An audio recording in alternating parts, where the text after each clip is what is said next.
Probably just a touch of space madness.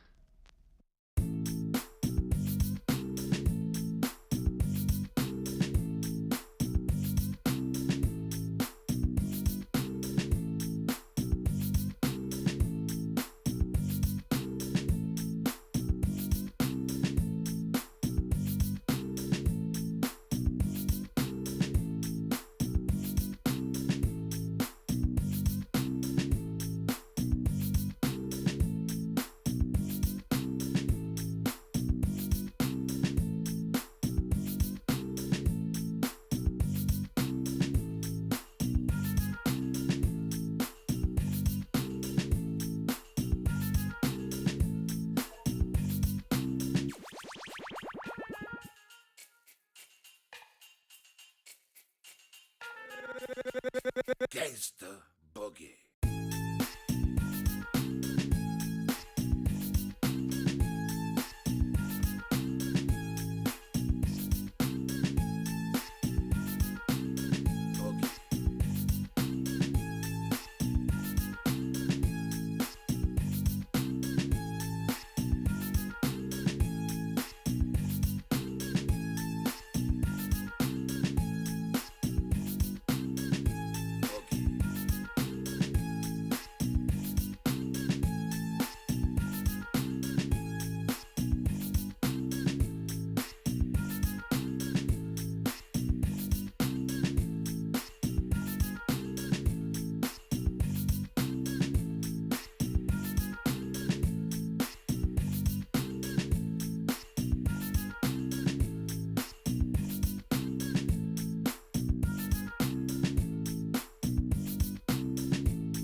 Hello and welcome everybody for some Civ6 action. Let's actually see what's gonna happen today with the CWC Wildcard going strong, slowly going there. Let's actually see second week. We got the FFA Andies on one side and it looks like on the other side there's a team asking why so sexy. Well, let's actually see during the game. I do want to put up the screen. Let me actually open up the screen over here and also say hello to everybody. We do have them not yet choosing a map. They do need to go through the pre-game ban phase. We do have two bans that need to be chosen before the actual knowledge of the map is going to be revealed to the players. Haha. And let's actually see what's going to happen here. We do have Mali being taken out by the Andes, and on the other side it looks like Why So Sexy is going to take out Mongolia, Genghis Khan, and also Mapuche. Let's actually see. Lord, good evening sir and welcome. I'm fine, thank you. I hope you're also fine. Also Thundorius, good evening sir and welcome. I don't get the rub the mint thing. It's basically being lazy. It's procrastinating. That's the rub the mint. There's another expression, a tăiat frunze la câini, basically. It means cutting leaves to the dogs. Anyway, Santorius also, yeah, I gotta just funny that you use the word donuts a lot. Yeah, it is very funny. It makes me think that the Homer Simpson character was created by the Romanians. Woo! Oh my god, imagine that. The Beasley, hello there, sir, and good evening. Hello, sir, also, hello there, sir, and welcome. I do see Echo Supreme, good evening, sir. Exactly, that's it. Also, Mișto. Optic Burad, good evening, sir, and welcome. Also, I do want to say thank you so much, Echo Supreme, for picking up that first promotion. No, am I right? Yep, first promotion over there.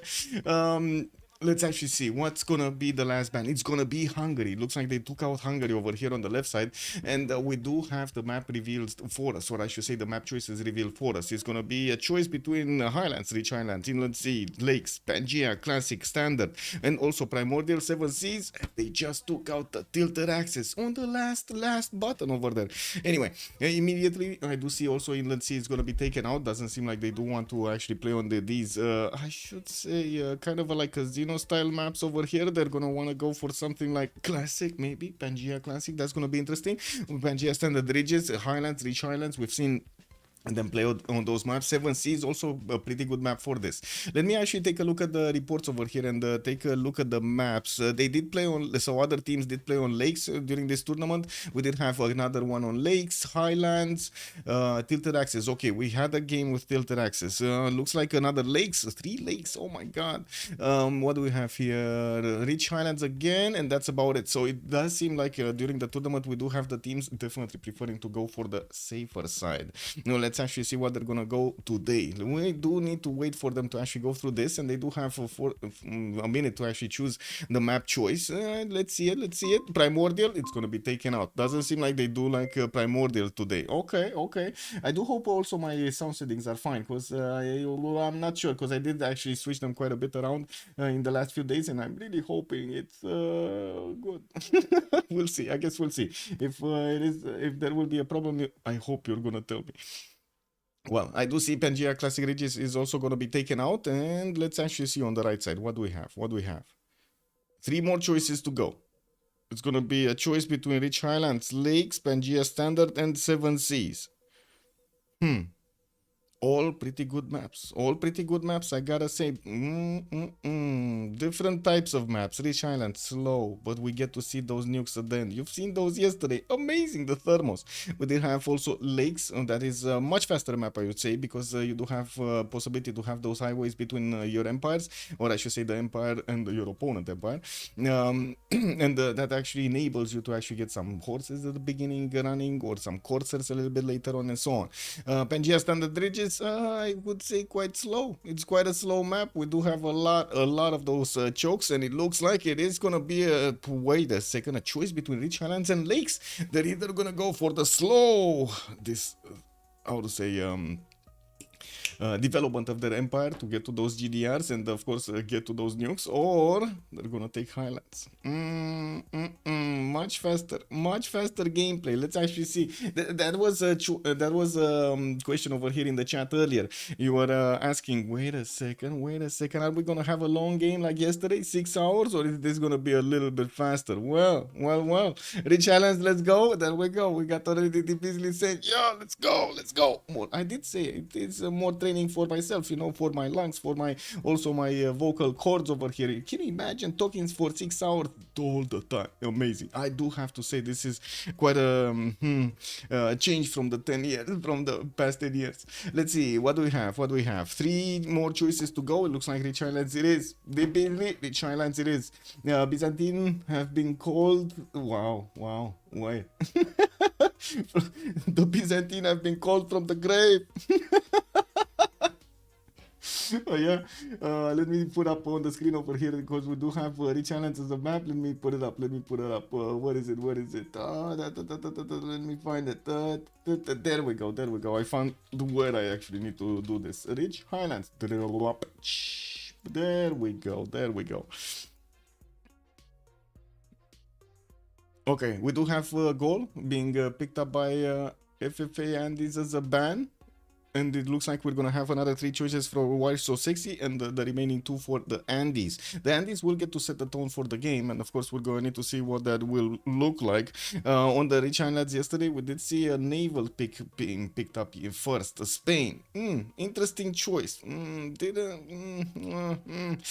really seem to carry them. Varangia definitely did amazing over there. Well, I guess we're gonna need to see if they're gonna also today they're gonna try to go for this type of going for the navals, going for the goal first, not to reveal that much of their composition matchup of their roster, or they're actually gonna take one of those, you know, high roll civilizations here.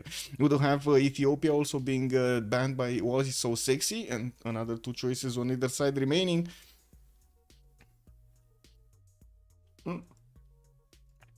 Let me actually get my chats in order over here.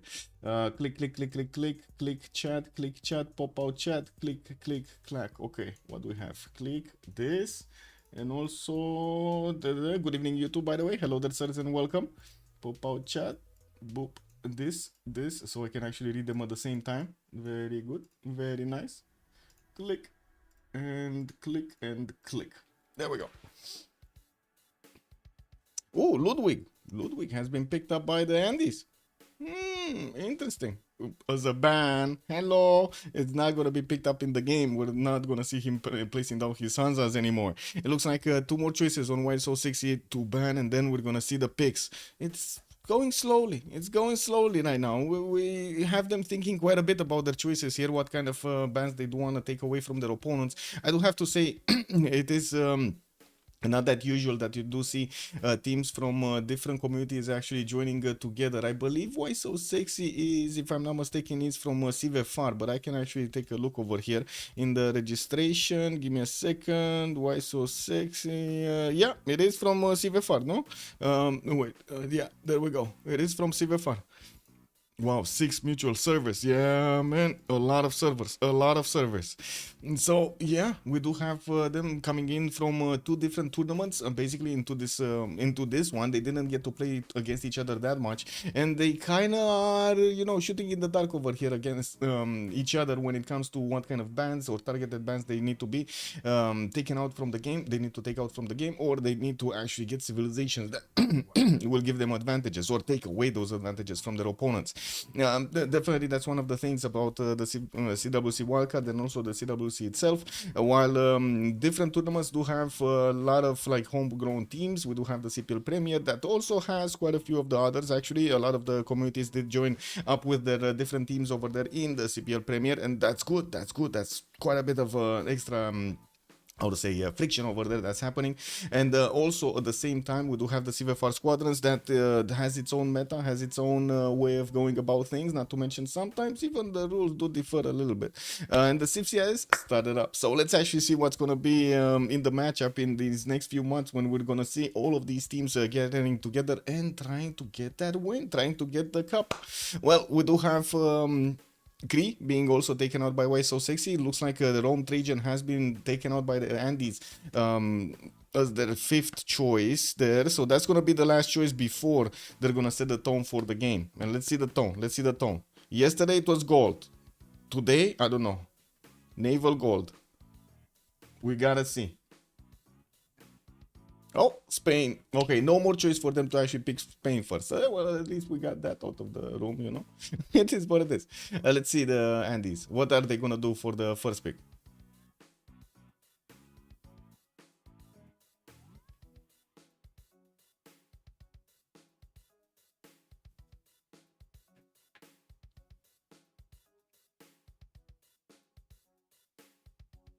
Oh, thinking quite a bit. Thinking quite a bit.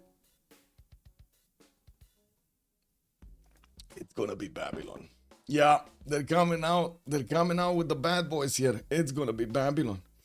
On the other side, YSO6 is gonna need to pick two civilizations, and of course, because they do have two choices, they can try to try to counterbalance over here Babylon. We're gonna need to see how they're gonna approach this. I do have to say, we've seen the French players, I should say, a lot more aggressive in the last period than we've seen them in the previous ones. Not saying that they weren't worrying, but oh my god, they started actually picking like 3-4 war civs almost every game, no? And of course, we're gonna need, I don't think it's gonna be today. That's I don't think that's gonna happen today because of the Rich Highlands matchup, but I'm pretty sure they're gonna try to actually sneak in one of those really good damage dealers into the game.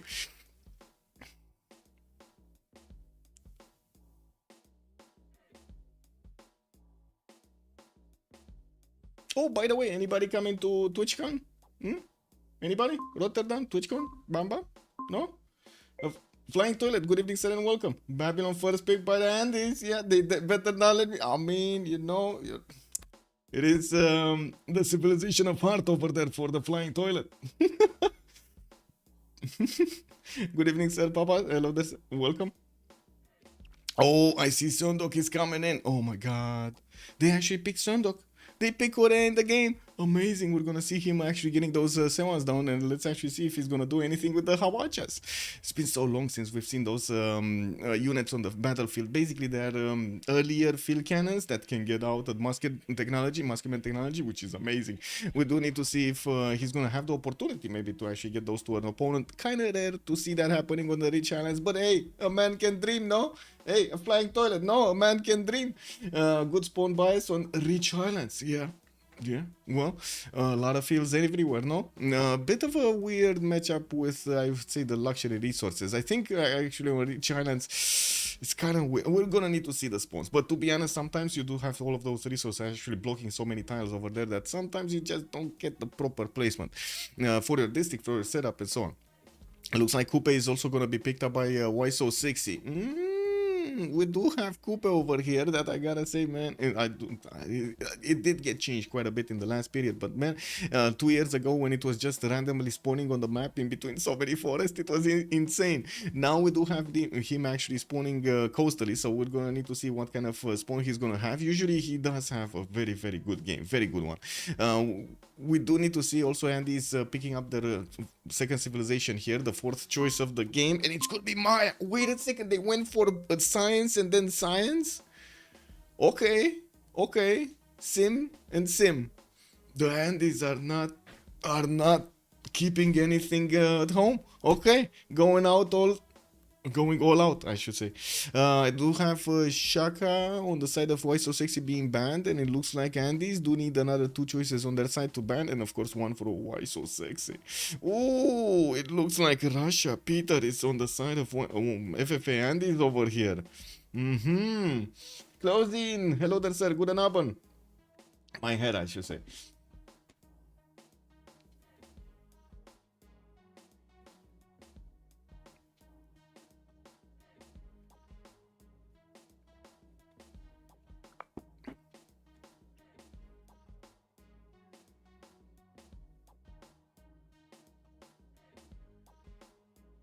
Oh, still 2 choices to go. It's very surprising to me that they actually took out Russia, to be honest. Like, I haven't seen a Russia ban on a pick in so long. I'm like, whoa, somebody actually touched him. What is this? What is going on? Like, how? Marco, hello there, sir, and welcome. Both drafts do look good for now. Yes, they do look good for now. It kind of looks balanced at the moment. We do need to see the last 2 bans over here and then see them picking up their last 4 civilizations, and it looks like they're gonna also take out Scythia. Very interesting that they took out both of these. Like, okay, Scythia not very well known for actually getting that much sim in the game. Actually, kind of like weird to get the sim with it, but anyway, you can do it, don't get me wrong. It's not that easy or prone to actually do a lot of simming. Wow, wow. Shaka on one side. Well, I mean, it kind of looks good, right? You do have the Ikandas, you have that production, early mobilization, getting those armies out, and so on and so forth, punching down your opponent. That kind of makes sense. Well, it looks like also they took out Gorgo. Wow, wow, wow, wow. These, like, okay, how, why? I don't get it. Like, I was thinking maybe Montezuma, I was thinking maybe Nader Shah, Hojo, Harald Varangian. So many choices. It looks like they're going to let in a lot of these civilizations that, to be honest, are a lot more picked than the bands that we do see right now on the side of the Andes. They're not scared of anything. That's what the message is telling me, right? They're not scared of anything. It looks like also Mapuche. After the choice of Coupe, we do have Why So Sexy going for Macedon over here. Alexander is going to come into the game. Wait. I mean, I totally get it. I did say, I'm not gonna, I did say they're gonna try to wiggle themselves in with one of those war nations. Well, it looks like Macedon got in, no? To be honest, it's kind of the biggest war maker around here. We do have FFA Andies also going for Eleanor. They do need to reveal their full draft with the next choice coming up soon. Okay, waiting for selection in just for a few seconds over here. We're gonna see them picking up one of these civilizations from the draft. The Division is already calling out Pick Tokugawa. I mean, to be honest, on the Andes, we kind of need a little bit more gold. Yeah, sure, they do have Eleanor right now. They do have Babylon. That's definitely going to make quite a bit of gold. But it kind of feels like they kind of need one of those, specialized one. Because I'm pretty sure that during the game, Eleanor is going to want to transition towards something towards tourism. If he does have the space for it, like to try to actually get as quickly as possible to the tourism victory. That's so much of an advantage over there to actually get all of those tourism points early, not to mention the great works of art, of writing, of music. On the other side, I guess we're gonna see Coupe trying to do that. We've seen him actually multiple times trying to go for the culture victory. Oh, I think this is better. This is better than Tokugawa. We got Basil coming into the game. One of the Byzantines. I mean, you're right. Chat was right. The Byzantines have been summoned into the game. Who got them back? That's the question. The FFA Andies, they got them back. I feel like Alexander can do well on Highlands. Yeah, true. I mean, you can imagine, it's surprising me too, but that's going to be a challenge for whoever plays him, no? It looks like Kublai Mongolia is also going to be the last choice for Why So Sexy, so we might actually see some running around the Kesheks on the map. We just need them to actually get into the correct slots, and we're going to see them. There we go. In just a few moments, their matchup over here, or I should say we can take a look here, right? We got Chillbrains G Phoenix. On the other side we do have El Gogol, Legend Maxat, Shizu, and TV Villageois 2.0. One thing that I do want to mention, it looks like there is I have been informed earlier that we might actually have a delay over here, and of course going through the draft without a player is not that big of an issue. We do need to see when he's gonna get back here. I'm pretty sure we got him the tags and everything. Okay.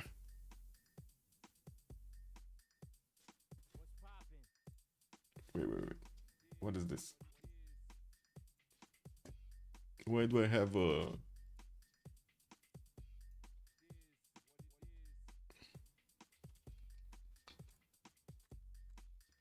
Give me a second.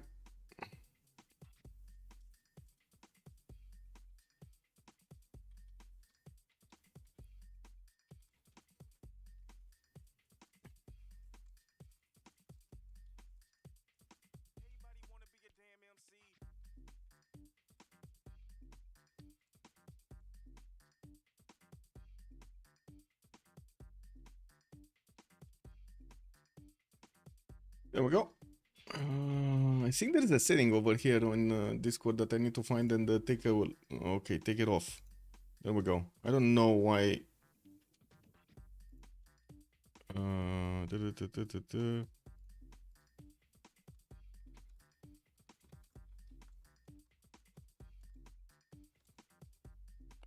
There we go.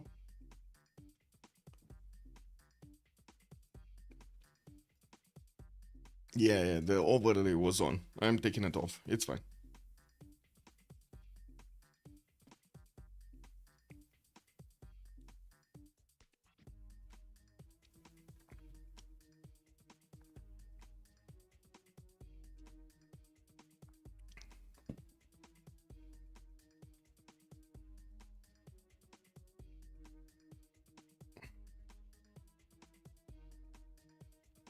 Trying to figure it out if the last player is gonna join or not, or what's going on.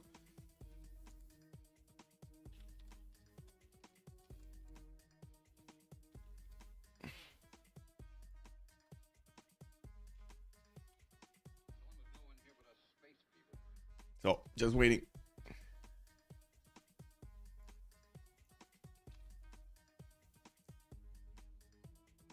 Would be fun if I would actually be able to play. I'm not sure if I am able to play, to be honest. But it would be fun. No? No, chat? It would be fun. A bit of a change.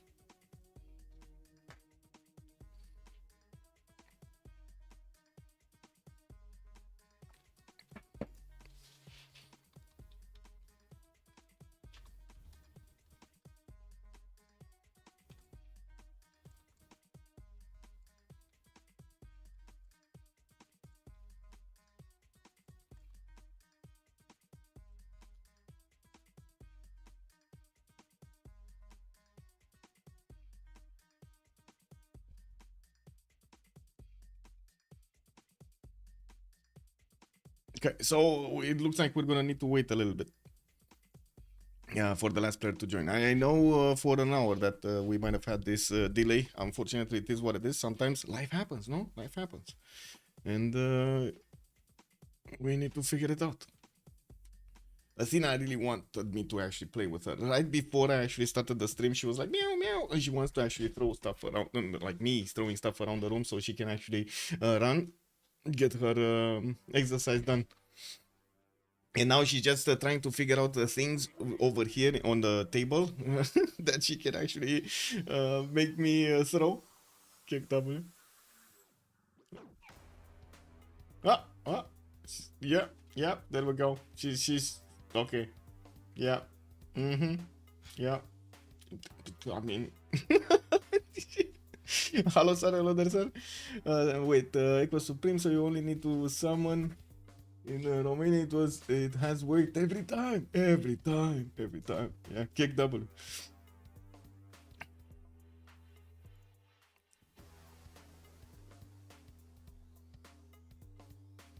Okay, so there are two choices right now. If the fourth player doesn't actually arrive in the next few minutes, we're probably gonna have a longer delay because there is another player that could play coming in into an hour. So I don't know what we're gonna do in an hour, but I mean, we could play some Dota in the meantime, and then I can cut it off afterwards, right from the stream.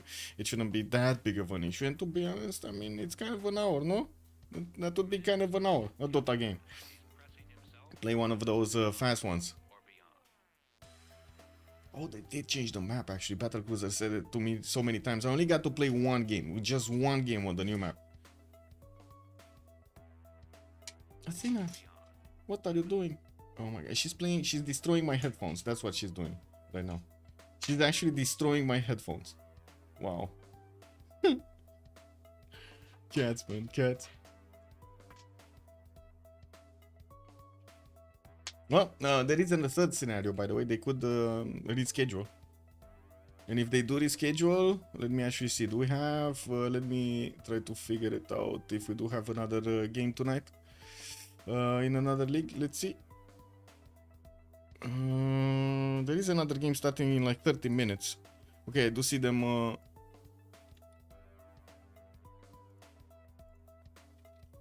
Oh, it is what it is. We might not have a draft. We might not have a game. I do see quite a few of the players are leaving, so let's actually see. Oh, they delay. They delay an hour. Okay. Okay, so they delay an hour. That would be one. So what do you say, chat? We go play a Dota? We play a Dota?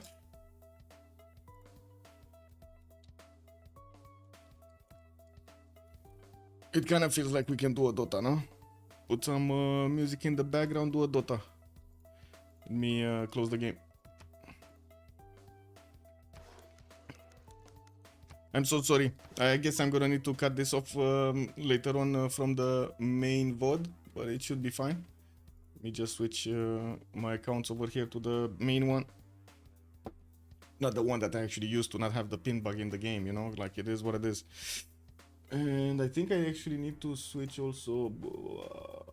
I don't know if I can switch the other one, to be honest, but alright. Dota 2. Okay. Click this. I even get to do this. Check customization, no details. Why doesn't it let me actually get 2 games going? Oh my god. This is so weird, actually. Like at the same time. Anyway, it is what it is.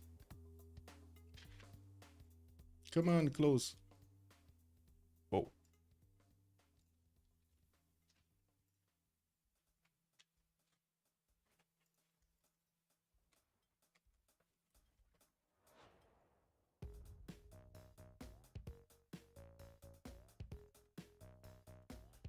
Okay, there we go.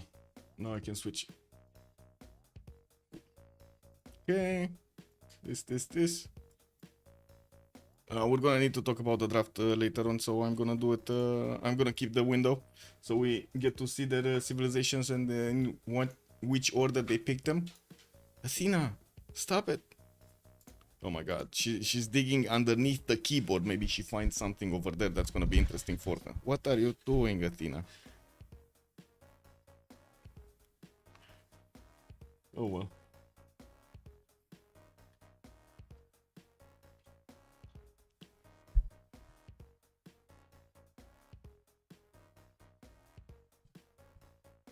Athena, let it go.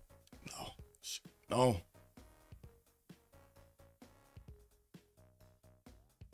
Okay, just updating 25 megabyte something update on Dota 2. Did they do anything? No, the last update was on what, 22nd of February? So that's like 8 days. 7 days. It's fine. Turn it up. Okay, let's see. Dota. I think I can test this and it will open up. It should be fine, and I can take this off because we don't need it. Since it is Dota. Okay. W.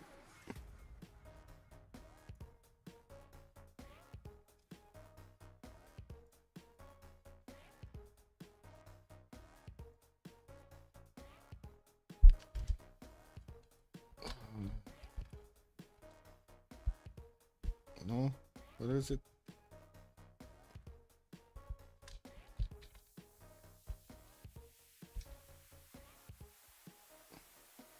Okay, there we go. Had to switch the title of the stream. What was it? Ranked fast, no? Turbo. Yeah, let's go. Let's go turbo.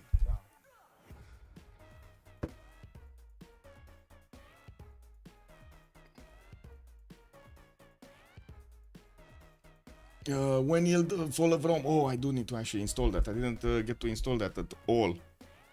Well, I guess it would have been an interesting case if I had it installed. Maybe now. How many remaps now? Not a single one. 100 lol. We're actually okay. We're not gonna play League of Legends. We're gonna go for Dota 2 today. I hope you don't mind over there.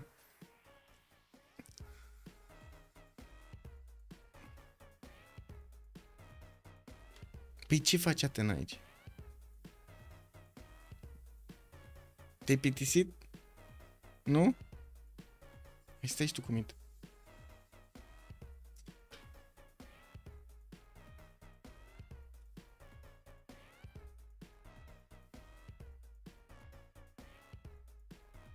Well, hoping we're gonna get the match sooner.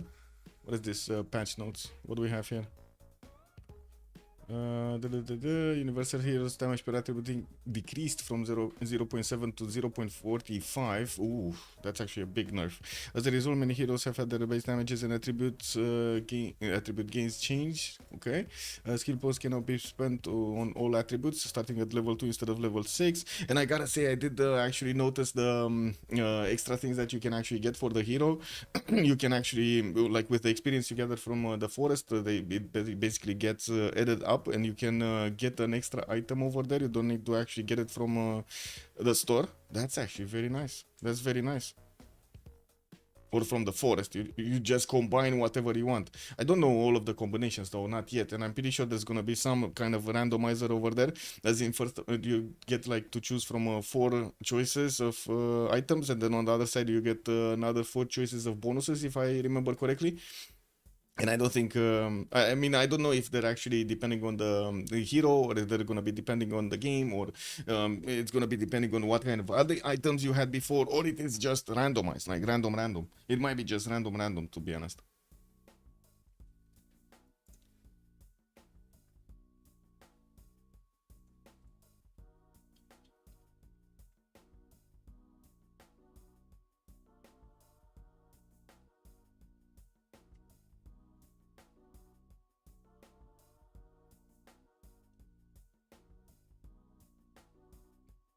Oh wow, taking quite a bit to actually find something.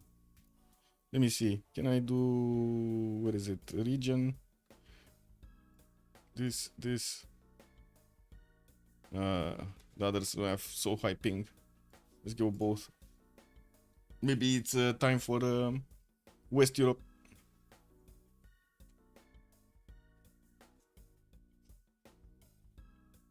Athena. She's going for the headphones again. That's what she's doing. She's trying to find the headphones again so she can actually destroy them a little bit. Okay. She got bored. Okay. Maybe she's finding something else somewhere else.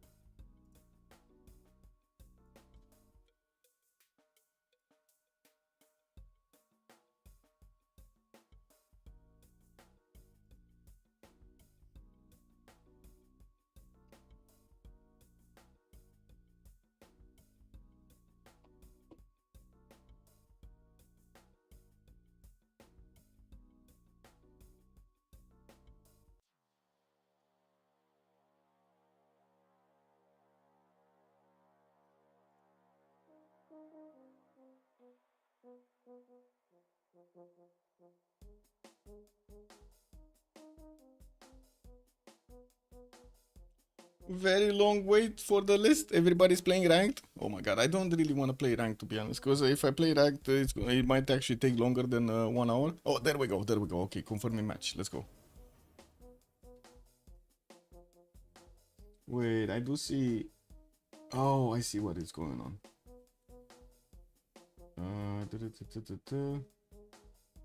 Oh, actually, that's fine.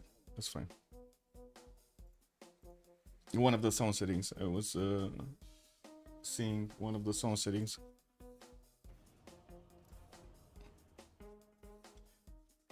Van Dreams? I'm probably not gonna go to the... I don't know. I have no idea, Van Dreams. I cannot really say I have that much trust in the democratic process in Romania. So... I would need to actually give you quite a bit of context from the past 20 years to give you the examples, but I don't think it's the subject of the stream today. This is what it is. What should we get? These guys went for support. Wait, on the left side, right? Or support with a damage dealer. We do have. I mean, I don't know where this guy is gonna go. This guy wants mid. Okay, he wants mid. And I got a safe laner. That's actually a pretty good support over there. But I kind of want to go something much more fun, like Axe or Legion Commander. Maybe we go Legion Commander again. No, we go offlane. I think we go offlane. Maybe even something funnier like Undying. Ooh, that would be actually funny. But anyway, I think this should be it. Let's pick it and go. What do we have others? So I don't know which. Oh, Skywrath Mage is probably gonna be my support over here. Okay.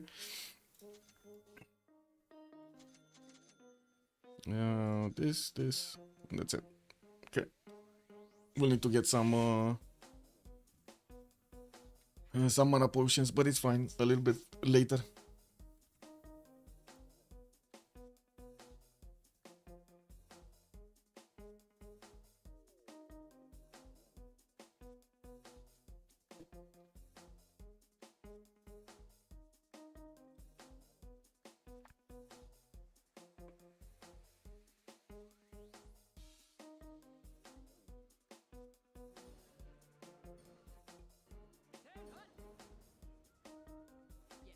Okay, so this turbo matchup is gonna be quite quick, right? We don't have that much time. Oh, I mean, because of the double experience and the double gold, we're gonna get a lot of stuff quickly. And Satsu, bonjour, monsieur, bienvenue. How are you doing?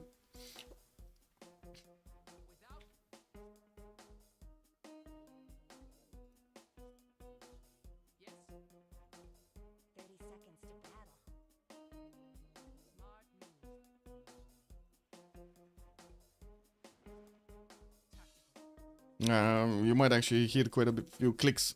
Oh, this is the one I was telling you about. So like minute 2:30 you can actually pick an item, then at minute 7:30 plus you get to pick another one, and then you get 12 minutes, 12 and 30 you're gonna get another one, and so on. And also the spawns for this have changed actually.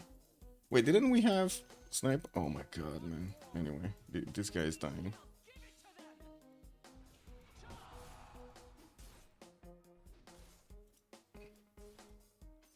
Okay, it's fine. I don't know why I was having the impression, because this guy looks like Sky, not Skywrath match, but Oblivion or something. I thought I'm gonna actually have a support as Oblivion. Oh well. This and what is it? This. I think I can buy another one. Yes, there we go. Very nice that the supports are so quick on this mode.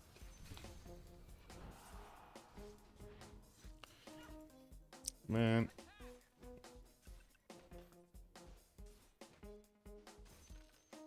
New mod? Yeah, new map actually, not new mod. New map.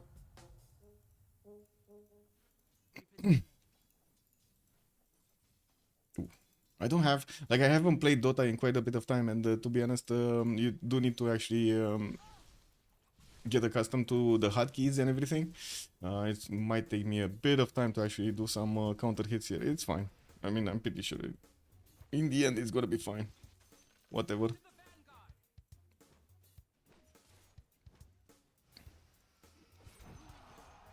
Ooh, why is he staying there when he knows I can actually do my magic? I have no idea. Why would he do this? Kick. Man, some people just wanna see the world burn with them inside. It is what it is. Oh, look at them running. Look at them running everywhere. Oh, hello. Oh, yes, yes, bring them here. Yes, bring all of them. Oh, man.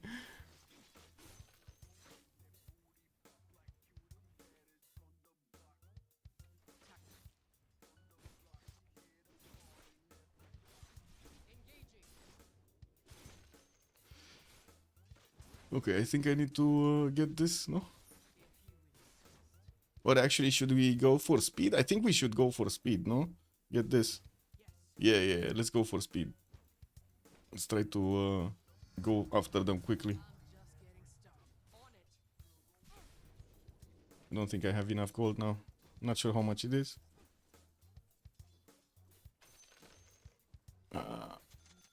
Nah, a little bit more. There we go. Oh, no, no, no, no. Already the courier was coming to give me the items. Oh my god. No, no, no. Whatever. This is what it is. There we go. I think I can get some heals to have this activated.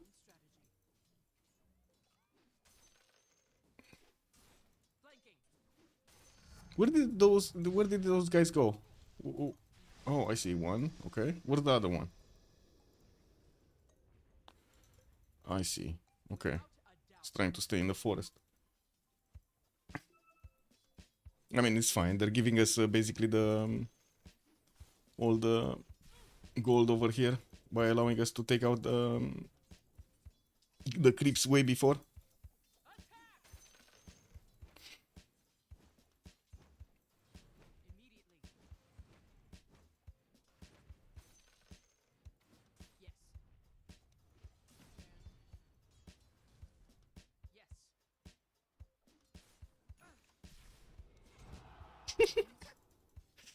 Man. I still don't know why that guy stays in my area of effect. No idea. No idea.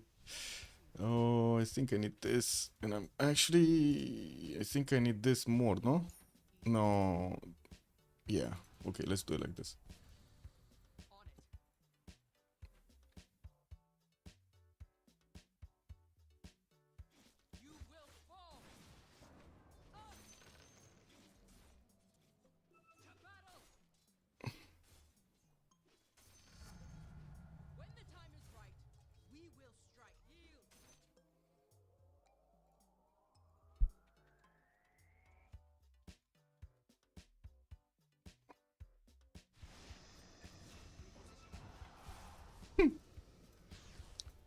Uh,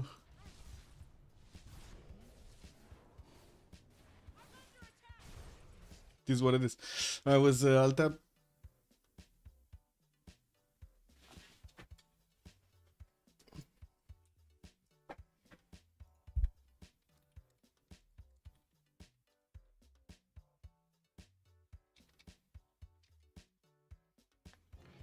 There we go.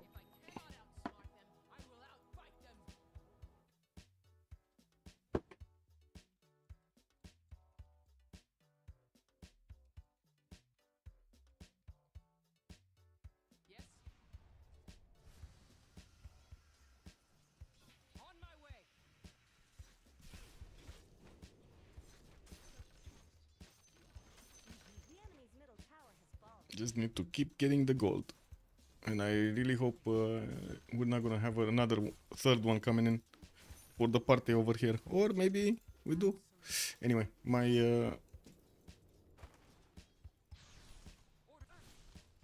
blink is here. Or soon it's gonna be here.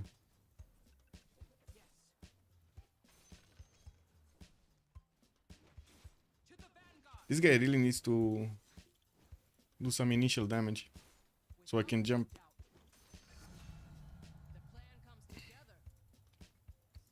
Is he coming in? Is he coming in?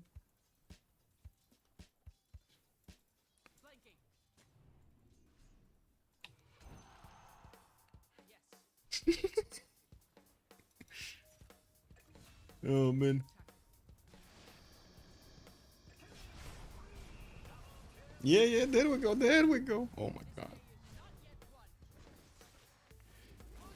I needed to ping him to actually make him aware that he could do that. Wow. Oh. Ah. Didn't get to...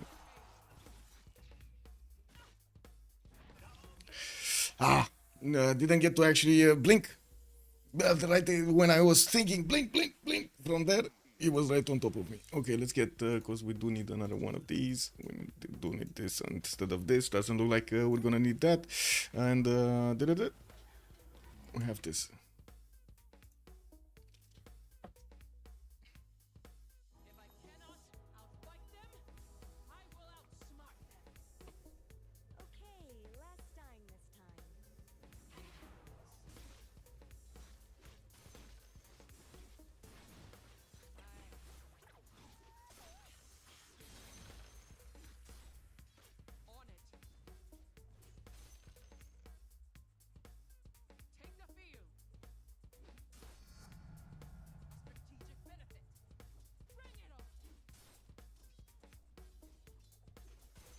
Ooh, we got Shadow. Oh, we got the Witch Doctor with us. Perfect. We can doctor over here some of these guys.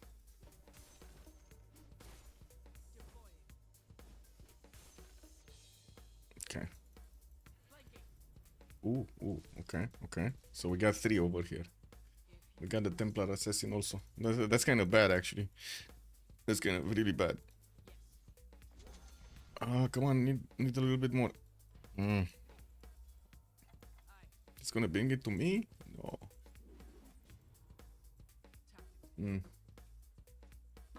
I need like what, 100.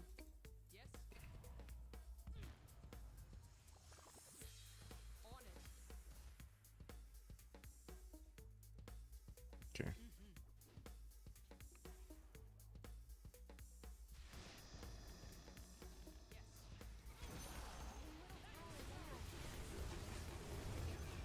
There we go.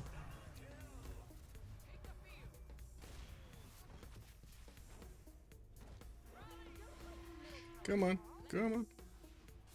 There we go. And another one. Boom. Easy. Now I can get to use my clarity. There we go. Need to move this. Wait. To do this.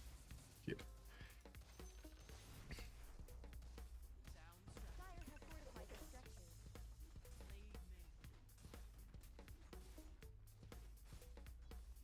Oh, this guy actually gave me a gift.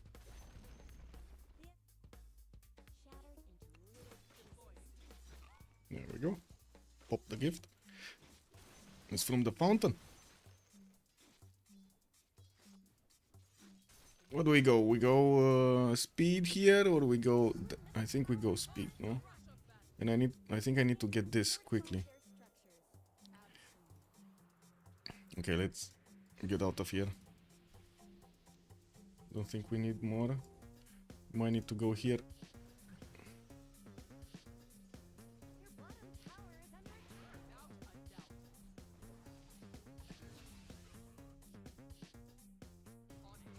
No, I wasn't in range. No. But why? Oh, hello. Coming in. Coming through. Coming through. Don't mind me. Coming through.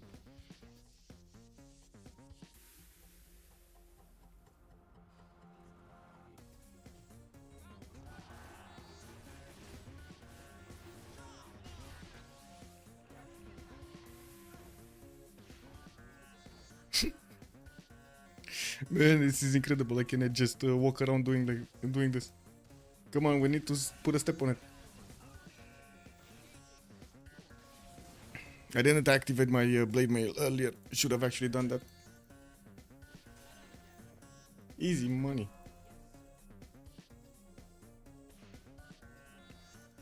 Ooh, this guy here.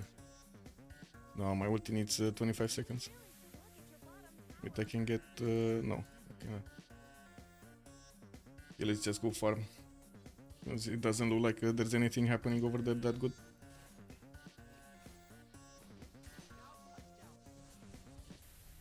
We kinda need to take out this tower anyway.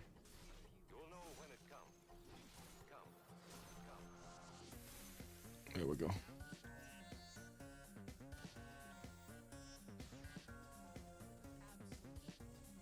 Okay, where is the guy protecting this?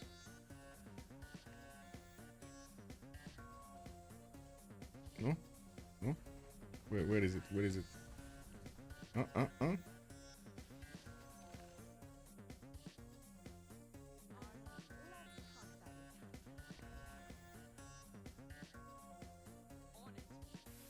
Okay, there's a dude there.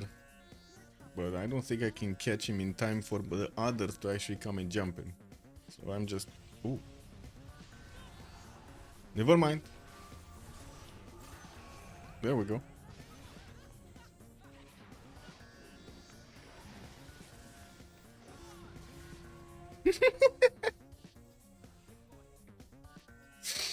Oh man.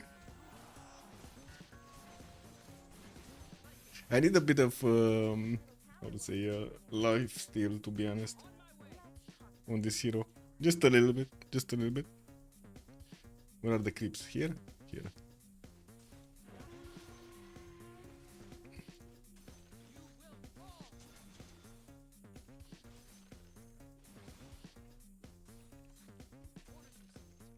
I need to stay next to this guy, to the witch doctor. He heals me. Okay, let's get some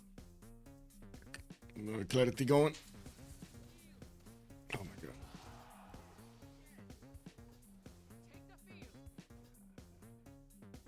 Gonna need to push that top tower again. Not sure exactly why we stopped, to be honest, because I was under the impression that we actually took out the second tower. Yeah, seems like not.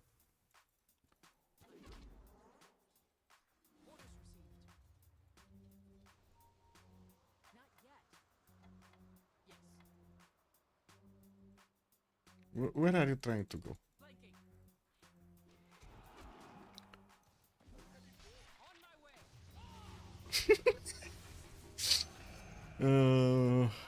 is what it is. Okay, what do we need here? I don't know this. Bonus damage, 12, okay. Call, this is mana regen. I don't need that much. I think Reaper Slash would be the best one, right? And we go for more damage or movement speed. To be honest, with my style of game, I think I would go for movement speed. So let's put that. Okay, we got another item. Okay, we need to get this. Need to let the creeps actually take out the tower slowly.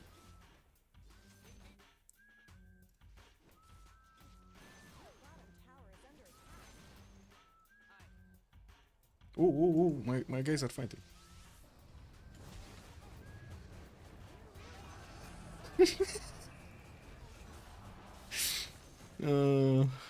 Amazing. Love it. Love it. This hero, man, this hero. Okay, let's take out the tower also. That was kind of a skill still, I gotta say. But to be honest, with this hero, you kind of need to do this for the victory damage. The higher you get the victory damage, the easier it will be to actually take out the heroes later on, and basically be useful for your team.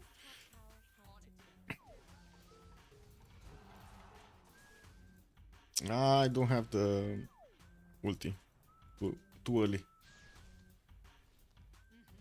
How much is this? 550. Yeah, 550. Wait. What's this? We got something here. Let's take this out.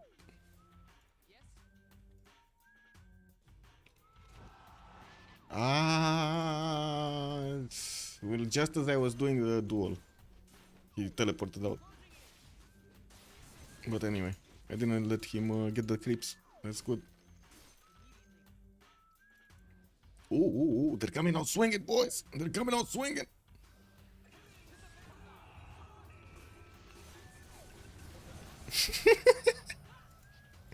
Yeah, okay. Not that. Next. Where's next? No? He died? He actually died? The other one? Oh, okay.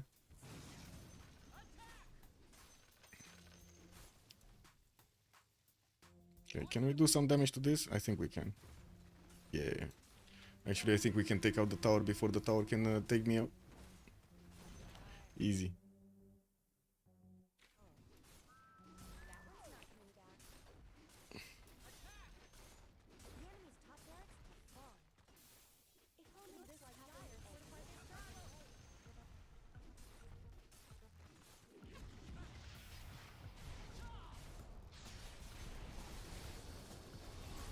Ah.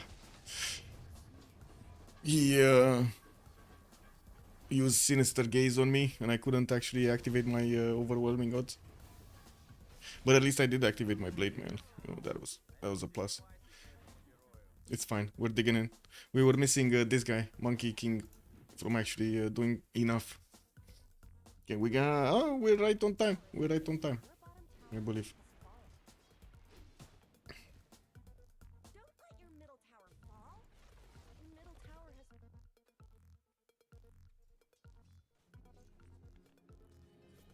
Okay, what do we need next?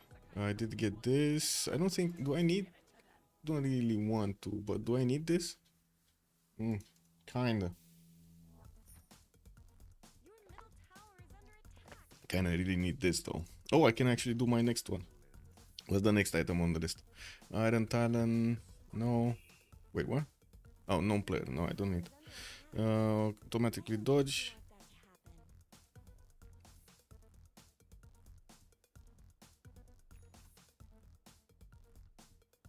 Oh, I like this. Okay, I like this. And let's get Vampiric. Oh my god, okay. Momo Celodesel Lash is bad because you won't have time to use it. Yeah, true. But to be honest, I didn't know what to pick from the first items and I got this. What do you do here? You just stand here? Oh, okay. So you just stand there and boom, you get the item. Okay. I'm not sure if I like this more than I like the other one. Well, this guy's dead. Move!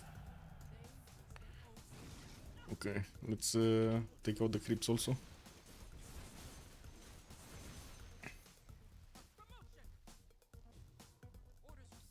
We took out the tower. I think if we just push the next lane, like the next creeps, it should be fine for the creeps to take out this building.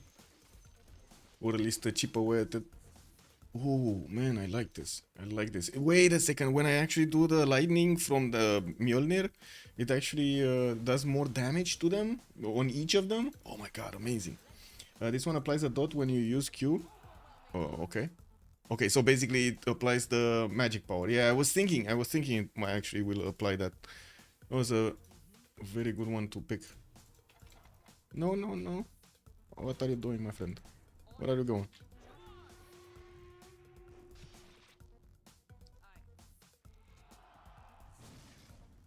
Ah, he's here. No? Ah, he teleported somewhere. I don't know where. Wait, there is... Oh, found him. Where is he? Nah, too late. It's fine. So I can get the next one?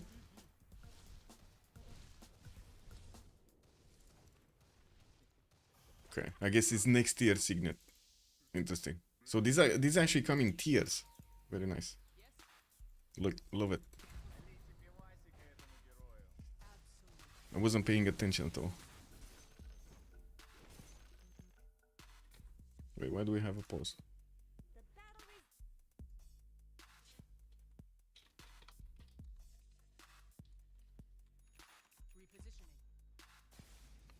And this guy keeps killing stuff next to my base. And doesn't let the creeps actually come join us. Okay. I'm gonna go see if I can take this guy out.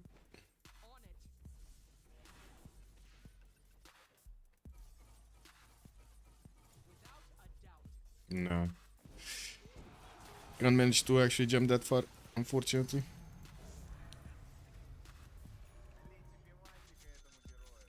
Okay, got this also. Gonna need to sell this. Sell. Mate.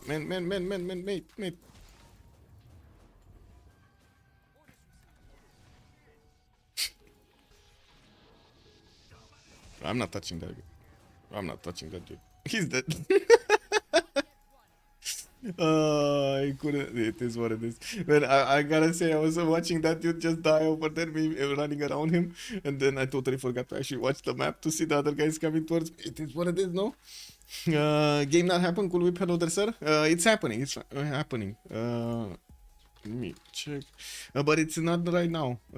Because one of the players from FFA Andies was like he had an emergency call or something like that, and then they couldn't get a fourth, and they needed to wait another hour to actually get a fourth on the board. And I told them, okay, let's wait then. Let me see. They're checking if somebody has tag or not.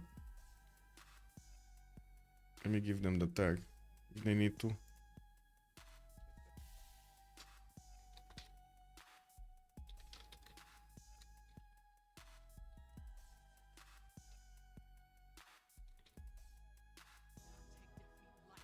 Okay, can we finish this before I actually need to start streaming? I mean, to be honest, I kind of want to start streaming anyway, but you know what I mean. What is going on? Oh my god.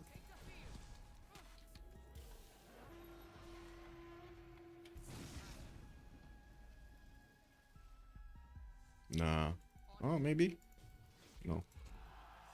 Was thinking maybe I catch him there, but no. He jumped to the right, didn't jump to the top. Wait, another update? Oh. Hello.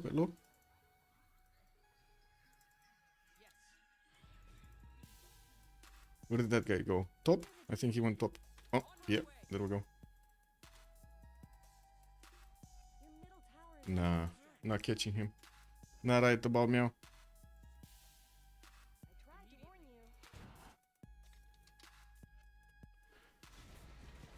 Man.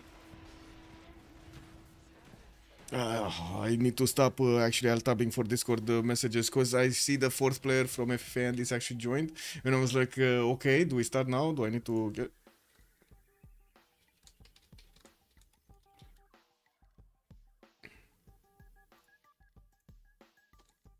Okay, so still in 30 minutes. Okay.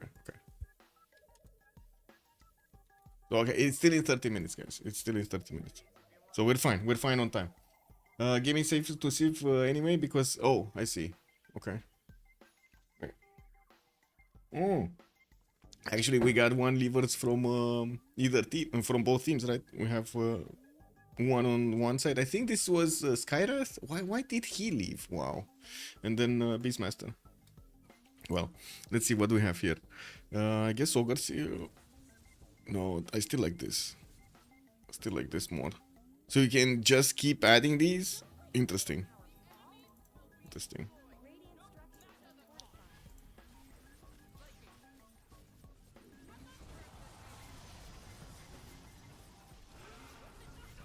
No. Oh well. Didn't work. No. Didn't actually even get to... this was my mistake. I didn't get no, first of all, it was jumping. But then I didn't actually get to press on the blade mail. Should be fine. Should I need this? Oh, these guys are actually using... what is the guy? This guy. Where's this guy? Come here. What was it? Q? No. E? What's the... No, this is Arcane Bolt. Concussive shot and so on. Okay, we can get it back. I was thinking of defending a little bit with him, but to be honest, it's fine. He has the rod also. Oh, I can't move it? Lol.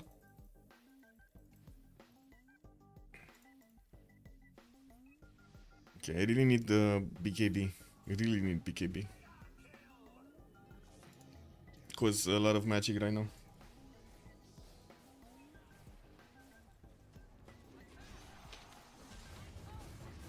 Yeah. There we go. One. Let's take... Oh, wait a second. What are you doing here? Lol.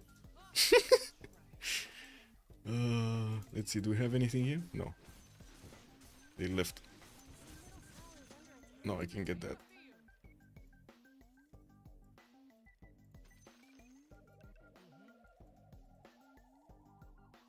And I don't even know where the creeps are on this map, not gonna lie. Like I'm like when I'm in the forest, I'm actually walking blindly. Clock saves hello the sir. Yeah, like it's like 20 something minutes to start, I believe. We did have the draft. There was a bit of a delay of an hour with the game because one of the players needed to how to say one of the players needed to actually get a sub because he had an emergency, and then another player actually needed to come, but he was like an hour late, and the other team actually agreed to wait for him so we can have a game. So right now we're just waiting for him to actually get in.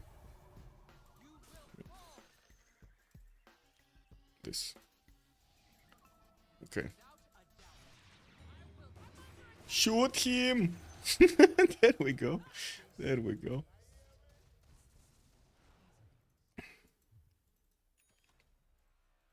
What do we have here? Some more creeps. I don't know. Should we actually just finish, to be honest? We could just finish. Yeah, let's see if we can get these and then just finish.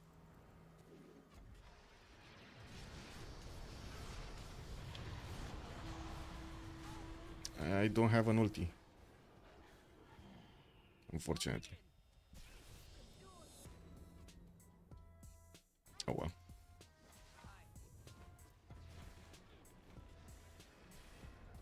Man.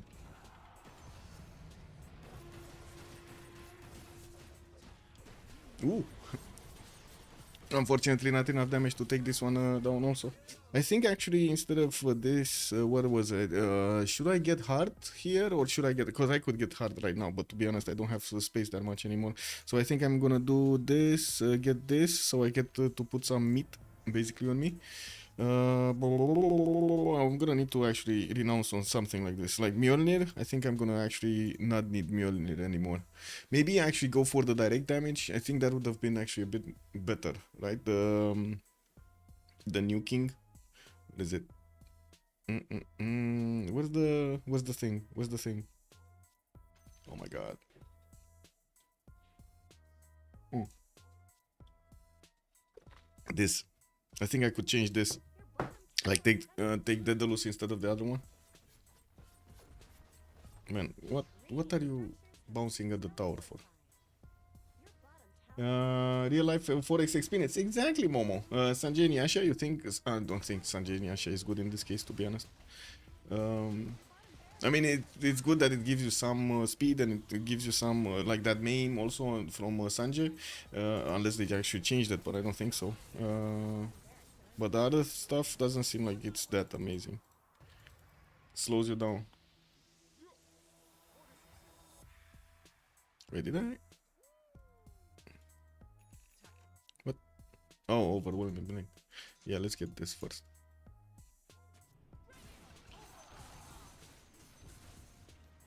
Okay, let's start the clean.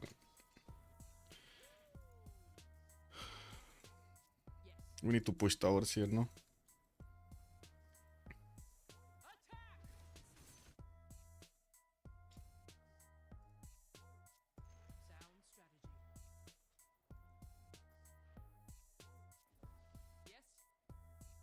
Let's push the towers.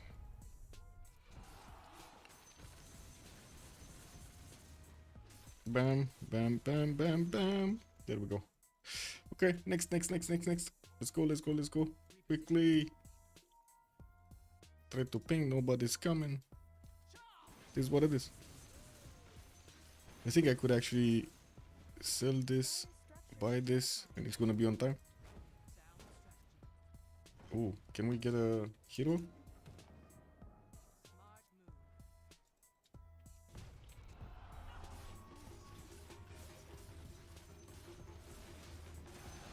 There we go. Oh man, right on time. Let's get this guy also.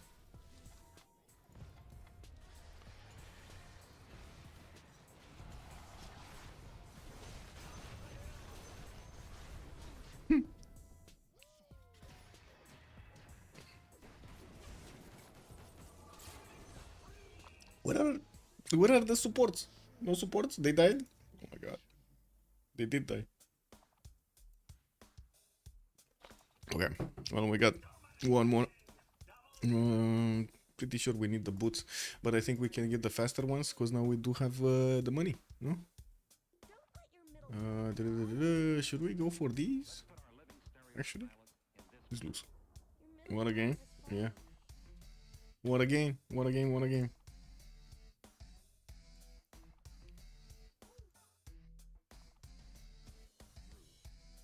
Okay, we got like 20 minutes until start for the other one. Oh, this guy is coming. Okay, let's get this.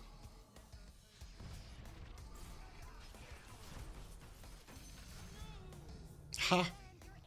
He died, but I didn't survive either. It is what it is.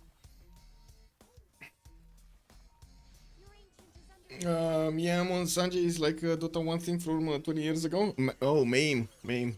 Wasn't it? Yeah, I mean, it's a long time. Yes, I know. What is it there? It's still not there? Oh, yeah, it's not there, actually. It's not there anymore, KW. Yeah, man, I've been playing Dota a long time. What can I say? I don't really remember all of the items, but still, I don't think it's like I don't think Sanjay Nyasha is that powerful as an item. I think we're gonna have a pause here for 15 minutes because I don't think we can get another game going, and I don't think it's useful to actually do anything else in the meantime. So I'm just gonna leave it at we're waiting. Let's put some music on and come back in what, 15 minutes?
man.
I have a wonderful electronic invention I want you to see.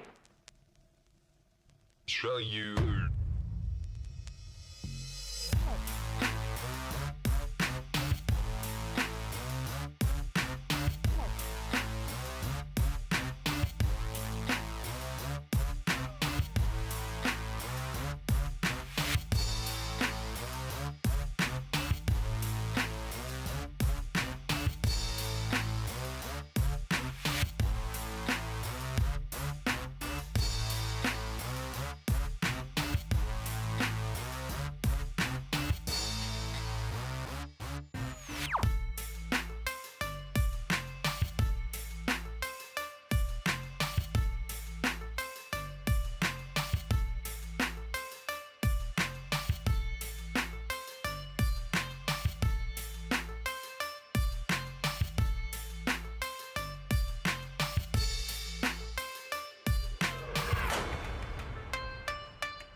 You don't know when I come on. Bang.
Hello and welcome back. Hopefully this time around we're actually gonna get the player started, right? The game started. Well, it looks like they did get into the lobby, and finally we do have 8 players for each team.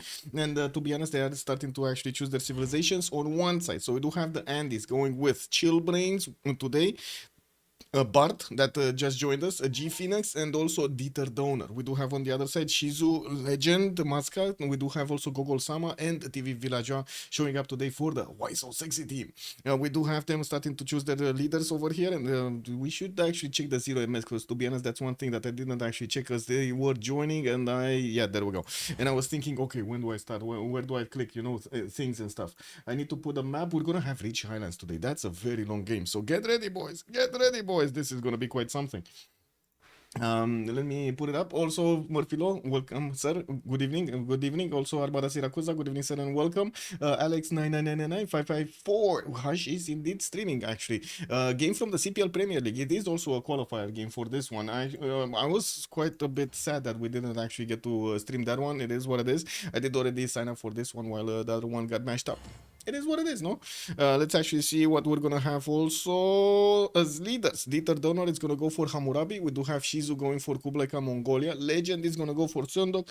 G Phoenix on Eleanor of Aquitaine, England. Gogol Sama on Kupe. Chillbrains on Basil II, and then TV Villageois going for Alexander. We do have the fourth one over here.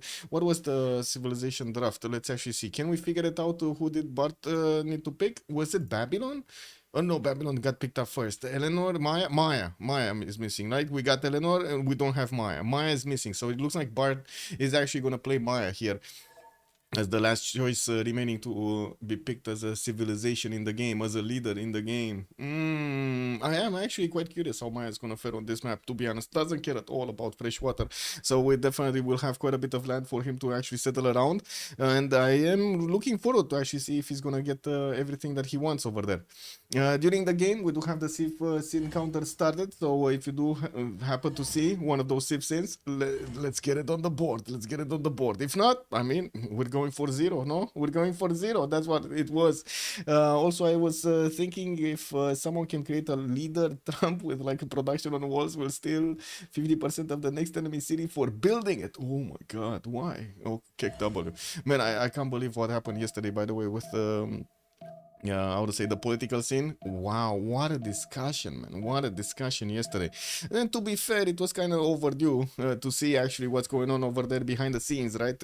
Nobody would believe it otherwise. Well, better believe it. And the tariff policy, Hemelik Brukenavel, good evening, sir, and welcome. Yeah. I mean, that's like, what was it, Machiavelli or Napoleon from Civ7? When he asks you to do stuff and then it costs you so much favor to actually not do it. Anyway, we do have the map started. Give me a second. So, we do need this. We do need to actually take a look at the remap. Oh, they chose Pangea. This is not the correct map. This is not the correct map type. They chose Pangea. We needed to play on the...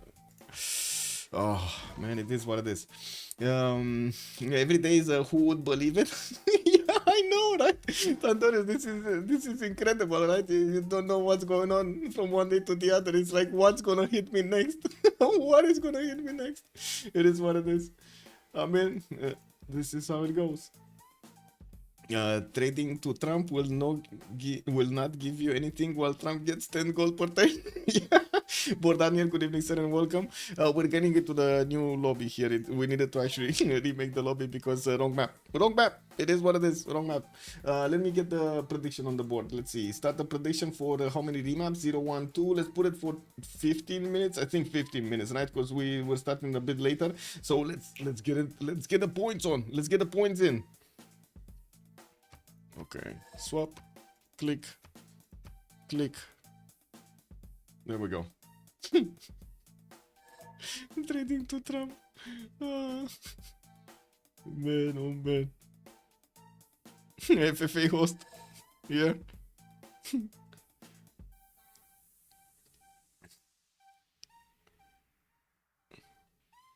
Okay, we're getting the players in. Ideally, it should be fast because everybody got their setup going, their mods right, and everything. So it should be just a matter of exiting to main menu and then getting the link to join the new lobby. And hopefully it's gonna be fine. Let me actually see. Did they? Let me give them the lobby link. I'm not sure if they actually have this here.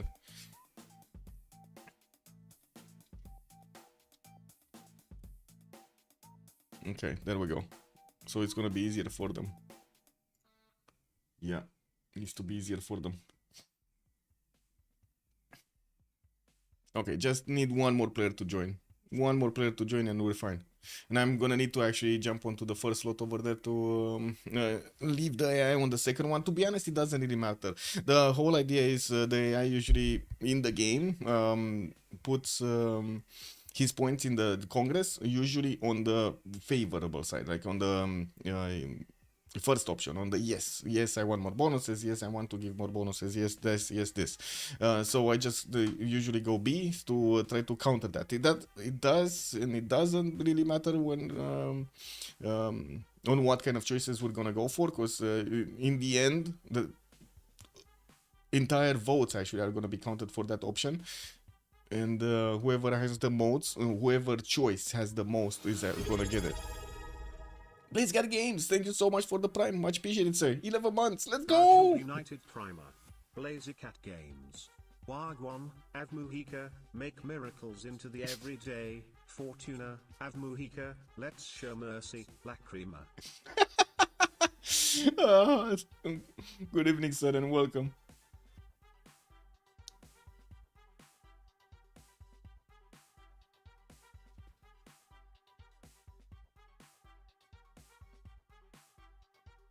Okay, let's see.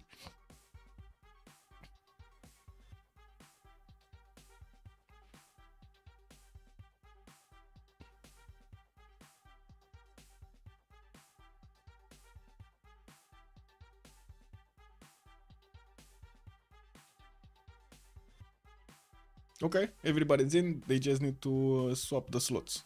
And I think there we go. There we go. And I swap here, and I get spectator slot and this.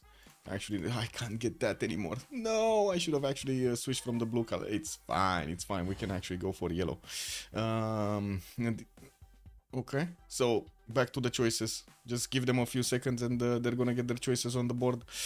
I mean, to be honest, after we waited like an hour for this game, we can, like an hour and a half for this game, we can wait another few minutes to actually get it going.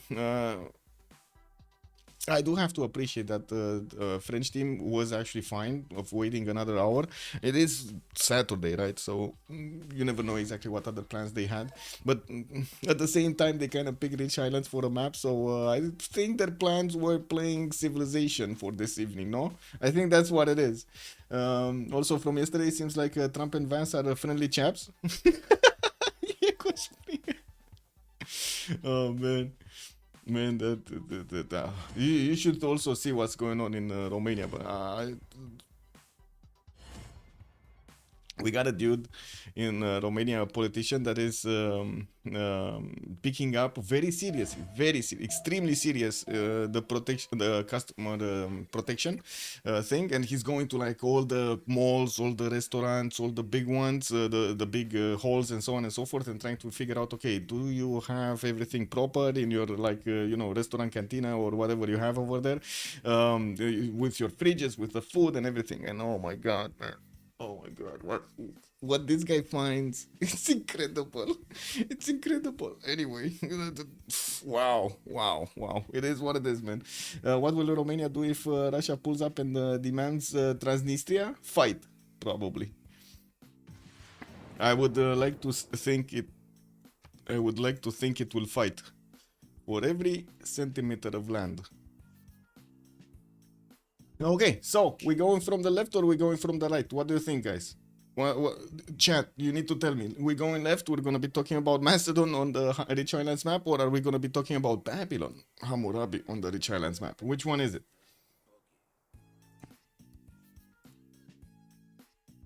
We do see Maori here, right in the front of our eyes.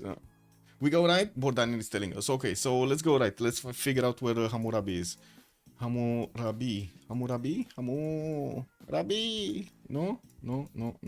Oh, there we go. So we do have him with quite a few cottons in the series. Oh my god, he's actually gonna get 2 cotton settlers if he actually wants to. No, just 1 cotton settle. It's only 3 tiles difference. But definitely he can place another city towards the northwest over there, get the bananas, get also the improvements over in the cotton tiles. And I do see his... Oh, he does have actually 2 cotton settlers. He has another one to the south over here that he can get going. That's quite a bit of extra gold from the beginning, not to mention the amenity. 3 cotton settlers. What is this? Oh my god, another one appears on the right side. Anyway, that's a decent amount of fresh water for him to actually get, with also a possible Petra / pyramid city on the right side here from Babylon. He just wanted to settle in place. We're going to need to see if he's actually going to pick up a pantheon that would actually increase the plantation yields over here, and of course give him that extra culture. And we do have him also with Maori on the left side. That's going to be one of his opponents, and we're probably going to see him try to pass armies between Tehonianga Nuyakupe and his capital here, between Jerusalem and Johannesburg. Might even take one of these cities down with him.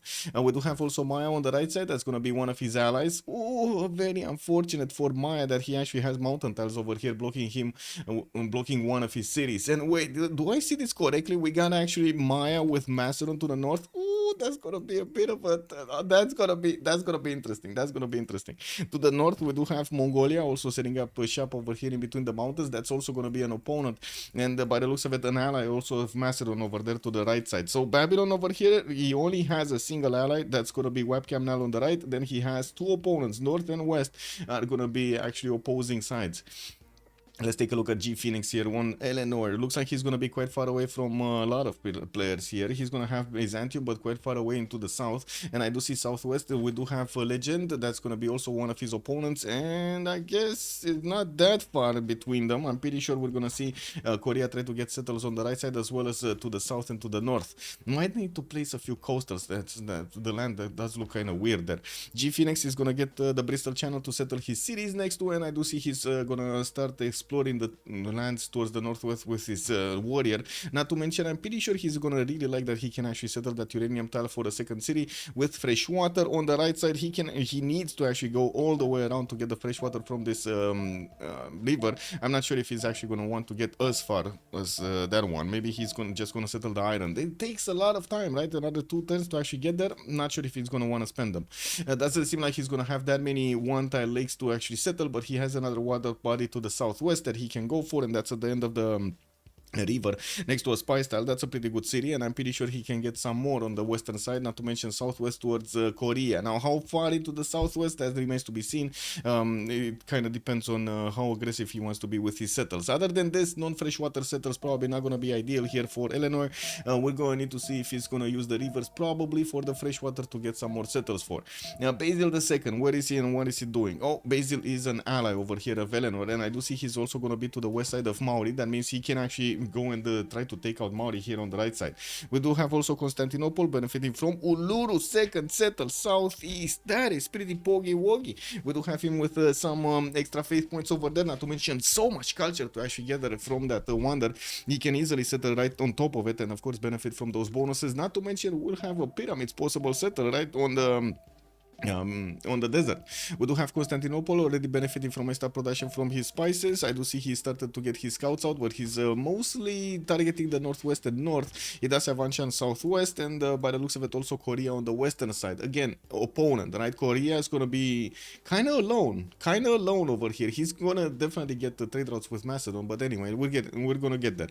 Let's take a look at the Lady Six guy. Where was it? Here, right? We do have Webcam Nal with wait a second, Silk continent, tea continent, quite a few bananas continent, cotton continent. That's a lot of amenities here with plantations, improvements that he can get on, so he can get his extra adjacency towards his so on. We do have him also with quite a few tutus, and I do see he's popping out another scout, third one actually. I think he bought one, and by the looks of it he's gonna have a decent amount of territory here to settle. Doesn't really care about fresh water, right? We already established that, but maybe some aqueducts would definitely be useful for his later on industrial, so we're gonna need to see how he's gonna place his hexagon of cities around the capital to try to not actually have all of the penalties on him. Also, will CPL ever host a karaoke night and let me sing my anime songs? Oh my god! I mean, I guess we can actually, you know, do it on my own server or something like that. If you guys want some fun nights, we can definitely try some of those out. I gotta say, I did try karaoke with. Yeah, I would say some of the French actually invited me to karaoke. They had like a establishment. Oh, I'm gonna sorry. It will take a bit too much time to actually how to say give the details, give the history on that. So let's go through the civilizations and then remind me. I'm definitely gonna say it. We do have Shanadu here getting a settler out in Fortress. By the looks of it, he's also gonna be to the north side of Babylon and Maya, and definitely will have the ability to go against both. We're going to need to see if he's gonna want to get those kishaks quickly or not. Has settles on the western side. I do see a cattle that will give him access to a banana tile over there, not to mention quite a few good spots for his campuses. That's a +3. The decent amount of cities actually that he could get with fresh water, some without on the right side, but he does have Pella there. I don't think he actually wants to. Oh no, he does actually. Pella is an ally, so I'm pretty sure they're gonna try to actually get cities on both sides of this water body so they can actually trade with each other.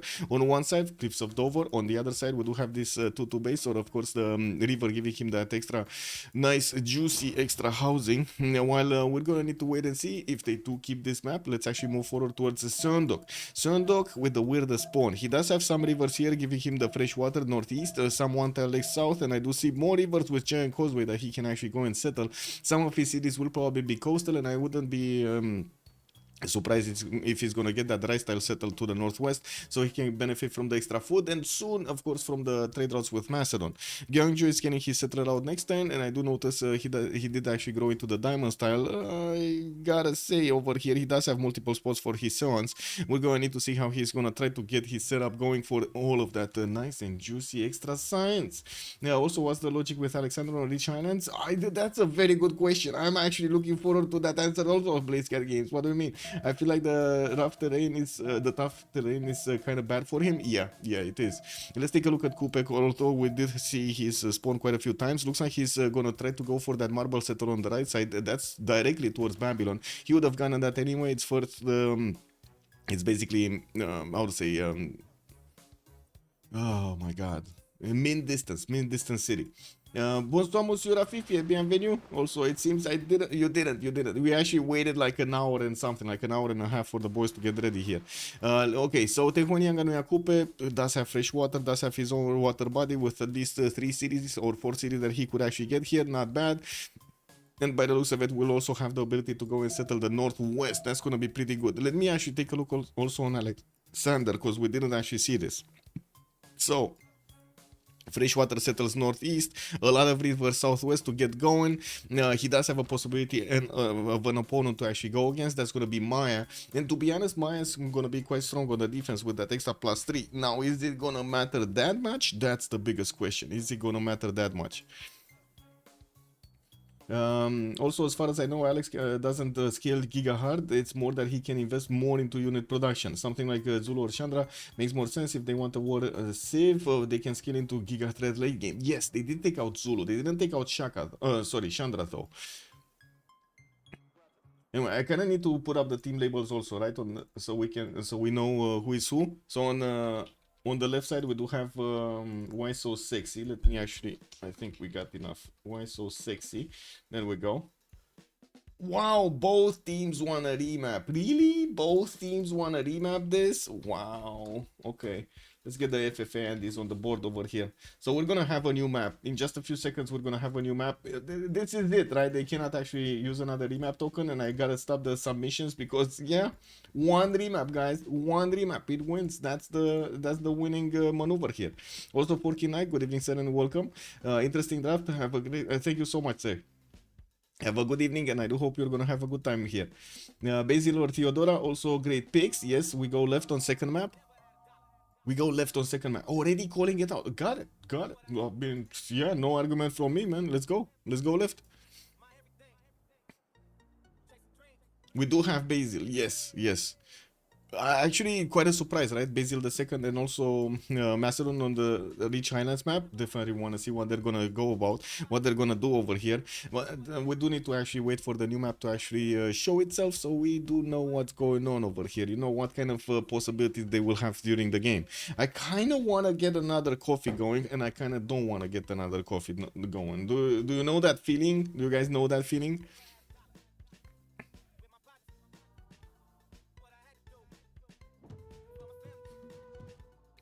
Okay, let's see it. Let's see it. What do we have? Just give it a minute so we can actually load in properly. How is Kublai and the Sundog scaling? I mean, scales very well. Kublai, yes, it can scale very well. Sundog, to be honest, with that previous pawn, not sure. With this one, I don't know. I don't know. Wait, I don't know that feeling. Always more coffee. Oh my god. Yes, yes, that's true. Like, are they good at okay. I did answer that. So, you said we go from the left, so we're gonna actually take a look at Macedon first. Let's figure him out on the map here. Where is he? Where is he? Doesn't look like he's there. We do need to take a look here. No, no, no. No, Coupe. Okay, we kind of came back. Wait, we missed him? Where is he?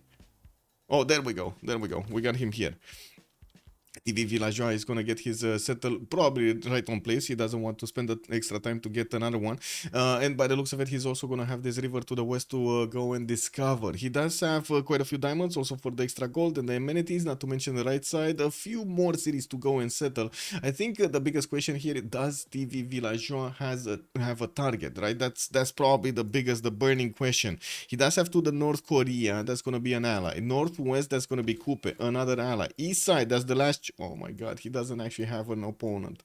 The biggest opponent ever. He does have Basil the second. That's gonna be behind all of these one-tile chokes and the mountains and the hills. Oh, he's gonna take forever in a day. So this is it. He picked Macedon on this one, and he's gonna just get to simming. That's it. Nothing else. He's just gonna be simming. Also, south, I passed it. Yes. Sorry about that. Also would have like Sundog being combined with CS control, like Tamar. Okay, interesting. And Sundog massively profits from the blue CSs. Yes, if they can actually get that going. To be honest, I mean, it is what it is, unfortunately. Pella is going to go for horses in the second ring. I do see also his Iron Tile is going to be in the second ring in the south. Could try to get... no, he cannot actually settle a city on the right tile. It's too close to Caguana. Could go for the banana settle. I mean, you know, it is what it is. You got to do what you got to do. But at the same time, I'm pretty sure he's going to first settle these... spots over here to the west side of Pella, and probably this one on the night because it is quite close, right? It is quite close, and he has some decent amount of tiles over there next to it. Unfortunately, not as good as the southern or the western ones. Anyway, let's move forward to Coupe because we lingered a bit too much on Gogol. We do have, on TV Villageois. On Gogol, we do have a builder coming up in 510s. He is going to start getting his warrior discovering the lands toward the western side. Quite a lot of forest and rainforest, not a lot with hills, to be honest. I was expecting, especially on the Rich Islands, to see a lot more hills, but it's fine. He's going to have all of this coast towards the north to get his settles going, and by the looks of it, also on the other side, it's going to be quite big. He also has an ally, right? On the right side, Sondok is going to be here. Could actually put a city on the west, on the north of Buenos Aires, so they can actually trade through this water body, while Coupe just keeps on settling. Has Ikil to the northwest to get some extra era score from settling a wonder and of course discovering it, while I do see Iron is going to be in the first ring of Tehonianga Nuya Coupe. His sword style is going to be second ring here on the western side. Also access to bananas, access to turtles to get some extra food or some extra science plus a bit of gold. That never hurts. And of course we're going to need to see what are his choices over here, or even if his team is actually going to give him the gold for the banana, right? You need to get the gold for the banana.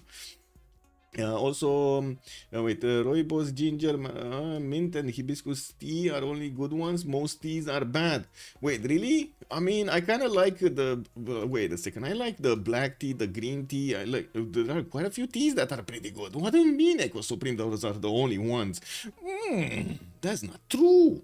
Also, everything actually is better with a little bit of lemon, no, in the tea.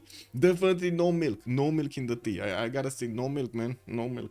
It is 7 plus keys. Okay. Sundok with the 7 cities. Okay. Chinese teas are the best. All other teas are kicked up, man.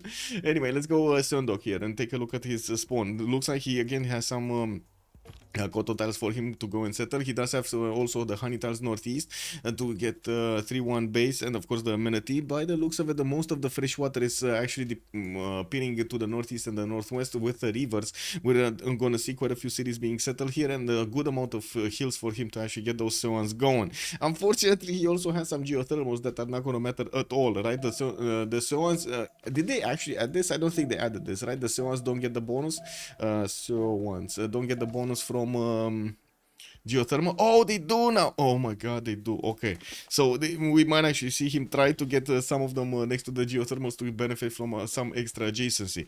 Now we do have also him with iron in the second ring, horse tile on the western side over here, and I see jasmine tea is also gold. That reminds me that I finished to read a case about tea in Detective Conan. Okay. What is detective? I'm not sure what Detective Conan is. I tried some tea, but it's hard to me. For me. Oh, interesting. Sweet tea. Yeah. Kublai Khan, Mongolia. Let's actually take a look here. Xanadu is going to have Mount Roraima to the south, but unfortunately he's going to need to settle non-fresh for it. We're going to need to see if Shizu is actually going to get this quickly, or give it a bit of time to actually get the settles on the freshwater first and grow much faster. Definitely a strong settle on the sugar to the north, or one of the two bases over there, so he can actually get that extra production going. Has a target. I think this is the first civilization that actually has a proper target. That's going to be Maya, and that's actually going to be extremely dangerous for Maya to actually get this going. I gotta say also Maori can actually jump into the water over here with his toas and try to swim underneath the Halong Bay to get to Maya and disembark some of those toas. That's gonna be dangerous. That's really gonna be dangerous. Xanadu has access to horses, and also in the first ring, I mean, and iron in the second ring. He's gonna have some mountains to give him the +3 campuses, and from what I do see, he's popping out his scouts so he can take a look at his adjacent territory here. We do have him discovering the river to the north. I do see at the moment, I do not see Mount Roraima. Let me take a look. Yeah, he doesn't know yet about Mount Roraima, but even if he knew, I find it quite unlikely that he would actually settle a non-freshwater city at the beginning as his B2. Anyway, because he would discover a bit too fast the technology tree, and I don't think that's extremely useful at the beginning, especially if you want some discounts.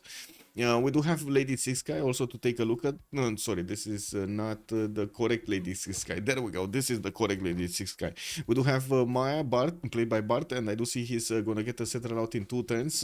Yes, I know he has this river, but again, we do know that Maya doesn't really care about fresh water.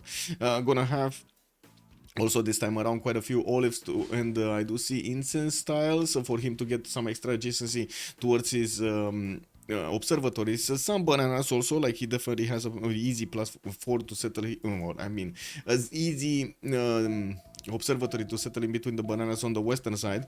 While I do see he's also gonna have some gypsum that's not gonna be useful. He has sugar. Okay, so that would be the third one, right? But that's another continent. No, same continent. Okay, so sugar, olives, and what did I see over here? I saw a third one, incense, right? Sugar, incense, and olives are going to be his options for plantations. Not bad, not bad. The biggest issue here is he does have Mongolia to the south, and that's going to be terrible for him.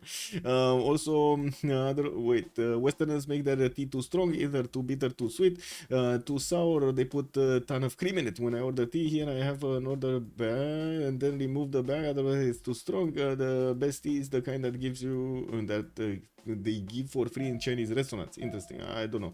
Vanilla and tea, at that point, just drink vanilla coffee. True, except everyone has different tastes, even if they're wrong. I mean, to be honest, I think tastes are mostly built up rather than actually it's like acquired, right? You acquire it because of the proximity that you have to different things, spices, or available like in the store stuff. You know what I mean? I'm not sure if it's that easy to compare. Anyway, Constantinople here getting a settler out in 2 turns. Gonna have his scouts discovering the north, and of course we do see also Babylon is gonna be past those forests here. That's gonna be one of his allies. Chillbrains does have to the west side, very far away, Pella, and I find it unlikely that they're actually gonna fight over here early on in the game. We're going to need to see how, of course, the situation will develop and if they will need to actually fight. We do have him also benefiting from diamonds for the extra gold, already a 2-2 over there, and I do see he will need to improve his cotton tile with some plantations. South could definitely go for the copper. Southeast could definitely go for those how to say, settles over there on the one tile lake, while I do see to the north he's gonna have a lot of jobs to go for, a lot of them. We do have him also benefiting from iron in the first ring. I think he said, no, he didn't actually, sorry. His horse style is over here southwest in the second ring, and he also has 1/4 ring that's a bit too far away to actually go and settle. And I do see him placing down, pre-placing I should say, his holy site on his iron tile. And of course we're going to need to see when he's going to get bronze working so he can actually acquire that resource, because right now he doesn't know about it. We know about it, he doesn't know about it. Let's take a look at G Phoenix. We do have him to the east of Babylon, and it looks like he's going to have a border with also Maya. That's going to be one of his allies. They could try to get to set up coastal trade routes here in between them. That's a bit too far away, right, for Maya. 2, 4, 6, 7 tiles. So I think actually England will need to put a city on the other side of this coast so they can get the trade routes in the water to go through. Another settler is coming up in 6. He does have to the north a city that he can place with so much tobacco. What is this? 4 tiles of tobacco in a single city. Oh my god, man, this is smoke heaven. What can I say? We do have him with geothermal also giving him adjacency towards the campuses, easy +3s to get next to it. And I do see, of course, quite a few resources actually in the seas. 3 crab tiles and a fish tile that's going to be available for him to upgrade in the first city. While we do have him also benefiting from an iron tile in the first ring, we do have his horse tile, second ring to the northeast. Okay, well, let's take a look next. What do we have? Dieter Donor. Okay, that's gonna be the last one actually that we do get to see in the game. We do have him moving towards the north with his first city. That's very surprising that he's actually choosing to go towards the north there, because I do see he would have had a copper settle southwest that kind of looked too good. Do we not have him actually discovering the south? Is this what happened? No, he knows. Okay, he's going north. It is what it is. He does have a jade settle over there, or I do see on the right side actually one settle that he's gonna have with adjacency for his campus from the mountains. While we do have him moving northward, I do have to take a look here. So he does have Byzantium, but that's going to be one of his allies. Doesn't need to pay attention at all actually to the south side.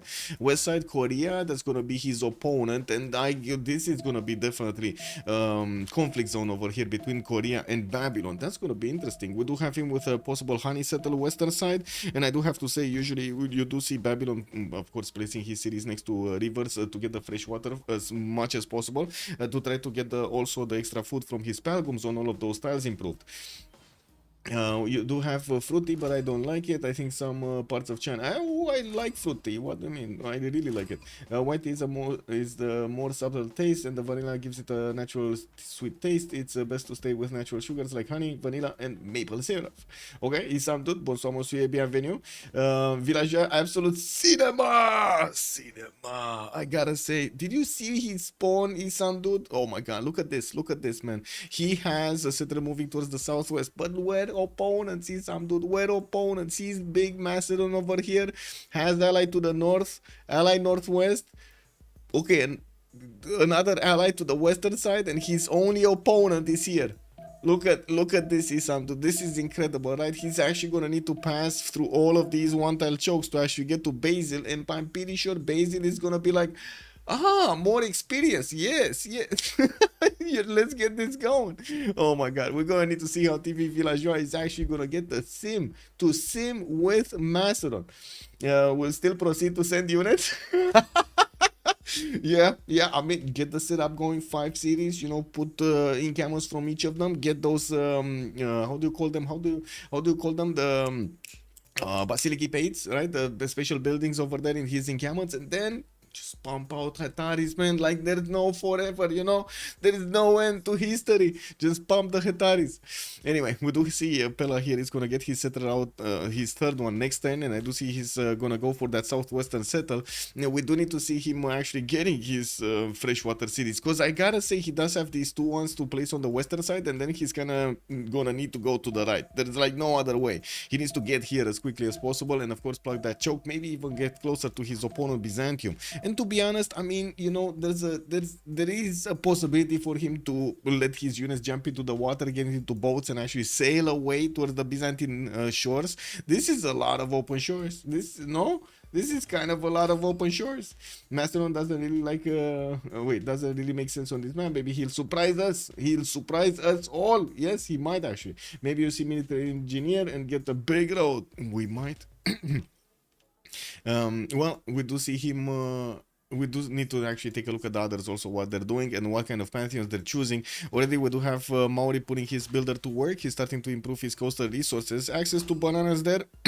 I do see another settler is coming up in 3 turns, and well, we do see him keeping up with the expansions on the north. We would probably need to see him actually go right side with the next city. 1, 2, 3, 4, 5, and 6 to settle, or 7 on that diamond tile, while we do have his builder getting that celestial navigation boost already for his harbors. Let's actually take a look at his neighborhood. Southwest, again, Korakoto. Ooh, first pantheon. We got a pantheon. City patron goddess got picked up by Mongolia, and I do see he's gonna get his third city out next turn while he's working on his trader for the city of Korakoto. He did choose to put a campus down first. That's very interesting. We might actually see him try to get his setup going with his government plaza in between on that 2-2 base, so he can add more adjacency towards his campuses that do have mountains next to.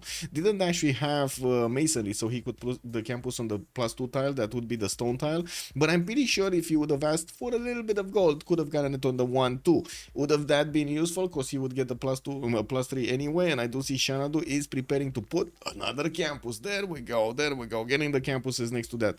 Now we do need to see him also probably going to the northwest here with his settler. Now the big question is, did he find out about Mount Roraima? What do you think, guys? Okay, I'm gonna put up a poll, and then we're gonna put up actually no, let's get it quicker.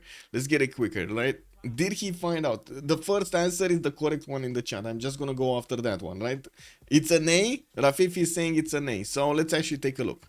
He did not find it. Okay, now big poll coming, guys. Big poll coming.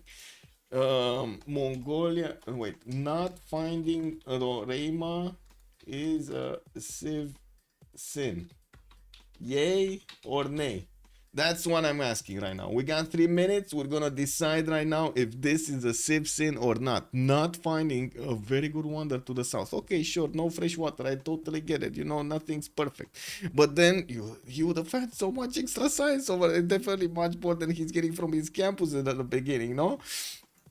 So you guys, you need to tell me, not finding Mount Roraima, is it a civ sin or not? Let me actually put this up on the screen also and take a look at the YouTube chat. Papa's good evening, sir, and welcome. Let me see, do we have this? We do have this. Let me see what's going on. We need a few minutes, right? We need a few minutes for everybody to get the going. We got 3 yays right now and 2 yays. I'm not gonna vote, you know, I'm staying out of this, right? Let's actually see how this is going. His goal is to crush printing on mind, and settling Roraima is crucial. Yeah, I mean, everything needs to be there proper, no? I always tend to make a circle with my warrior to see the close possible cities, but in Timor, I guess he doesn't have the choice. Yeah, I mean, yeah. Nashpa scouting, man. Nashpa. That just sounds so funny. Nashpa scouting, man. Scout Nashpa. Yes, definitely. Bad scout. Anyway, we do have him yay or nay. Let's actually see what's going on. Guys, you have 1.5 minutes to vote on this. Not finding Mount Roraima, civ sin or not? Let's actually move forward and take a look. Dion did get settled 2-2 base. He's getting this settled right side. Could definitely get a fourth one here. Would not be surprised to see the fourth settle, and that's correct. We do have Babylon settling Mashfa Shapir on that J-Tal for the extra culture, and of course he does get the fresh water, right? That's a lake, and he should actually get the fresh water there. We do have him with the trader moving towards the right side. By the looks of it, he's actually trading directly to to his capital. Okay, that's the capital. Interesting that the trader actually wanted to go around. I guess that would be faster, basically, in terms of land speed. We do have his settler moving on the western side. Again, big surprise that he didn't go for the copper settler. He does want to get his honey settle for the extra amenities since he already settled one. So I guess that's why he's not going for that copper settle. What do we have? Nays, 4 nays and 3 yays, guys. Okay, yeah. Let me actually put it up again on the screen, right? This is the Mount Roraima that we're talking about. This is the Mount Roraima, right? Could easily settle cattle, get a granary going. You get access to extra science, easy peasy. Get to upgrade more olives. Ooh, this is just beautiful. No more horses over there. You get the e-horse on the map. Come on, man. You gotta like this. Macedon, still no Pantheon. We do have Byzantium over here getting the holy sites out, also holy sites towards the northwest with 3-2 bananas. He's 30 moving also to the eastern side. We do already see some zones on the map from Korea. It looks like he kind of placed that one weirdly, but anyway, we do have this easy +3 here next to Gwangju, while he's also gonna get this one from the capital. It's only a +1. We'll definitely want to get the mines there. Beta Estradiol, good evening, sir. Do the players see all resources on the map from the start? Not all resources. Only the observer mode can see all resources. Nay. Okay, so this is it. You guys decided that it's gonna be a nay for the Civ6. The players do do talk to each other. So for example, you have somebody going for animal husbandry, and then they're gonna tell to the other players, hey, you have a horse there, you have a horse there, and so on and so forth. And the same can be said about iron working. Where is their iron? Where do they need to actually get to put down their districts or not put down their districts and so on. While the same thing happens also later on, if they do need to actually get some coal going and so on, they do ask each other. They don't get the visibility though. It's only when they do discover the technology, or at least one of them discovers the technology. Okay, let me actually see. Temsiot, good evening, sir. Strategy. For sure, a tragedy, yes. Also, olive settle would be best for aqueduct placement. Couldn't they, by looking at the stream? I mean, we could see them in the stream chat, for example, and it's kind of unlikely that they're actually going to see that much information here. The timer is extremely hard. I mean, I would challenge you to actually play on exactly how they're playing, to see how fast the game is and how challenging actually it is to actually get all of your moves going. So, okay, let's see. Byzantium didn't get that Pantheon. I do see Coupe went for God of the Sea. He's getting his extra points of production there, and by the looks of it, 3-3-1-1 turtles, while we're gonna have the monuments to the southwest. It does seem like he's going to have access to quite a few bananas over there to get going. The 3-2s, very nice. Not only in the capital, but also southwest. I do not see him actually settling this eastern side. A bit unfortunate, because if he's going celestial navigation, he's not actually going to have a place from Wakara to place and to put down his harbor. That's going to be unfortunate, right? It is what it is. Yeah, we do have also another builder that's coming in, of course, to keep upgrading all of these coastal resources, while we're going to need to keep moving, right? So, Divine Spark picked up by Korea. Okay, and he's already starting to make quite a few of these scientist points. 2 great scientist points per turn. Maya is on 1. Okay, Maya also started to finish his... okay, this is Babylon actually, not Maya. Ooh, okay, there we go. Maya went for Goddess of Festivals. Already he's upgrading quite a few of his plantations. I do see he got his banana in the capital and also the incense tile upgraded, while he did upgrade the wheat tile to the northeast. Probably that was for the bonus of for irrigation. Tikal got placed in the south. He does have also Maori coming in with a warrior. That's going to be one of his opponents sniffing into his city over here. And I do see we do have also a builder coming out from El Mirador in 3 turns. Well, Tikal, 8 turns to go in the south, while I do see the scouts are getting closer to Mongolia. I do have to point out we did, we did already say that this is going to be a conflict zone. So this right here is going to be conflict zone. This right here, no, not this. This right here is going to be conflict zone. I don't think we're going to have a conflict zone over here from Byzantium cities to Macedon cities. But at the same time, Isandu in chat is saying, no, he's going to do it. So I'm like, okay, it might happen. To be honest, I'm waiting for it. Like, let's see it happening. And we don't have yet a Pantheon for Macedon, but he did manage to get his 4th city out. I would imagine he's going to go west with it, but don't quote me on that, because at the moment, I do see him actually placing Chalkidiki and starting on his encampment placement, pre-placement. So I wouldn't really take it out of the choices. says that he would go as far to the northeast. Let's actually count this up. How much is this? 1, 2, 3, 4, 5, 6, 7 to settle. And while if he goes to the left side, he has 1, 2, 3, 4, 5, 6, 7, 8 to settle. Oh my god. Oh my god. This is, on the left side, it's actually longer to settle the city on the left side than it is to actually go as far away to the right on the Struma River to get that coastal city, or I should say the a closer city to the choke point of his opponent. Let's take a look also next. What do we have? Still no Pantheon from Babylon. Babylon getting his Magnus out in 410s. He does have commercials out in 6 from Ashfa Shapir, and I do see he's also getting his monuments for the extra culture, while Korea is also sniffing around his cities. He doesn't actually have access to the trader unless he actually crosses the river.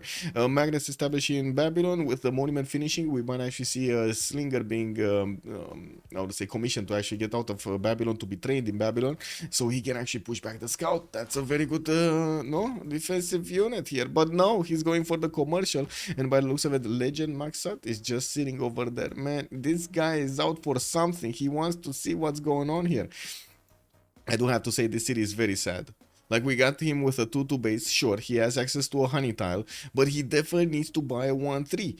Because he only has 1-2s over here, and I don't think that's a decent amount of production there. I guess he can work it, but to be honest, the 1-3s would be just so much better. Anyway, now we do see Eleanor also, no Pantheon. He just picked a Pantheon, Goddess of Tides. He's gonna get the extra culture on all of these coastal resources. Has so many of them in the capital, with a 4th city also coming around from London. We do have him just trying to improve as many of these coastal resources as possible. Access to Wales also in the Newcastle upon Tyne city. I don't see him. Oh, never mind. I do see him. He has another turtle here, but the other whale is going to be very far up in the north, and that's going to be quite close to the tundra, actually in the tundra next to Anshan. So I don't think actually he's going to be that incentivized to go there. Also glad to see his move from Novice. Wait a second. Yo, that's Legend. Yeah, I used to play Novice Teamers with him like 2 years ago. Woohoo! Yeah, I mean, you know, it takes time. It takes time. Glad to see he's moved on. Yeah, true. How some guys I used to play Novice Teamers with 2 years ago still play Novice. In my case, I barely played the game. I mean, to be honest, I guess that's one of the things that it's good that you have ongoing competitions. It does help the players actually get their foot in the door and get a taste of what is it to play at the high competitive sim. It's not for everybody. Totally understand it. It's quite a bit of a commitment to actually get the knowledge and also play so many games, get that synergy going with your teammates. I do see also Mongolia is going to finish his campuses. He did manage to get Al Malik on this river bend over here. What's this? Where is he getting the extra science from? Is that a T tile or something? Or is that was that an iron tile over there? It might have been an iron tile actually, because I don't see anything, and I don't see any resource underneath the settle. That's so weird. Anyway, we do have a builder coming out there in 3 turns, and I do see he's gonna go for the 4th city quite quickly. Oh my god, is he discovering this? He did discover it. Also, how long does one of these games usually last? Yeah, it's like Blazecat game is saying, it's going. I think we had like between 2.5 hours, 3 hours, and one of the longest ones was like 8 hours plus, to be honest. On average, it's like between 3 and 5 hours. I would say on average it's like 3.5 to 4 hours basically. Like looking at my YouTube stream and so on and so forth, or I should say my YouTube videos over there and the time. But there is quite a bit of an extra time at the beginning of the stream, because I do want to leave the the viewers joining in and give them the notification a bit of time before, like 20 minutes before, 15 minutes before the game. So you gotta take that out. Can be one. Yeah. The other game types like 1v1s are extremely quick. 2v2s are also quite quick, but the players do prefer the 4v4 than they prefer the other ones. And the FFA Ironmans are just as long.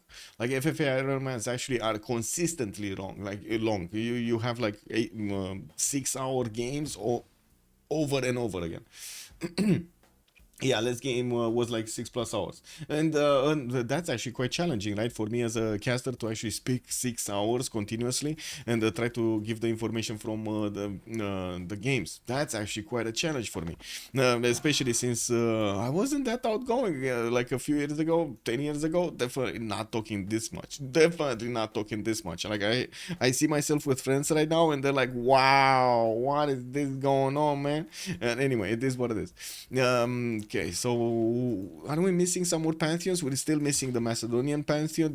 No, Babylon still didn't pick one up, and it looks like Durkuligazut did actually buy the 1-3 tile. He's still not seeing the Korean scout though, and this is quite surprising. Is this Korean scout just gonna wait for the commercial? I think he's just gonna wait for the commercial, right, to get the gold.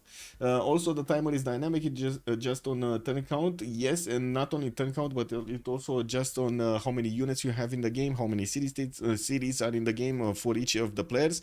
Because it is actually quite the timer that we're using. It is actually quite an advanced algorithm that Jack, the narrator, one of the modders that helped us actually get this. But the spectator mode going and so on, and also the competitive scene with other mods, he did make it consistently asking the players how much they can spare, right, for every turn, depending on the time of the game, basically.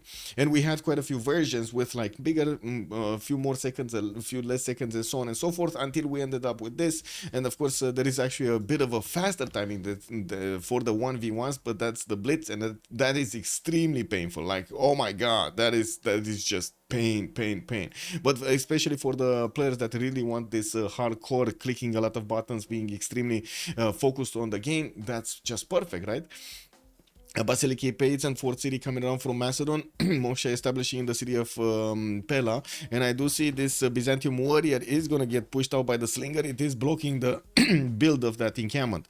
Let's see, so okay, this is it, right? The end of the turn, 50 seconds. We got 50 seconds. We might actually see the scout actually moving on that commercial to try to pillage it. It is still outside of the vision of Dieter Donner. Look how this looks.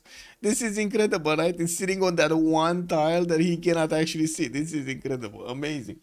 Why is that Alexander needs warfare? Yes, Alexander definitely needs warfare. But to be honest, the beginning of this particular game, since he doesn't have a target, it is kind of weird that he actually opened up with Basiliki Pates. I gotta say, like usually he would go, I would imagine he would have gone for something more normal. He would have gone either campuses into commercials or directly commercials for those internal trade routes, and then a little bit later on in the game would get his setup going for encampments and the Basiliki Pates and so on. There is something though. More and more players are actually using the triple encampment setup at the beginning for that extra production. It does help quite a bit, but it does keep your... He's not moving. He's moving! He actually got on the commercial. Free gold right there. Man. This guy is just gonna get a free gold over here. He just basically paid for his scout. Let's see how much he's gonna get. How much is he gonna extract from that commercial? Moreover, he opened encampment here, kind of locks him into unit production. Yeah. I mean, that, to be honest, the extra science that you get from the units is incredible, right? 5 city setup, encampments, you just keep pumping out units. Anyway, looks like Legend over here is still shy of clicking the button. We're turn 27 and we can actually take a look at the city states while we're waiting for the scout to actually pillage. Anshan, Mitla, and Taruga for the science city states. We do have Chiaguana with Rapa Nui for the culture city-states, La Venta for one religious. I do see also Venice for the trade bonuses. We do have Buenos Aires, Cardiff, and Johannesburg for the industrial bonuses. And also Kabul and Preslav for the military. Kabul, very good city-state over here. Oh, 36 gold, man. There we go. Fill those coffers with the commercial gold over there. Pillage economy, best economy. That's what Bornarin is saying in chat here. He does have a stat bonus, but it's linked to warfare. Yeah, you gotta get the drums going, Blaze. Get the drums going. You can essentially cover 25% of your production into science, but it's not useful unless the units you make are useful, and your units are gonna be costly to maintain. Are you on Korea side or just for mayhem and destruction in general? That's a good question, Eco Supreme. That's a very good question. What is going on here? Am I on one side, or I just want to see over here what are they doing? commercial hub investments coming up in 2 turns here from Gongju. I do see Moksha is also established already in Gyeongju, getting him that extra culture. We do have quite a few zones being placed over here, right side, 1, 2, 3, okay, and we do need to see if he's gonna manage to actually get going. Oh, I think I have. Give me a second. Let me actually move a little bit. There we go. Okay, Zankian is going to be one of the first merchants in the science. Scientists I was wanting to take a look at. Korea does have 6 points a turn. We do have Maya on 2, and I do see Mongolia on 1. Now in the scientist screen, I guess we're going to see who's going to pick up the second one, because Aryabhata just got passed by Korea, and he's like, nope, you can take Aryabhata, me going for Hypatia, me going for the best one of them all, no? Okay, well, let's see if he's gonna manage to get that extra library from Hypatia, not to mention the extra science.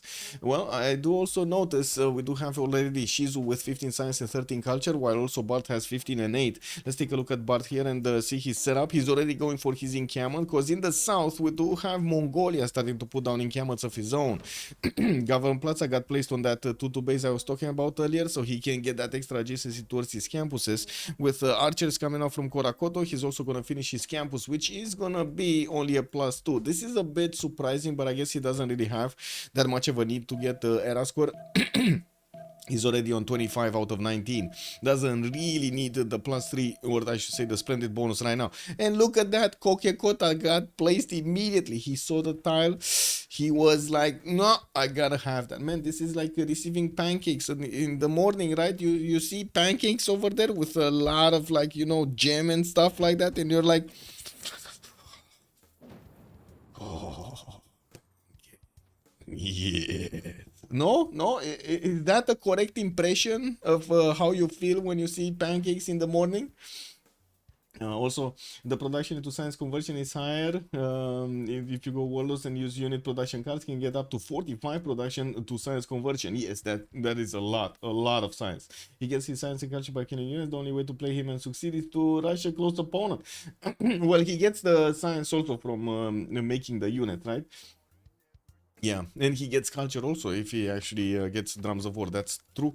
Okay, Government Plaza from Shana doing 2. City Patron got still got placed from an early stage. I do see Webcam now is gonna get the encampment quickly, and that's actually a good question, right? So Alexander here will definitely have one of his generals. Now, I don't think he's gonna wanna deny generals to anybody, because well, I guess will he or will he not? Because at the same time I'm thinking maybe they could deny Baya. He doesn't yet actually do the projects, and there is still time to actually deny that, but unfortunately Mongolia doesn't have his encampment down, so he can make his own projects to try to actually be competitive and get one of those out. Alexander, so lonely. Yes, this is quite sad, right? You got a war nation that actually wants to war, and there's nothing happening here. What do you mean? Oh my god. Anyway, now we do see also forest fire declared by the gods to the south of Buenos Aires. Government Plaza coming out from Tehonianga Noyakupe, and we are just jumping into the next era to actually see what the bonuses are. Everybody did manage to get. Wait, what? Oh, next turn. Okay, next turn. Never mind, next turn. I was like, why is everybody normal age? Not gonna lie, I thought I'm getting punned right now, no? That's the word. I thought it's a joke, right? I thought it's a joke. Honestly, I thought we're next era and everybody's in a normal age, and I was like, wow, this is incredible. Exactly. Popping up Basilico pays a turn. You should. Okay. Well, let's actually see. What do we have? Maya 1. We do have Macedon on 1, and he's gonna get the more points. Another encampment is finishing next turn. That would be his second one, but he did get his Basilica paid, so he's gonna have 2 points next turn with a third one from the turn thereafter. On Basil, we do already have him finishing and also getting pillaged on his holy sites.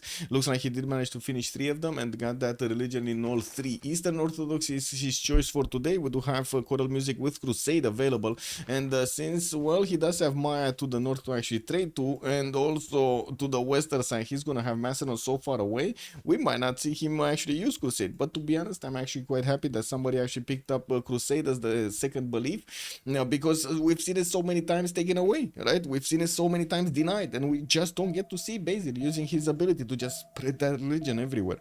Anyway, we do have a builder from Constantinople in 3 turns, some more shrines for the extra faith per turn, and looking at the yields here, well, we do have him barely on 12 faith a turn. That's basically nothing. And taking a look at the Pantheon, he did go for God of Craftsman as a Pantheon, so he's getting more production and more faith from each of these improved resources. But to be honest, he would have had a very strong, I guess he does like to chop, but he would have had a very strong Sacred Path here for his adjacency. But anyway, doesn't seem like that's his setup today. We do have him repairing his other holy site here in the south. That's only a +0. No, that's a +1 actually. He does have 2 forest tiles here. And of course the shrine needs to also be built.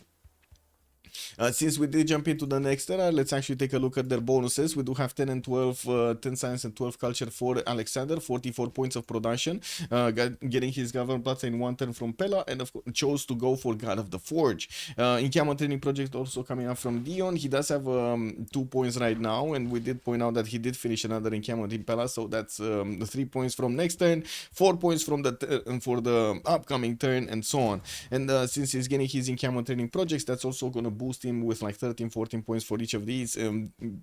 That keeps increasing with the text and the civics that he discovers. And we do need to move forward. Coupe, 12 science and 22 culture. That's a little bit better. He did get Moksha in the captain, and I do see he's already expanding with his he already has 5 cities, 2, 4, 5. That's his 6th city moving on the right side. That's a lot of cities at the beginning of the game, don't you think? With the harbors coming around, he did put them off a little bit so he can get his expands out. And I do see he does have more settlers coming out from Wakera Warawa. He wants to go as wide as possible, as quickly as possible. Doesn't want to wait for Ancestral Hall to get those free builders. He just wants the settles. We're going to need to see him get his setup going with his lighthouses to actually connect all of these cities to the capital, and also benefit either from the extra food and the production, or even go for the Governor Moshe third their promotion. He does have 59 points of 66 points of production. That is significantly more than everybody right now in the game. Like, look at that. Look at that.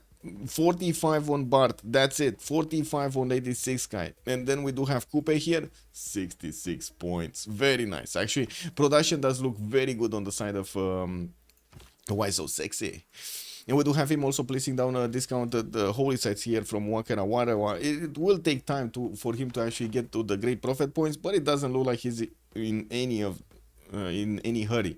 Okay, so Zankian did get picked up by Korea as a extra trade route merchant. We do have Babylon managing to pick up Coleus. Nobody picked up the scientist. Not yet. They didn't get here. So Maya is 3 points a turn. He's gonna get the option to get it in 2 turns, and then he might actually pass it to Mongolia. Anyway, let's take a look at Korea. 19 science already, 32 culture. We do have Korea here, 4 cities going for his hanging gardens. That's gonna be pretty poggy-woggy, extra growth in all of his cities, and also quite a bit of housing around all of these cities, including the capital. While his government plaza did get placed to the southeast to increase the adjacency of one of his seons, well, we do have him starting to place down a few markets, and that extra trade from Sankian is going to be extremely useful. He's starting to chop with his builder in the hanging gardens, and I'm pretty sure he's going to want theater square over there. We do have some of his units actually fighting off the Byzantine scouts from the right side to push him out of his borders, and a 5th city is already deploying towards the northwest of Gyeongju, towards Mitla there. Doesn't really need to pay attention to the western side, right? I don't think he needs to, because that's Coupe over there, that's his ally. Macedon south, another ally. But to the eastern side, he does have Babylon that he's definitely going to need to take care of, you know, in one way or the other. We're gonna need to see one way he's gonna choose. Also, too many seats. Thandorius, wait, can you have PlayScat co-cast with you today? I would allow for a much more user-friendly chat experience for the rest of us. Okay, what do you mean? He's here. I mean, he's Forking Knight. Will Macedon get the golden age? That's a good question. He did. He did manage to get the golden. Can Fog of War be enabled for like a turn bit so we can see what they discovered? Yes, sir. We can actually take a look like this. So they did discover on one side this. I mean, I can just leave it for a few seconds and then I get to switch. We do need to move to Kublai Khan Mongolia also, so let me actually move the screen. Oh, we kind of talked about him, no? Nah, not in this one. So Pembrashen voice is going to be across the board here on the side of Why So Sexy. We do have Kublai on 26 science with 23 culture. To the south of Lady Siska is 22 and 23. Looks like he's getting his encampment training project next turn, and it doesn't look like he's going to make enough points to actually recruit the general. He does have a builder that will be available to chop with one builder charge, so we might see him actually chop another one of his encampment training projects. Magnus establishing in the capital, more builders coming around, a +3 campus here from Al Malik, and we do have him improving his amenities so he can actually keep his people happy. Got all of that extra science from the south from Kokekota, which does keep him very competitive with Bar to the north, right? In the tech side, he's also going for Mason. It looks like a recorded history for the Civ victory. While at the moment, I don't know. I don't know if he actually has horseback riding or not. We need to figure it out. And I'm pretty sure the timing of attack is going to be the Keshik timing, right? The stirrups timing. So I think we're going to need to wait here for Shizu to actually get everything going. Not to mention build a few more of these encampments so he can get the Ordus in, which are the replacement stables, which do give him quite a few bonuses towards Cav units. Okay, let's switch to the other side. Maya here, what do we have? Maya on the other side did manage to get his own general, and I do see he's starting to get quite a few hulches in the south. He does have slingers that he could upgrade into hulches, which are replacement archers. Pretty good units. You do have him with a wave of builders coming in, and I do see his 24 science with 23 culture, 47 points of production. Not that far away from Kublai Khan, Mongolia. Same in the gold, 18 versus 20 here, and of course we do see 52 food versus 59. Well, we do have him getting quite a few of these science points on his tiles next to his observatories, and now he just keeps on increasing his power. And we do have Magnus in the capital with Moshe established in Ermirador. No third governor here, and by the looks of it, Mongolia with Macedon will probably pick these two next ones up. So Maya got one, Macedon got one. Okay. So I guess Korea and Babylon are just not gonna get one. It's fine. So everybody that needs a general kind of has one. I don't really believe Macedon needed the general, but might as well get one, right? Hannibal Barca is over here available for Macedon, while he's getting all of the encampments with his Basiliki Pades. Well, let's take a look at Basil II. What do we have here? 17 science with 15 culture, went for a monumentality golden age, 43 faith per turn. Now that's a good number, right? 43 faith per turn. We do have for this era right now. 4th city moving somewhere, 5th city coming out from Nicaea. We do have him getting more monuments for the extra culture, and I do see him placing down also some of these campuses in Thessalonica, which is going to be an easy +3 over there for the splendid bonus. +2 here in also Nicaea, while we're going to need to see where is he going to keep on settling towards the north. He does have Babylon, which is basically his ally. I don't think he's actually going to be interested that much of taking land from him, but I'm pretty sure he's going to try to get this array of lakes here settled. Well, G Phoenix, 10 science and 26 culture on Eleanor, 4 city strong. Oh my god, my nose. We do have audience chamber coming up in 4 turns here from London, and yes, we're going to need to see the lighthouse coming up from Newcastle upon Tyne.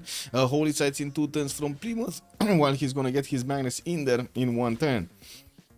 We do have him with quite a few of these culture points coming around from the improved coastal resources, and of course, because he does have harbors, he's starting to actually recruit some of these admirals, which are not gonna really be, I would say, there's not going to be a competition for them, basically.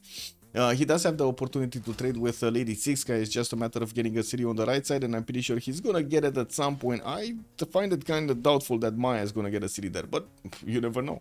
Audience Chambers specialize in building of choice in Gavron Plaza, while of course we did talk about his pantheon.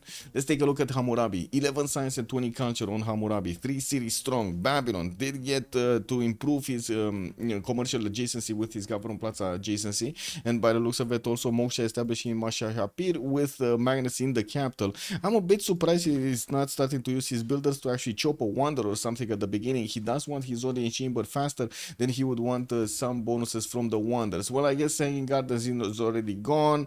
I don't think he has that much of a use for a Temenanki. Oracle maybe would be nice to chop over here, or maybe he's keeping all of these chops for Colosseum. What do you think? Is he keeping it for Colosseum? Might be. Also, Hassan, good evening, sir, and welcome. The Holmet, good evening, sir, on YouTube. I have Heritage. What's your problem? What? Wow. Different definitions of the word, by the way. You can ask Michael to show Team Vision if you want. Yeah. I'm doing it. We do have to see what's going on here. We do see Babylon is starting to improve also his resources. Didn't actually choose to go for the honey settle, but I guess it is what it is. He would have been a bit closer to the other tiles. He just wanted to get his commercial much quicker and also get his setup going around the Government Plaza to give some more bonuses towards his resources here. With Coupe getting so big, 246 series, we do have him getting his harbor out in Otatarapa. Kayapo is going to get his harbor out also on 1110s, and he did actually settle towards Korea. That's going to be one of his allies, and I'm pretty sure again they're going to try to get the setup going for those coastal trade routes. Lots of gold to be made. We do have settlers coming up in Fortens from Wakarawa, and by the looks of it, another city, a seventh one, is actually moving towards the south. I would imagine he's going to go for, oh my god, he cannot go here. Like this is devoid of everything that he would actually need to have a good settle. Where is his forest? Where is his rainforest? Oh my god, please get it here somewhere. Like this is gonna be a much better city, right? With available turtles, with all of the 2-2s, 1-2s, and of course even the 2-1 forest over there is gonna get bigger. Anyway, I really hope he's not gonna settle the south. I really hope he's not actually gonna settle here. Let's see Mongolia. What is he doing? Actually putting a unit, a scouting unit in the form of a warrior to actually go next to the Mayan units to see what's going on. He has some archers in between, and I do see he did manage to recruit Trung Trak, starting to get horses out, and also recruited Aryabhata. That actually opens up Hypatia, and it did get taken by Korea by the looks of it. After he did pick Euclid, looks like he needed to actually choose to put a lot of points into this to get 2 of these great people. Not bad, you know, it's still 2 era score, and you still get some bonuses. World Throne in Fortens from Shanadu. I do see Kokekota. I think he finished granary. Let me actually see. Is there a granary? Yeah, there is a granary in that city center. So he has the extra housing from that. While we do have a campus being placed there, that's only going to be a +1. It is what it is, no? With Victor established in Al Malik, we do have some libraries coming out there. And of course, we're going to need to see if he's actually going to put pressure on Maya. You know, a lot of pressure on Maya. Right now, Maya does go for apprenticeship in 6, and we have no idea if he actually has a classical unit technology or not, like a horse or a swordsman or something. I'm pretty sure he doesn't have swordsman because he doesn't have the upgrade button on the warriors. We don't know horses. He might have horses. Yes, I am Romanian. You. Good evening, sir. Also, it would be fair if Macedon had special technical remap rules. Oh my god, man. That's not quite fair. I don't think it's fair. What do you mean it's fair? It's not that fair. Oh my god. Anyway, let's take a look. What's going on? Audience chamber coming up in Babylon next. We do have horses also coming out from Babylon. We might actually see him try to put a few horses towards the west side to see if he can take Taruga down and then move forward towards Korea. While Korea is, dabbling to get the scientists, get them into the party zone, try to put them into those campuses to try to squeeze as many points as possible. Well, right now, we're going to need to see if the party is going to move to him or not. Victor in Gongju. I do see Moksha establishing the capital city, while of course multiple Sewans are coming around. Oh, Pingala also establishing Guangzhou while he's working on his market. What is Macedon doing? He's getting Hetaris. Wait. He's actually getting Hetaris. And why is he clicking on a horse? No horse. Horseback. Just get Hetaris. What do you mean? Oh my god. Anyway, Hannibal Barca is there, and I do see he only managed to pick up one of these. We do have campus coming around from these in between the Government Plaza and the 2 encampments, and I do see another one here. That's only a +1. Couldn't actually get this. I mean, it wouldn't have mattered that much, right? It's only a +2 over there anyway. With more settlers coming around, Macedon is gonna try to get the science from popping out units using his Basiliki Pates and his production, while we're also gonna see the settlers needing to actually get out over here. To see how things are going. Maya Gulf Plaza is so late. The Gulf Plaza on Maya. Let me actually take a look. Oh, yeah, it is so late. Actually, we're already 10:37 and he's barely getting it in 1:10. 10:38 Gulf Plaza. That is quite a bit. That is quite a bit. We do have Tikal also getting the horses out. Okay, there we go. So he did have horseback riding. It's just a matter of Mongolia actually needing a lot more units if he actually goes against his opponent here. And I do have to say, he does have more horses in production, while now he did finish his government with the warlord's throne. He's gonna get more production towards that. He's gonna need a Buriga. This terrain is awful. It is. It is. Well, there we go. Chopped another horse. Going west side. Okay, interesting that he's going west side. Why is he going west side? And this is Trungtrak, okay. Never mind. What's on the side of Burica? Okay, Maya has Burica. 3/10 for a commercial from Wakiam now. Okay, more gold, more gold, more gold. To be honest, gold pattern is kind of fine on both sides here. Now, I'm a bit worried about this though. Macedon, where is he going with the Hetaris? Is this gonna be an attack on Caguana? Because otherwise, I don't know where he's going, to be honest. I'm pretty sure he's not going. Oh my god. He could, I mean, he could try to click on stirrups as quickly as possible. Oh my god, this is the strategy, guys. Click on stirrups quickly as possible. Get those units into the lands of Kupe, right? You put them on his tiles here. Upgrade them into knights as quickly as possible, and then send them to Maya. They're gonna arrive at the same time that Mongolia is probably gonna get his stirrups also and start to push Maya from the south. That's gonna be amazing if he does get that going. Isam Dude, what do you think of this plan? That actually allows Macedon to be competitive here, no? Wallostrom coming up in 4 turns here, and I do see more settlers are being built from Dion and Shalkidiki. He's gonna go 6 cities here, and we do have Basiliki Pates getting out in the 4th city in the south here, Aigai. With Byzantium also getting to place down his encampment. We're gonna need to wait and see if he's actually gonna attack anybody here. I kind of doubt it, but he is starting to settle the Levantine Sea on the western side, and he's gonna get closer to Macedon's borders. Now, I don't think he's actually gonna get into the water here to get his stuff going, but I'm waiting to be surprised. We do have Temple of Artemis in 2 turns from Constantinople. He's gonna chop that. He did manage to get Stonehenge. That means he did manage to get a 3rd belief going. Pilgrimage. He's gonna get more faith from each city following the religion. Of course, could actually convert quite a few of his allies. Babylon to the north, that's an easy conversion. Eleanor could be converted as well. I don't see Eleanor actually placing. Oh, he did place a discounted holy site here from Plymouth. While of course Korea is going to be a bit too far away for him to actually apply his power. That can happen anyway, right? We do see him, Chilbraze is starting to move to the northwest with one of his settlers, and he will get closer. Maybe make a road, maybe make some tagmas, you know, they're gonna party. Wait a second, Temple of Artemis, 2 turns from Korea. Temple of Artemis, 1 turn Constantinople. I mean, that's kind of an easy choice, right? It's gonna be Constantinople finishing Temple of Artemis. I don't see Korea having a possibility to actually chop it this turn around. The builder already did chop there. I think he already did a chop. Okay, New Zealand from Chanchon. In that city center specifically, he does have the ability to actually get his pyramids. And I did see somebody else, right? So Pella could build pyramids. Yeah, it looks like Macedon is going Caguana. He's going to take out Caguana. We do have him also finishing down those campuses. Man, this is such a fast expand from Kupe. 17 science, 39 culture, 96 points of production. Definitely way ahead of everybody else, and he keeps on putting this production into more settlers so he can keep on going. We do have him with lighthouses also getting out on the coast, and by the looks of it, he's going to get another settler in 3 turns from the capital city. While we do have the majority of his cities available to build the campuses. Wakera Warawa did not go that way. He went for holy sites, and of course he does have some great profit points that are starting to be acquired. He just needs a few, like 3 more turns to actually get this up. In the merchant screen, I do see that Babylon is making 8 points. The next one up is going to be Marco Polo for a free trader unit, which is going to be amazing, and also the trade capacity. We did have another scientist picked up by Korea and another one of these merchants for Korea, so it looks like he kind of gave up on that one. Anyway, we're going to need to see also if England is going to start making those writer points soon. If usually England does like to go harbors into Gavron Plaza, into Holy Site, into getting his these theater squares out.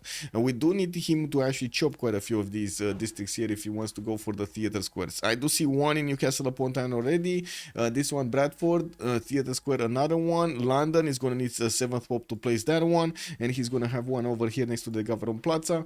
Could have easily tried to actually go for his own Temple of Artemis, but just didn't. Pingala establishing 2 turns in Newcastle upon Tyne, and we do need to see the skirmish. Is there a skirmish happening here? Because it looks like the units of Maya are moving forward to try to keep away these Mongolian horses from his borders. There was an archer being taken out here. It looks like there was a skirmish right before we actually started looking at this.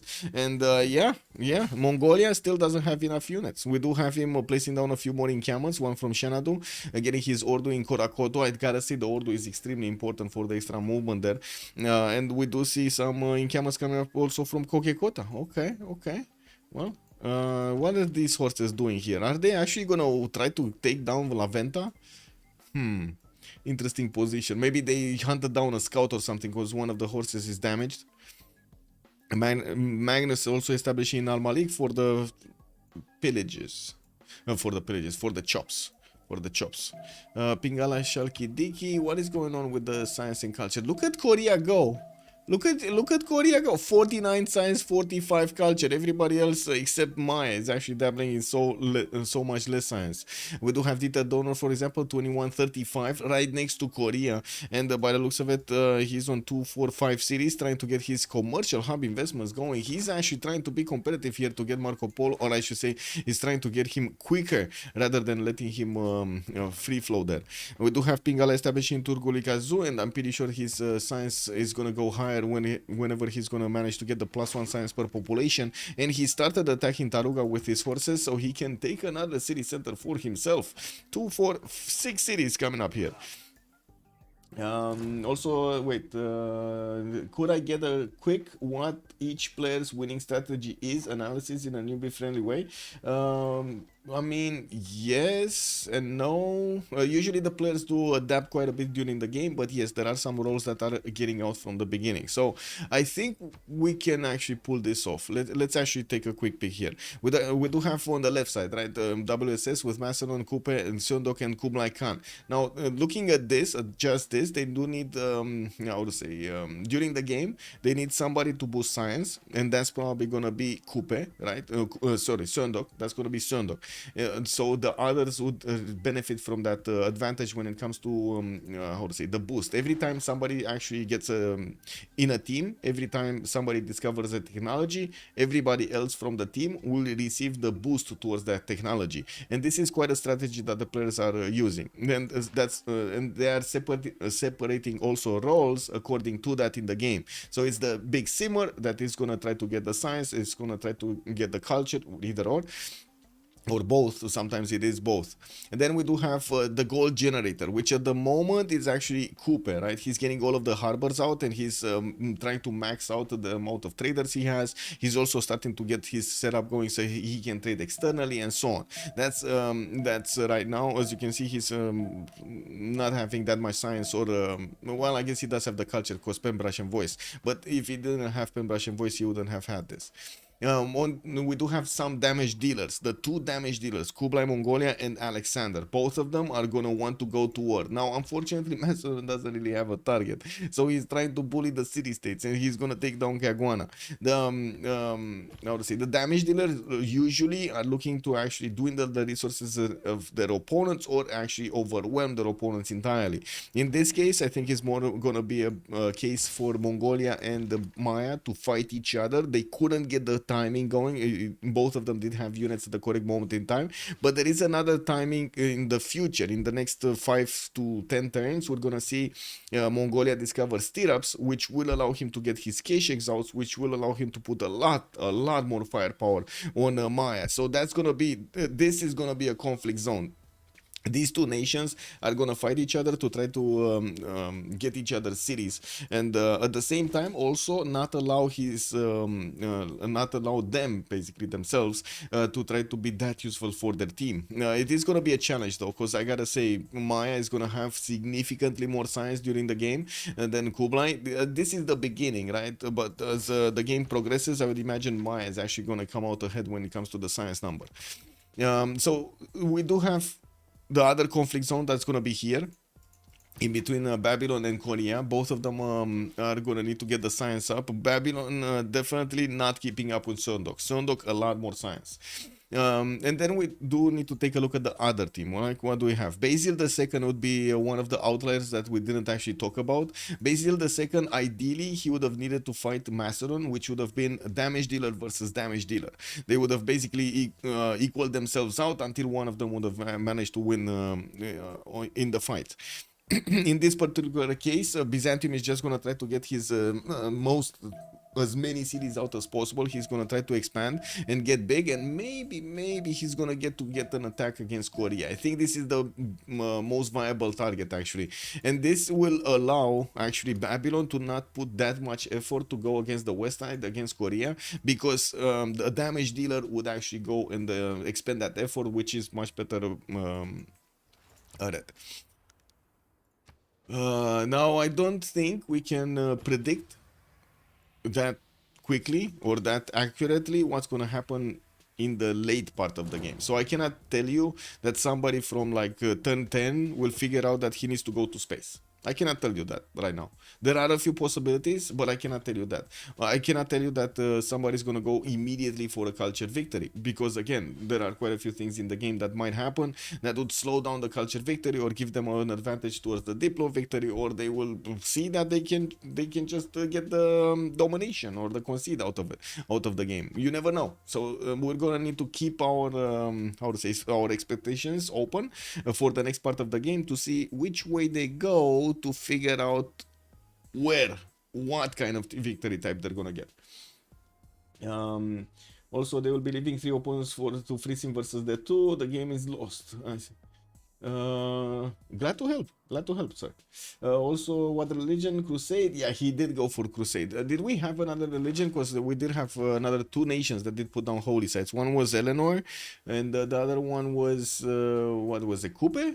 Was it Kupe? I think it was Kupe. Yeah, there we go. So he did manage to recruit Siddhartha Kutarma, and here no prophet yet. England is only making 1 point of a great prophet, so yeah, he didn't manage to actually get enough points.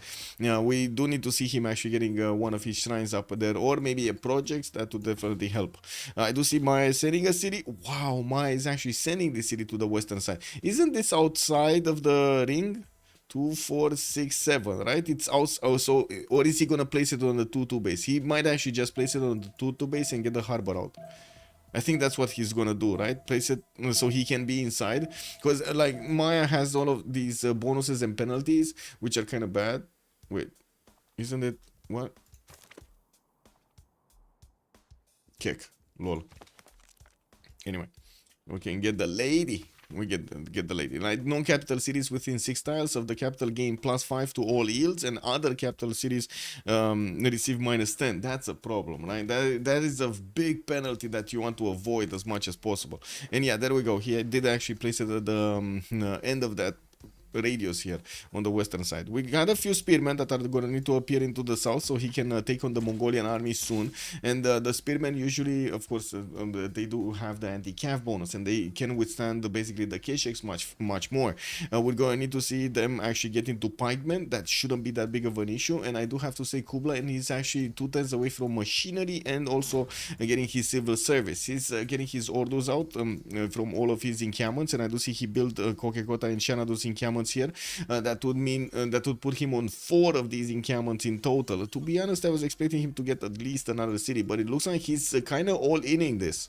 Like this is a timing attack. What is happening here is a timing attack. He's trying to get the orders. He's trying to get basically the infrastructure so he can pump out from all of his 4 cities units in the next part of the game. In the next 10 turns, we're gonna see a lot of knights, and also gonna see a lot of Kesheks coming out from his cities after he finishes his Ordus, so he can start his attack against Maya. Now this is gonna hurt. This is gonna hurt Maya, and it might actually hurt him back also. And why do I say this? Because usually when you do start this amount of production into units, you're not gonna get to use that production into something else, like districts, like new settles, and so on and so forth, to increase your yields per turn. So definitely we're gonna need to see how they're gonna try to actually get the balance between them. And we do have Basil also managing to get that city Antioch to the western side. He did put a scout northwards to actually see where Korea is gonna come, if Korea is gonna come closer or is gonna send some units. And I do have to say, Korea is teaming ahead with so much science and culture, 68 and 53, while Babylon is still fighting in the dirt for his 37 and 51. Taruga is gonna wait. Is he gonna be taken? Because this actually might not be taken. There's an archer coming around. It could kill one of the horses, and then the two warriors should have, oh my god, should have enough damage to take out the horse. Well, that's kind of Pepega from the city. That is kind of Pepega from the city. Is it actually gonna be take? Is this possible? Like it could be, right? It could be the horse will take the city, but it could be that he will low roll. Okay, there we go. He's actually gonna repair the horse. Oh man, so he's repairing the horse. That means an archer is gonna die, and that means next turn this horse, what do you think, guys? Is he gonna take the city or not? The city is 40 and it will be 60 garrison defense strength.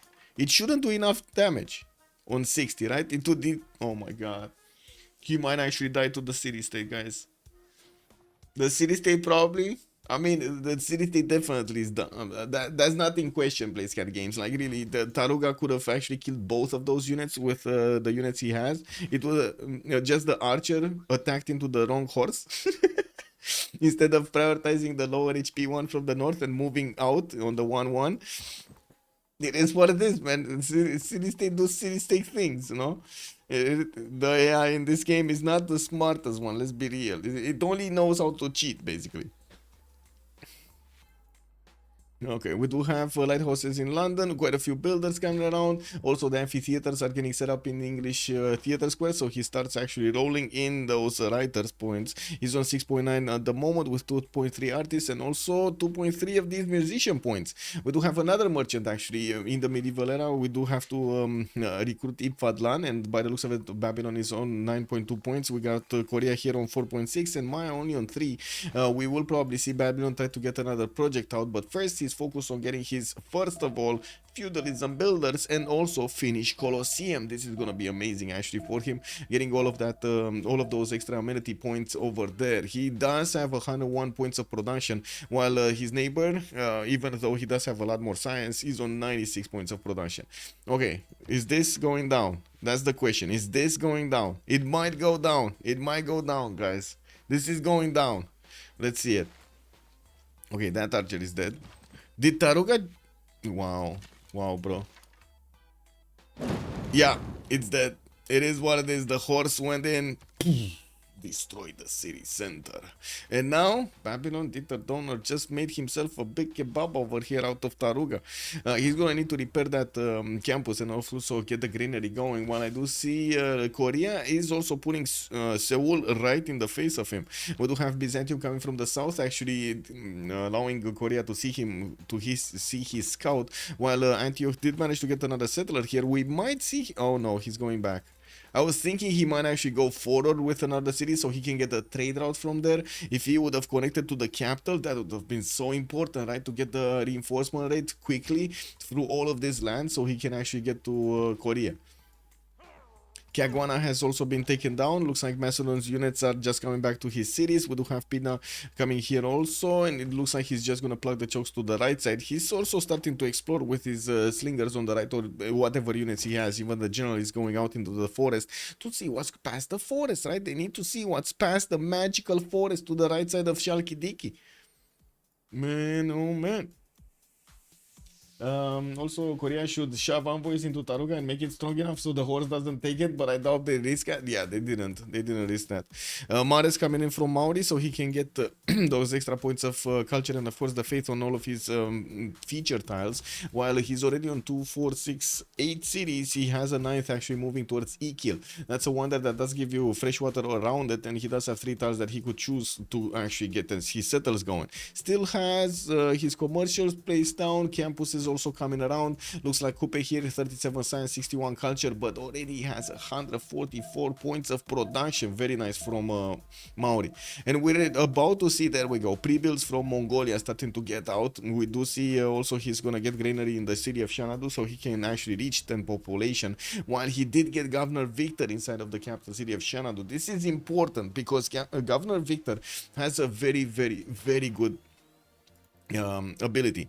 It's what is it, this one, right? No, wait, this one, the arms race proponent. So not only he has on the right side of the tree more production towards military units, but military units trained in this city center start with a free promotion if they do not already have that free promotion coming out. So he can actually get a spy with a level 1 from that city center, not to mention all of his like heavy chariots. Look at that, it already has promotion, so it can get immediately the +5 on the K-Shakes from the first promotion, or I would say the charge ability on these heavy chariots to give them an extra +10 against the fortified units. That will help him actually breach through the defenses of Maya a little bit faster if he's gonna be on time. Now, I think that's the question, if he's gonna be on time.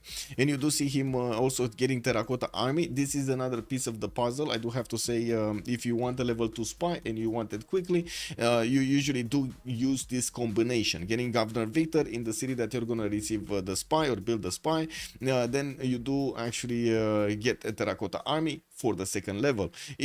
Of course, you can actually send the spy into your opponent's city and try to get a mission out of it, and also wait for it to happen. Kind of like cross your fingers that it's gonna happen, because there is a chance that it's not gonna happen, and you're gonna lose the spy. That's a bit of a problem. This way, it's much less riskier if you actually get the Terracotta Army. We do have Babylon here, also commercial hubs coming out from Durkur Gazu, settlers coming out from Ashfa Shapir, 2 turns for market from Borsipa for more of those merchants. And I do see that Korea and Babylon only have a single horse deployed between each other here. Also great library coming out from Jeju, and I do see that Korea is starting to actually chop even his bananas from around his sewer, so he can place those mines there. Some more faith points, some more culture points from another theater square next to that Government Plaza, and I do see specializing building. That's gonna be audience chamber. In Babylon, we did see audience chamber, Eleanor, audience chamber. So many audience chambers, man, so many audience chambers. Now what do we have here? Maya, what did he go for? I think Maya actually might be useful to get Wall of Strong, but anyway, he went to audience chambers for the extra housing there. Maya is already 72 science with 50 culture, while I do see Shizu is on 55 and 46. I do see Bart is starting to actually explore the top 3 there for shipbuilding, while we do have more and more Mongolian heavy chariots starting to appear here from his cities. At the moment, we don't know how quickly Kublai Khan can actually get to stirrups. He might be 1 turn off, he might be 5 turns off. We don't know yet. We don't know. We need to actually wait and see in the tech side what is he doing here. He did go for World of Strong, so he does have a lot of production available for him, or I should say a lot of discounts to get the units out. It's gonna be easy for him to actually try to hard build some K-Shakes, hard build some Knights, and get them on the front line. Who will vote time? What? Mongolia going for the level 2 spy strat with level 2 victory in cap plus intel agency. Yes, that's exactly what he's doing. That's exactly what he's going. So there is still a bit of time for him to actually get everything. He did manage to get divine right, and that allows him to get monarchy. That also, wait, did he? Because I don't see him actually choosing it. Did he discover it? Because I think he was close, no? Wait, here. Autocracy, my government, no, view governments. Yeah, he didn't discover it. Okay, so he needs to discover it. We do have him chopping out, chopping out.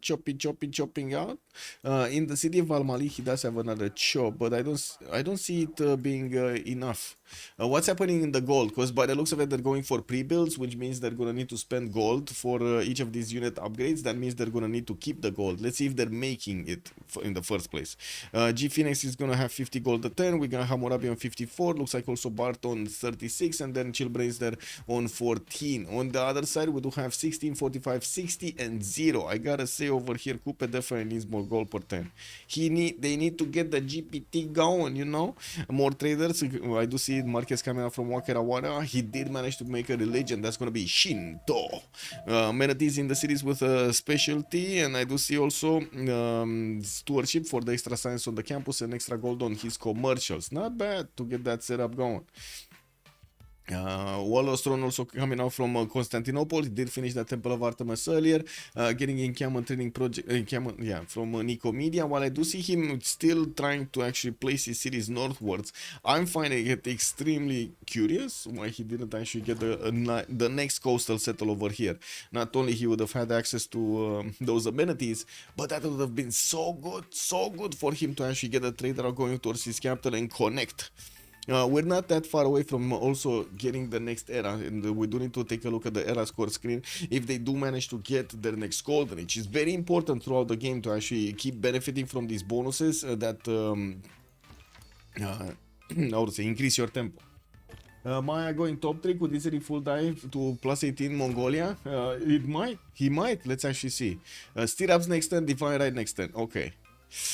Ooh, we got 2, 4, 6, 7 units with a general, with also Abu with this army, fighting off Maya. That's, well, right now he's coming back to construction, so he's going towards his how do you call it?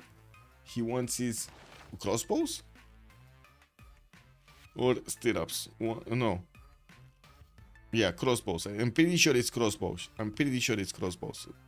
And I don't think he's gonna want coursers, to be honest. Coursers are pretty good to go and pillage stuff, not that good to defend. And wait a second, he's trying to make Oracle to get the Golden Age? Yes, he's trying to make Oracle to chop it from his capital to get the Golden Age. Okay. Well, Alexander is 44 out of 53. He does get the Hypastis also as a new unit. Dion is going to get that. That's a +4 era score. And Galley is going to be +2. He should have what he needs to actually get the golden age. He's just missing 9 points. And by the looks of it, he should be able to do it. He did build also his pyramid in the city of Pella. And to be honest, he's slowly getting his sim up, no? 38 science, 51 culture. He's actually getting his sim up on Alexander. 126 points of production. Not bad. Not bad. Come on. You gotta admit this. This is not that bad at the moment, right? For Macedon being in the game. I still would have preferred him to actually get that lightning attack against Maya. Like, to be honest, oh my god, this would have been glorious. Glorious. Sending his units further into the lands of Kupe, just keeping them here and waiting to get their upgrades into stirrups and then just sending them towards Maya in a horde. We do have Kupe also 3 points away from getting his golden age. Yeah, I do see Marets are coming out from quite a few cities, but he already got some new holy sites coming out from the south, from what I do notice. And well, we're going to need to see if he can manage to get this extra 3 points. Can he manage? I mean, a 10 population city would actually give him another point. Maybe recruitment of another. There we go. He's going to recruit another admiral. That's another point right there. Can he get some, maybe a city-state? Can he get a city-state? Does he have, wait, it's Gogol. Gogol, does he have a city-state? No, he doesn't have a city-state, so he might just choose a city-state to get those points. Sondok, 51 out of 52, just needs 1 more point. I do see him on 2, 4, 6, 8 cities.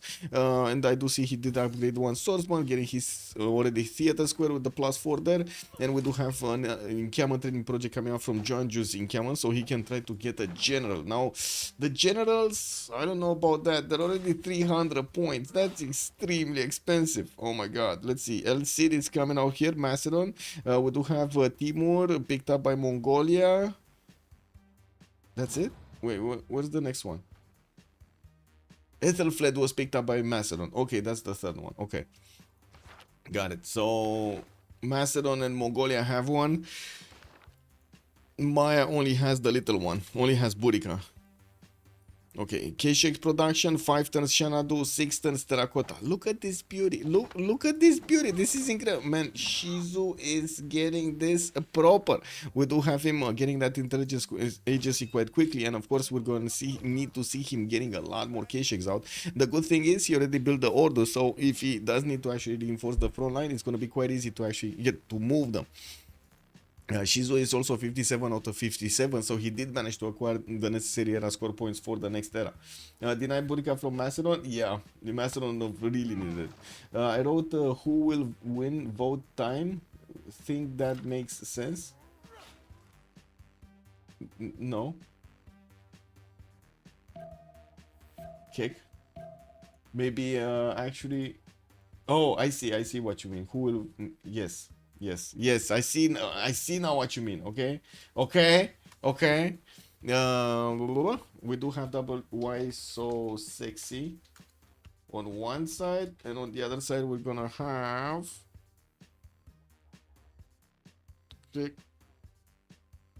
FFA Andies. There we go.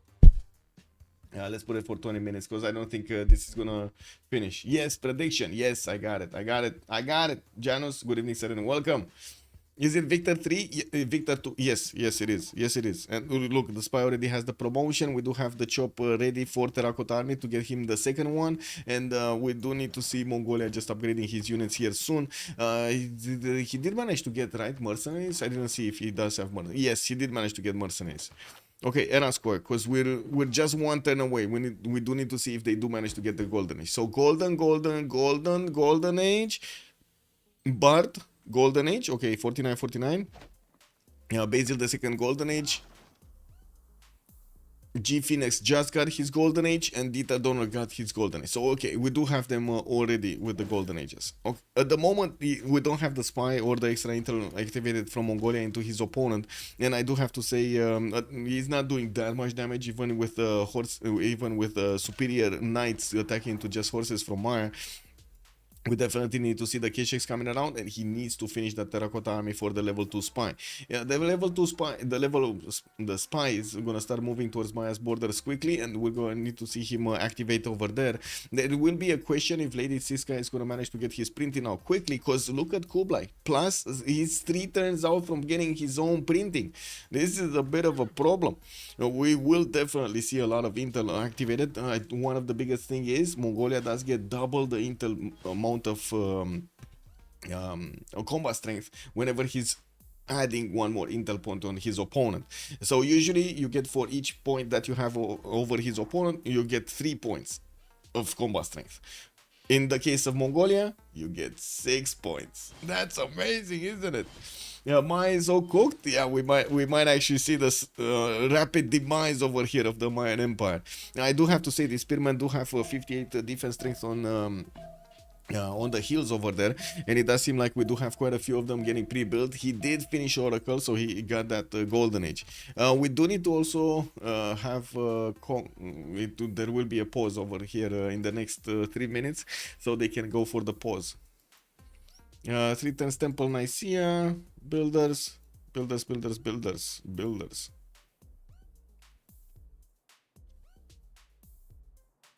Yes, my brain did break a little bit there, to be honest. Yes, it was like...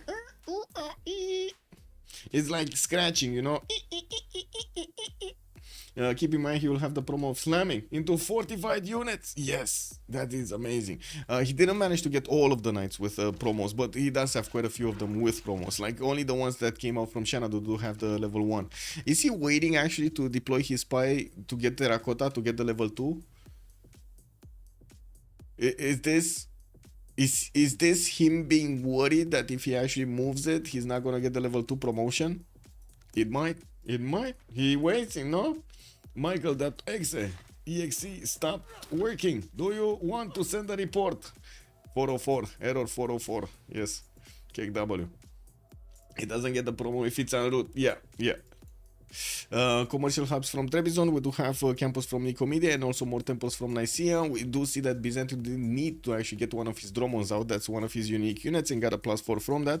With his hippodromes, he's actually starting to get a few heavy chariots. That's a bit weird, actually. We do see that Macedon has tried to actually push through the one-tile choke and got into a dromon. The dromon will definitely need to actually clear all of these units out that are coming through the one-tile choke. 3 for intelligence agency from Macedon. Still didn't want to actually send a welcoming committee towards Maya. This would have been incredible, by the way. If they would have managed to get a 2 versus 1 against Maya, this would have been insane. Anyway, do we have anything here? Yes, it looks like Babylon is starting to gear up for war as well. The 2 encampments are coming around from Taruga and Durkuligazu. I do see he's also placing down a holy site here from Karkar, and we do have him 2 turns out from getting intelligence agency in the city of Babylon. With multiple campuses coming around, we're going to need to see how their bonuses will look like soon, because to be honest, I already see Sundog jumped up to 150 science attain and 77 culture. Man, this boy is even still in a Pembrashian voice. Oh, that is quite something, man. Sundog. Ban! Oh my god, man, there's so much science over everybody else in the game. Dieter Donner over there just, you know, playing around with his bucket in the sand with 99 science. Yeah. But Acacia ain't one of his problems, no? Okay, let's go through the World Congress and we're gonna wait 2 minutes and we're gonna have a quick pause and then we're gonna come back. Submit. 2 minutes and we're coming back. Let me actually put this up here.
Right on time. We got this right on time. Already the knights are being deployed to his opponent's city. So it looks like Maya, but he's scrambling to try to see what's going on here. The Kesheks have arrived and it looks like it's going to be quite easy to actually punch through the initial horse defense.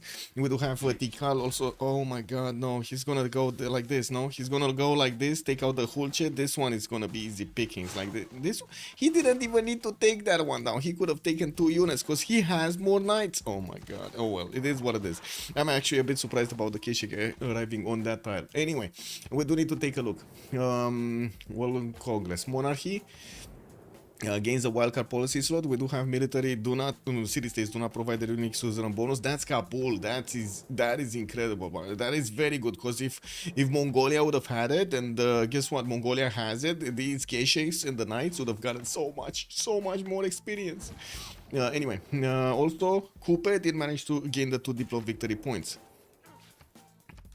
Okay, nice. Coming around. Okay, well, we do have to take a look from the left side. Alexander, 39 science, 58 culture. Alexander going for his intelligence agency, starting to put a few units on the eastern side. Also, did manage to deploy a lot of cities, 2, 4, 6, 8 cities by the looks of it, with one of them being conquered as the one in Kagwana. Now, it doesn't look like he's actually going for anything, to be honest. Like, yes, sure, he does have a lot of production from his encampments, 117, 44 science, 58 culture. Okay, 21 gold a turn. Really needs a lot more gold, not gonna lie. It needs a lot more gold. Let's take a look at Kupe. 71 science, 96 culture. Wait, he went Pen Russian voice here? 2, 4, 6, 8, 10 cities with Pen Russian voice? I don't think he's gonna manage to keep up with everybody, but I guess we're gonna need to see in the next few turns when these campuses are gonna finish and he's getting his universities, not to mention libraries in, how much science is he gonna make. Usually you do see Kupe actually choosing to go for free inquiry, because he's getting so much of a massive advantage from getting all of these. He might actually want to get the culture so he can go for civil engineering. That would unlock for him the ability to build Statue of Liberty. That would be quite an advantage for the Diplo, right? You get the +3 points. Let's take a look at Sondok. 150 science, 45 to be exact, 78 culture. Looks like Sondok here, 2, 4, 6, 8 cities. We do have him with more science coming around. Campus research projects. Looks like he's eyeballing the next scientist. I'm pretty sure it's not this one, right? He has 203 points. He wants Newton, he wants Ipfadlan. Both of them, is if possible. We're going to need to see if he's going to get them. With so many projects coming in, it's definitely him going that way. 131 points of production also on Korea, and I do have to say the first nation that did go over 200, it's going to be Kupe, and I think we kind of need to watch the war here. Wow, that's a lot of damage on the pikemen. 77 strong pikemen. Okay, well, the Keshiks will need to actually show us their value, because right now any of these knights actually punching through that one single pikeman, they're not gonna get through. This is insane how much damage they have. Wow. Okay, it looks like Mongolia is also starting to widen his attack against his opponent, trying to put pressure on Kirigua as well as Tikal's front face, and we definitely need to see a lot more Keshiks, like an insane amount of... Wait, how is this spy still in Shanadu? Shizu! I mean, Shizu is 63. Okay, finally. He got it. He's moving. Level 2 spy moving. I mean, oof. Right now, we see these knights benefiting from +6 intel. When he's plugging in the spy into his opponent's cities, he's gonna get another +12. And it's just a few turns. And I do have to say, Lady 6 guy here really needs to go bottom 3 right now. Like, he needs his sprinting. There's no other choice other than his sprinting. He has his crossbows, he has his pikemen, he needs sprinting. And it's 3 turns until he's gonna get printing. So it kind of looks like Kublai Khan is a bit off. He's still gonna get +12 on his opponent, but he cannot actually get his... Actually, is he gonna get +12? I didn't see if we do have an intel agency from Maya. Oh, it's building right now in 6 turns from El Mirador. Okay, so there will be quite a few turns, like 6 turns, something like that, for +12. Otherwise, he's gonna have +6. Okay, let's take a look at Maya. We do have 97 science, 62 culture, 108 points of production. I gotta say, he's making also 37 points of gold, while Kublai, next to him, he does have a bit more production. Is not that sensible, like 10% more there. Quite a few pikemen are coming around from the cities of Maya to get the defense up. He still has spearmen that he's going to need the gold to upgrade. He does have 130 in the gold in the bank, but I gotta say, they kind of spent everything on him. They sent him all the gold so he can upgrade these. Looking at Chillbrains, Pembrush and Voice Golden Age, 70 science with 74 culture. That's a bit underwhelming, but I do have to say he has a lot of series. 2, 4, 6, 8, 9, 10 series already for Byzantium. I'm pretty sure he's going to start getting a lot more of these stats, and we're going to need to see if he's going to choose to go against Korea or not, because Korea can just flex a few of those, units of his, the Hawaches, and just stop any kind of attack. No, it doesn't seem like that's going to be an option for him. 120 production with 93 faith. I do want to take a look what's going on here, to be honest. It kind of looks like this is the dead end. No? This kind of looks like a dead end. This right here, I guess he can do some damage to the hull chest, but he's not going to get through the line of pikemen. Yeah, he's not going to get through the line of pikemen. And the spy still not arrive. Still did not arrive. Anyway, we do have G Phoenix, also 127 science with 93 culture, and I do see him on 2, 4, 6, 8, 9 series with the industrial zone coming out from his capital. He did manage to build a mausoleum of Halicarnassus, giving him another chance on his great people, basically. Let me see, Bogo. Let me see chat. Let me see chat. Give me chat. Whoa. Which religion did Maori take? Shinto, Maori, Zen meditation with stewardship, and we do have another one from England, Jesuit education and lay ministry. I would prefer not to say that name. I would really prefer not to say that name or open that window. I hope they rework Sejong because in one hand his bonus to the government implies that he goes white, but the bonus on so on Theater Square do that it's better in only a few cities. Okay. The engineer points up. No engineer points up yet. Yeah, no engineer points up yet for Illinois. That's kind of bad, right? Only Maori is making them. We'll see. We'll see him putting down his industrial zones. The first one is coming out from London next turn, and I guess he won't. Wait, that's a Theater Square. What's this? He's getting this. It's a +3 right now. Not going for the +4. Not gonna build his special. Okay. Well, he did get the Temenanki also northwest. Not that it matters that much. It's not like he's gonna get that much of a bonus from it, but you know, he's getting some.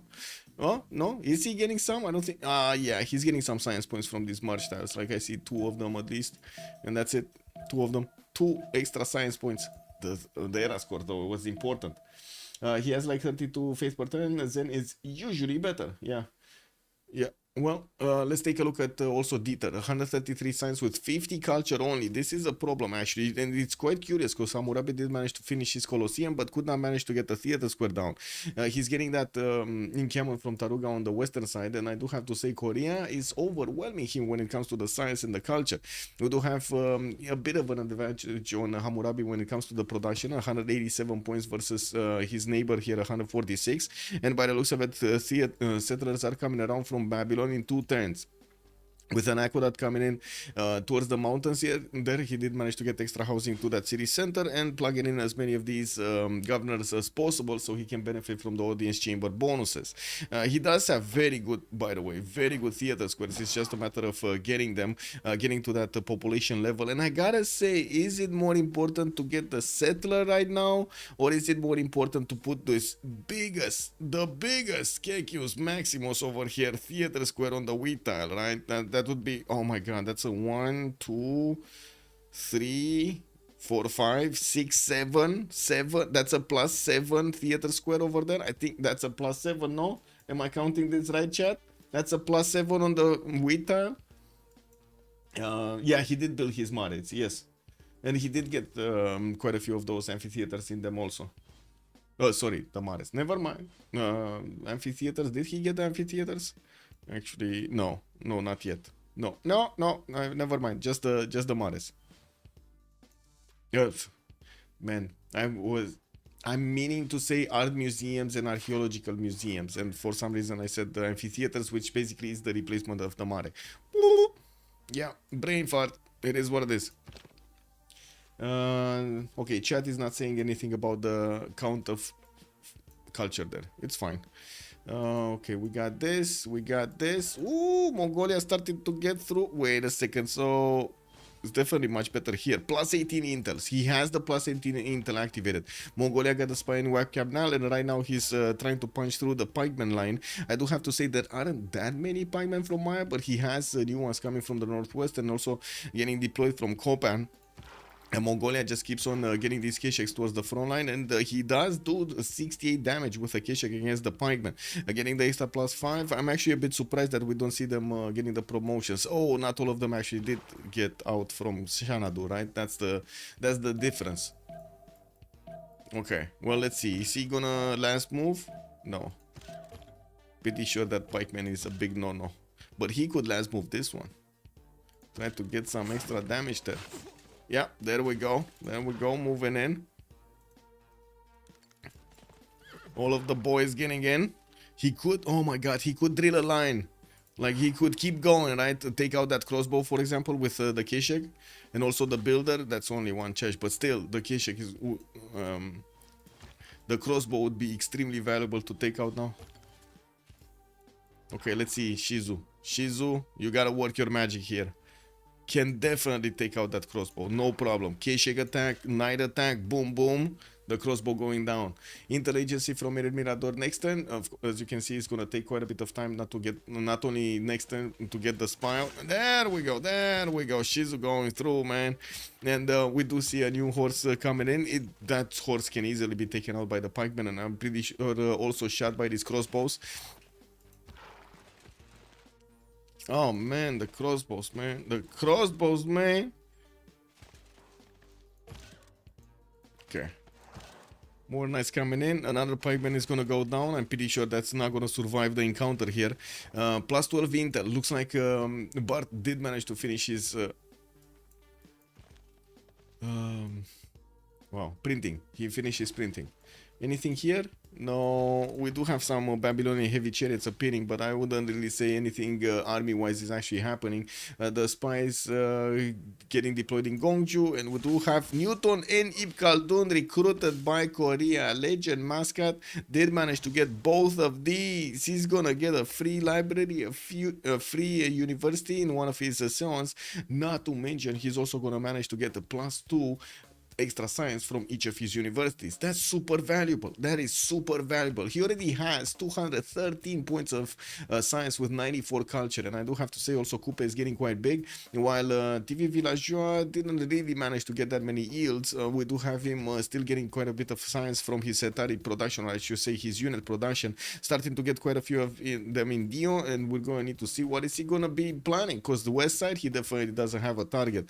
I'm still expecting him to actually put them in the water to actually go against Byzantium, because I mean this Dromon is, I don't know, out on an adventure over here towards the north over there. Oh my god, they're going to party over there in Korea's territory, man. They saw the LED lights that Korea already has, and boom, he's like, yeah, we need to get there, boys. He does not have the faith, but okay. It's just I tend to build a theater square in all of my Maori cities. Obviously, it's more faith. Yes, true. Byzantium still trying to actually sim, getting his intelligence agency up for the free spy. A few more tagmas are also coming around. A bit surprising that he still is getting tagmas, but sure. And I do see him spreading out his religion towards his neighbor here, Babylon, in the north. Okay. We do have printing in 4 with diplomatic service in 2. Let's see what we have here. Okay, G Phoenix getting more traders, getting also his spy. Oh, wait a second. We need to see this. This is very important. So it looks like Maya is managing to actually climb those up. Oh, Mongolia breached through. He breached through. On the right side, he did manage to also get the damage here, and he does have another knight that could actually breach through as well onto that pikeman tile. Then, of course, follow up the attack on the crossbows. I do see at the moment he definitely has a lot more Kesheks coming onto the field, and they're gonna start shooting down these pikemen. He does need to benefit as much as possible from the time that he has the +12 to dwindle the defenses of Maya down before, of course, We're gonna see Maya also deploy his spy into his opponent here. It's just a few seconds, it's just a few turns here, 1 or 2 turns, and we're gonna see another spy appear. There we go, more culture available for Mongolia to get to grab. Mongolia did go for drums of war this time around, so whenever he takes out a unit, he's also getting that extra culture. I do see the K-Shakes not gonna take this pikeman down. This one doesn't have a promotion, and I gotta say this is quite important because next time the damage of the K-Shakes will be enough to take down the pikeman if he shoots them quickly enough. That's also going to be quite an issue. Yeah, 2 turns for spy from webcam now, more pikemen coming around, builder from Palenque. Okay, Maya definitely is in damage, how to say, damage control mode. Idlegard of Bingen for Shanadu. Didn't he have Abu? Yeah, he does have Abu on the front line. Okay. Macedon, where is he getting his units? So just sitting over here next to Dion? Okay. Not that many actually sent to the eastern side. Okay, that's just free simming, you know, free simming. We got universities coming around also from Mauri, and I do see he's placing down new campuses. He did manage to recruit Galileo Galilei, and right now Mauri is still just on 106 science with 109 culture. It's gonna take quite a few more turns for him to actually finish all of his universities and benefit from the new bonuses of the buildings. 106 science, 109 culture. Okay, sure, not bad if you compare them to Bart, for example. But he's kind of a free simmer, so you need to compare them to G Phoenix or to Dieter Donor. And to be honest, I mean, Legend Maxat is just maxing himself out over here. Oh my god, man. So, oh my god, we got Cody. Oh my, you know what's gonna happen, right? I think you know what's gonna happen. We're gonna have cuirassiers from Korea very quickly, and to be honest, I think we're gonna have him with nationalism at the same time, because he's getting humanism right now, and that's very close to nationalism. So it's humanism, he needs diplomatic service, which he probably already has, and then enlightenment, and then nationalism. Boom, boom, boom, boom, boom. And he still needs, of course, to get to cuirassiers, to get to his ballistics timing. Okay, this one keeps on going. Yeah, he's gonna pillage the farm, get that health back. The K-Shakes are gonna keep on doing damage. We do have a pikeman that is also gonna try to save the day there. And on the western side, it looks like we didn't have actually more. Oh, we did. Sorry, there was a takedown of a pikeman there, but this one survived. He got a promo on it. Well, not for long. Not for long. The knight does have another promotion, and it does seem like the pikemen right now cannot actually attack into the knights as long as they do have the +12 on them. I didn't see the spy. Did we have a spy here? Do we even see the cities? Yeah, we do see the cities. So he's gonna have the availability to put the spies in either Coracoto, Armalico, or La Venta to the western side. Okay. Yeah, La Venta did get taken out in the meantime, has a few horses there. Maybe they're gonna turn into courses and try to actually attack Palenque. You know, that would be useful. We do need to see if also Mongolia is gonna keep up with the reinforcement rate. Looks like he's turning knights from quite a few cities, and I do see all of those units moving towards the north. What do we have here? 73 science, 28 culture. This is an all-in, by the way, from Kublai. This is an all-in from Kublai. He's gonna try to take down Bart if he can. He's definitely slowing him down. Like, look at Bart's empire. He cannot build anything other than military units. He's trying to get the builder, which basically is gonna give him chops for units anyway, right? He still has a few chops there in Palenque. This is a massive slowdown for his build here. Massive. What do we have in the yields? 250 production for Coupe. Finally, Dieter Donner got to 235, and looking at this, he's just getting more armor. He's finishing encampment, getting campus. Oh my god, he's not gonna have what he needs. He's actually not gonna have what he needs. No, Sundok, where are you going? No, why are you going siege tactics? Oh my god, he's going bottom three. Like, he pre-built heavy chariots, but usually if you want to go for the attack on cuirassiers, you need to go through metal casting, like gunpowder and then metal casting and then ballistics. He's going siege tactics, and that's gonna put him to open up military science, which is in essence not bad, because you do get basically the equivalent of the era unit for light caps instead of heavy caps. Although I guess we will need to see if that's going to be useful or not. Babylon really doesn't have a defense, so if he's going to get attacked with heavy chariots here that turned into cuirassiers, that's going to be terrible for him. Okay, pikemen getting attacked there. I don't really see Mongolia managing to get through. But to be honest, I think he can take out this pikeman, no? He can actually move his Keshek across and take it out. Okay, another one of these pikemen is taken down. He's starting. Mongolia is managing to get next to Quirigua, and from what I do see, new knights coming in from the south, so he can actually keep up the pressure against Maya. If you can see how easy it is for him to actually go through the pikeman line, especially when the Kesheks are behind it. They do so much damage, I still don't see the spy arriving in the cities of Kurakoto. Anyway, Mongolia just lost one of his units here. I think that was actually, I'm pretty sure that was a knight. Yeah, I'm pretty sure that was a knight. Okay, Kesheks. That's 2 more shots on the pikeman to take him down. Incredible damage, by the way. And these guys didn't even get promoted. There's a single dude, actually 2 dudes that are actually with +1 promotion on the Kesheks, and they do get on the level 2s. Don't they get like another +7 to use? I think they do, right? It's another +7. That's gonna be so much damage against the pikeman.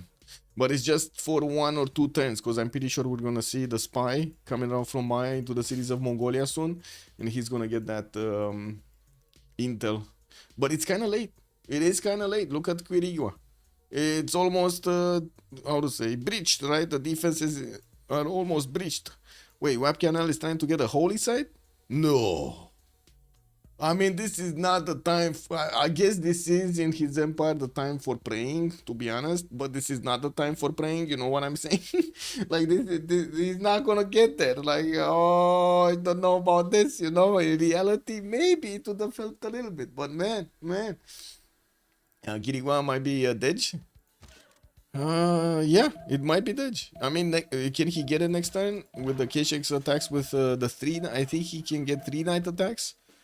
Yeah, I'm pretty sure he can get 3 knights. No, 2 knights attacks. But that should be enough with the Kesheks. If the Kesheks attack. Oh, that's done. Nah, never mind. That's done. That city's dead. That city is gone. Gone, I'd say. Imagine if we would have had the Gavron Plaza in that city center. It would have been a disaster. It's not the time for trying to get a defender of the faith. Yeah, I think so, right? It's definitely not the time. He needs more pikemen. He needs more crossbows. He needs anything else other than that.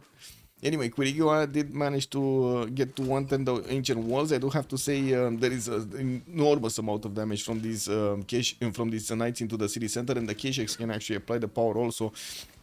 It shouldn't be that hard to actually get going. Wow. Wait, this Keshek actually attacked there.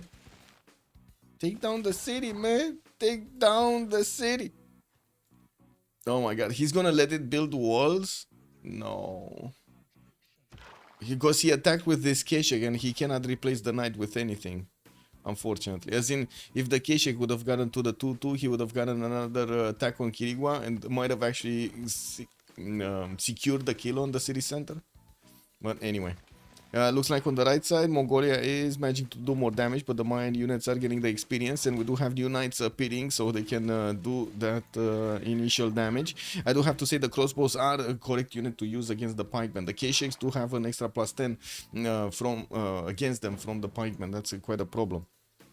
Where's the spy? Spy appeared in La Venta. Spy activated in La Venta. Okay, there we go. But he can't get the second attack. No, he cannot get the second attack.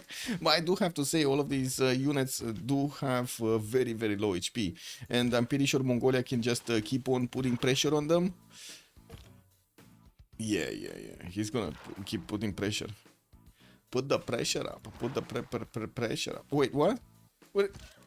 Shizu? Was this a misclick? Oh my god, man. Was this... I think this was a misclick. Like, he probably tried to click on somewhere here and totally messed up, right? The waypoints messed up for him. Oh well. It is what it is. And the Keshek died. Kick W. I don't think there will be enough damage from these K-Shakes, like 3 K-Shakes to attack into Kirigua and get it going, but the traders are going to be taken out, and not to mention there is a farm over there for one of the knights to get to heal itself up, and we do have the K-Shakes with the availability to attack and destroy at least 1 unit here. Now the question is, will they? And how quickly? Because you've seen Bart actually have the first moves in the turn. Oh, wait. Ancient was not finishing next turn? What happened here? Wait, what? It was next turn. Chat. It was next turn, no? Chat. It was next turn, no? Oh, disaster strikes. Disaster strikes. My God. Yeah, that city's going down. Like, there's no way. There's no way he's saving it right now. Wow. Look, it's crazy that you think that I ever support the cheaters, man. Anyway, the city is going down. Okay. We do have new units on the right side of Tikal actually getting out from Maya, and as you can see, they're getting pounded over here by the Mongolian Keshik. So many did manage to take down one single pikeman down. There will be some counterattacks, but it doesn't seem like Maya at the moment can actually put that much pressure on return because of the lack of production. He just lost one of his cities, and the production went down a little bit. He's on 100 right now, with Shizu being still on 111. New knights coming out, and I do see new Keshiks. They're just gonna get to appear in the Mayan border soon. Do we have any movement here? Okay, so many knights coming out from Legend Maksat. Well, we do have him also getting his industrial zone from Gyeongju. +4, and I do see an industrial zone from Chanchon. We do have Babylon also managing to get the spies to steal some gold, and it looks like Babylon here is getting spied on in Taruga. There should be a bit of extra intel here, no? No, they're equaling it out. Okay, they're equaling it out somehow. So one has printing, the other one does not. I don't think actually Babylon has printing. No, sorry. Babylon does have printing. And where's the spy? Where's spy? Where's spy? Cartography coming out next turn for Hammurabi. Oh my god, he's actually going top 3. He's wait a second, he's gonna be caught with his pants down. He's going top 3 at the moment that he actually needs to get middle 3 so he can get a defense up against his opponent. In Korea, yes, he doesn't have a general. Okay, that's kind of bad. But at the same time, he has so many units. 2, 4, 6, 8 units, not to mention quite a few scouts. Looks like he might be going towards Taruga. He knows there's a spy in there. He sees everything next to Taruga. And he's gonna try to take that one city from the south and from the north of these mountains. Okay, city going down. The farm actually has been destroyed, so Mongolia does need to actually get these knights with the promotion or get onto the other tiles to pillage. Shouldn't be that big of a problem. He can push back Burica also, and I don't see a second general from Maya. In the general screen, Gustavus Adolphus is going to be the next one, and he's 300 points. Extremely expensive, extremely expensive. I do want to also point out, we do have Sundok over here with 300 points of science and also 100 culture, and that's not free inquiry. That is pen, brush, and voice for him. That's insane. That is insane. Maniash Goblin, good evening, sir, and welcome. Maya must lose a lot of science. Yeah. Well, Maya is on 76 science and 52 culture only right now. With his trader exposed? No, it's not actually. Because Mongolia doesn't have the first moves. As you can see, the knights have been taken out, that they were lingering there. But I'm pretty sure we're going to see some counters here. Oh, if only he could have actually pillaged the farm. If only he pillaged the farm. Anyway, the Mongolian troops are starting to attack into the defenses of Tikal, and they're also going to eat away the Mayan units into the west of Tikal. They're not in the borders of Gunnar Victor to get some extra defensive points, and there are quite a few Keshiks over here to overwhelm the strength of these units. That's one unit down. Can he get 2? No. He can get that builder though. That's a 4 chash builder that he can get to. Oh well. Not sure if he's gonna go there. Okay. I do have to say, I think Mongolia succeeded here.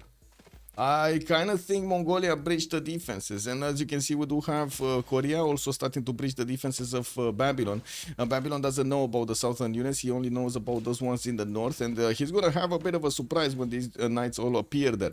Now, we would have really needed the general for these units to be extremely successful, or try to actually get his cuirassiers out. I'm still quite surprised we didn't see him, you know, have the patience to try to get to cuirassiers, because it shouldn't really take long at all, like maybe 5 turns or something, and that would have definitely packed a bigger punch against his opponent, his neighbor here, Babylon. I do have to say he did just buy a heavy chariot from Taruga for the second night, actually 2 of these heavy chariots for 2 nights, with a third one from Durikal Gazu. He's gonna try to get his army up next turn. We do have also hard build knights, and I do have to also point out Dieter Donner is 274 points of production, which is a little bit more than Korea has, but not sure if it's significantly more than Korea has at the moment. Maya did not reassign Pingala is the Civ6. Is that correct, chat? Do we put this? Let me put it up as a poll. Not reassigning Pingala is yes Civ6, no Civ6. Okay, let's see what chat has to say. 1 minute. Let's see what chat has to say.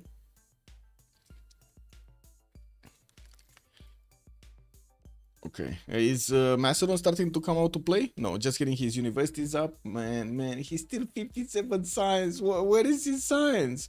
Trying to go towards Preslav with quite a few hetaris to attack into that city center. Does look like he has problems actually attacking into the city center. The city is trying to get ancient walls, and if he does, he might not ever take that city center down.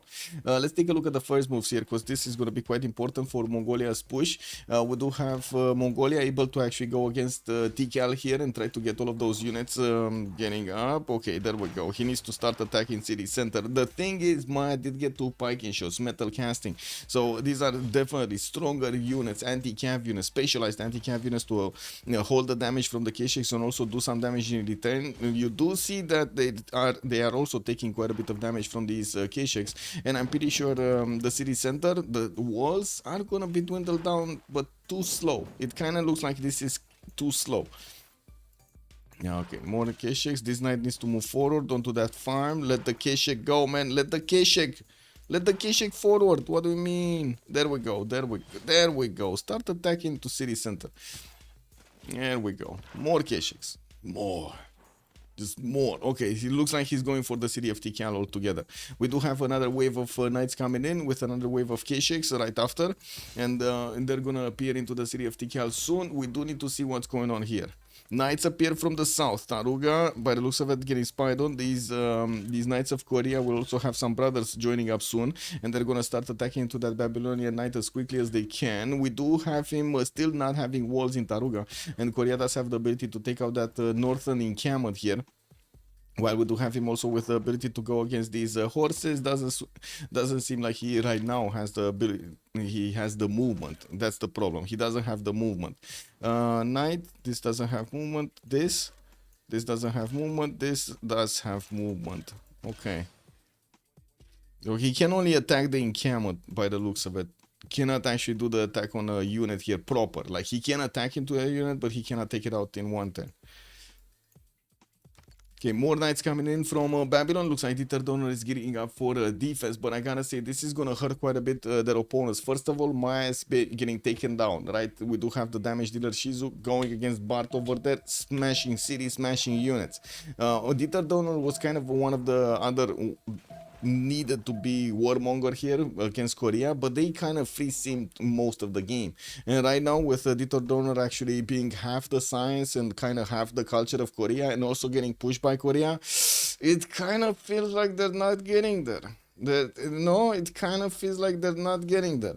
And then we do have Chillbrains over here that is way too far away to apply power, unless you would have gotten a city in between. And this would have been quite important. If you would have gotten some Tagmas over here to the southeast of Seoul, you would have stopped the attack of Korea on the city of Taruga, because Korea would have needed to get all of his units through the north. Anyway, let's see. Korea going past the city of Taruga, letting these other units deal with the Tarugan defenses. Okay, didn't take out the encampment, not yet. He's still not taking on the units. He's still not taking on the units here, by the looks of it. Anyway, let's see. TCal. Mongolia did focus on some of the units here.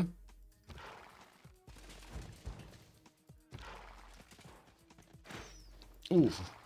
That's a dead Keshik. Well, at least he did get the shots of on the city of TCal.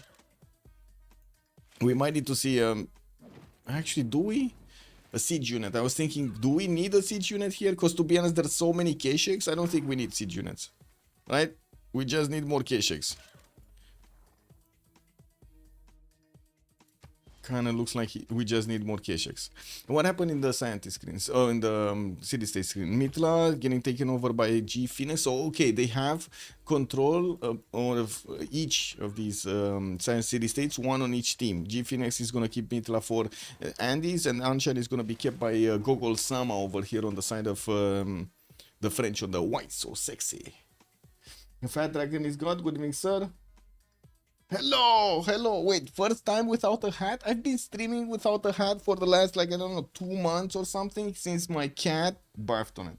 She actually vomited. It was like, yeah, she did, man. She did. I'm sorry. It feels like it has a certain smell to it. Yeah, I just can't put it on my head again. Maybe I get something from the Dutch. Haven't been following Civ for a long time. Yeah, I mean, makes sense, right? Makes sense, to be honest. Like, I totally understand it. And it's kind of a weird period, to be honest, with Civ 7 coming around and actually not being a hit. It hurts also Civ 6, to be honest, right? There were a lot of people that were trying to actually, how to say, had this dream that the next one is going to be bigger, and they wanted to play Civ 6, get good at it, and then play Civ 7 and so on. And now their dreams are in shambles. Their dreams are, unfortunately. It is what it is. How is Civ 7? Unfinished. Beta. It's basically a beta game right now. At an extremely expensive price. Yeah, I mean, it is what it is. I don't know what to tell you, to be honest. I bought it, I'm playing it, trying to stream it also. But I see what the other players see also. Romok says, hello there, sir, and good evening. Okay, it doesn't seem like Korea is actually going to have a chance of doing that much damage to Babylon. I think he was a bit too quick on this. Like, to be honest, he didn't have the patience of getting this attack going. He would have been successful if he would have gotten Cuirassiers. Cuirassiers would have been golden. Anyway, looks like Mongolia is... it seems like he's keeping Maya from getting that packing shot out. He needs to destack. Maya needs to actually delete a unit because he cannot unstack.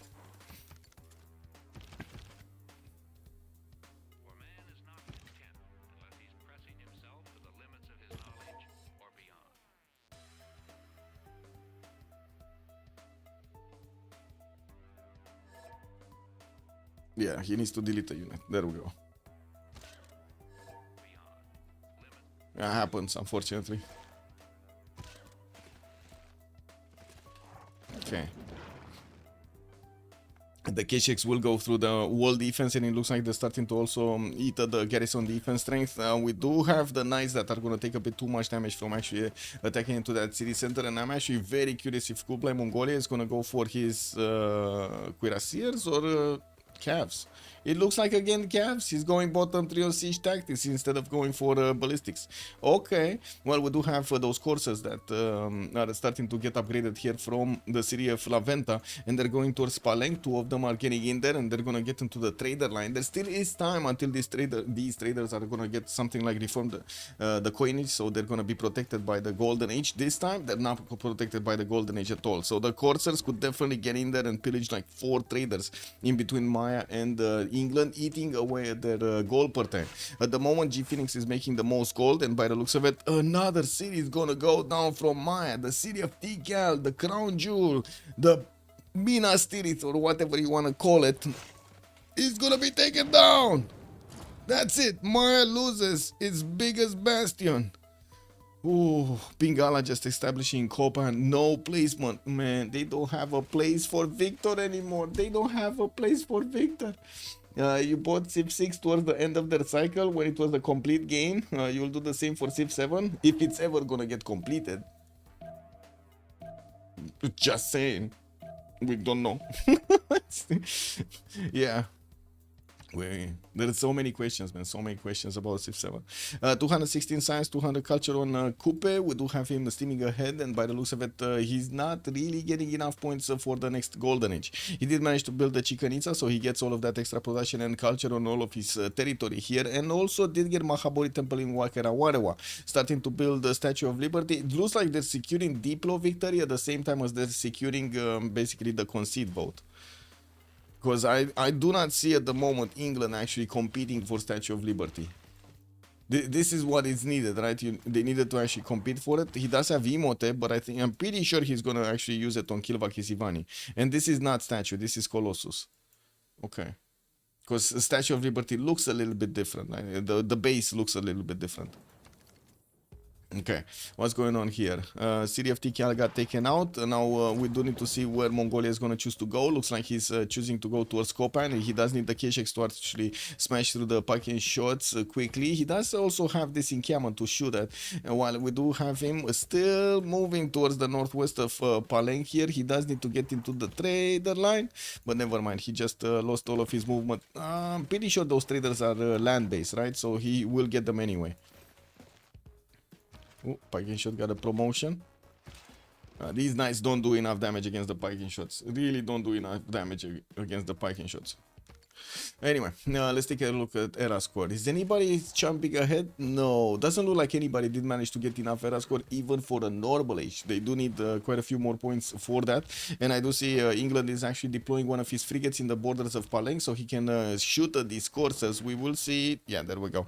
The frigate needed quite a bit of time to actually take down one single courser.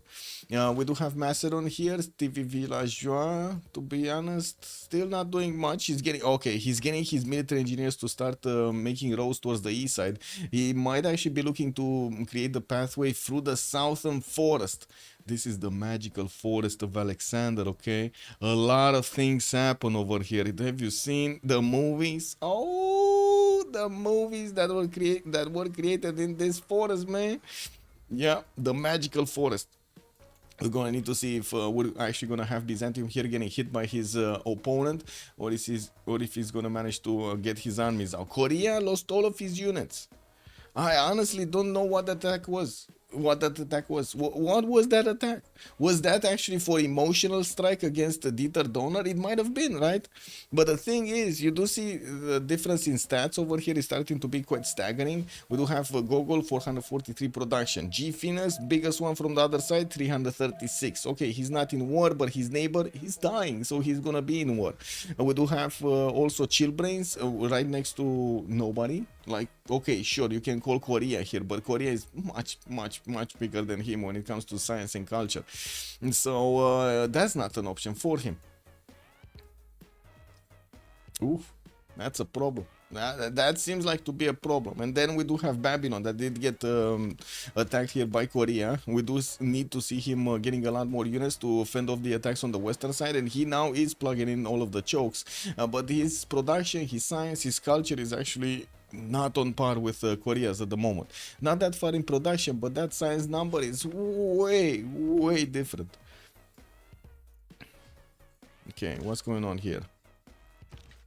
Piking shots went over. Okay. To be honest, he should hit with the piking shot this night. He should hit it. Anyway.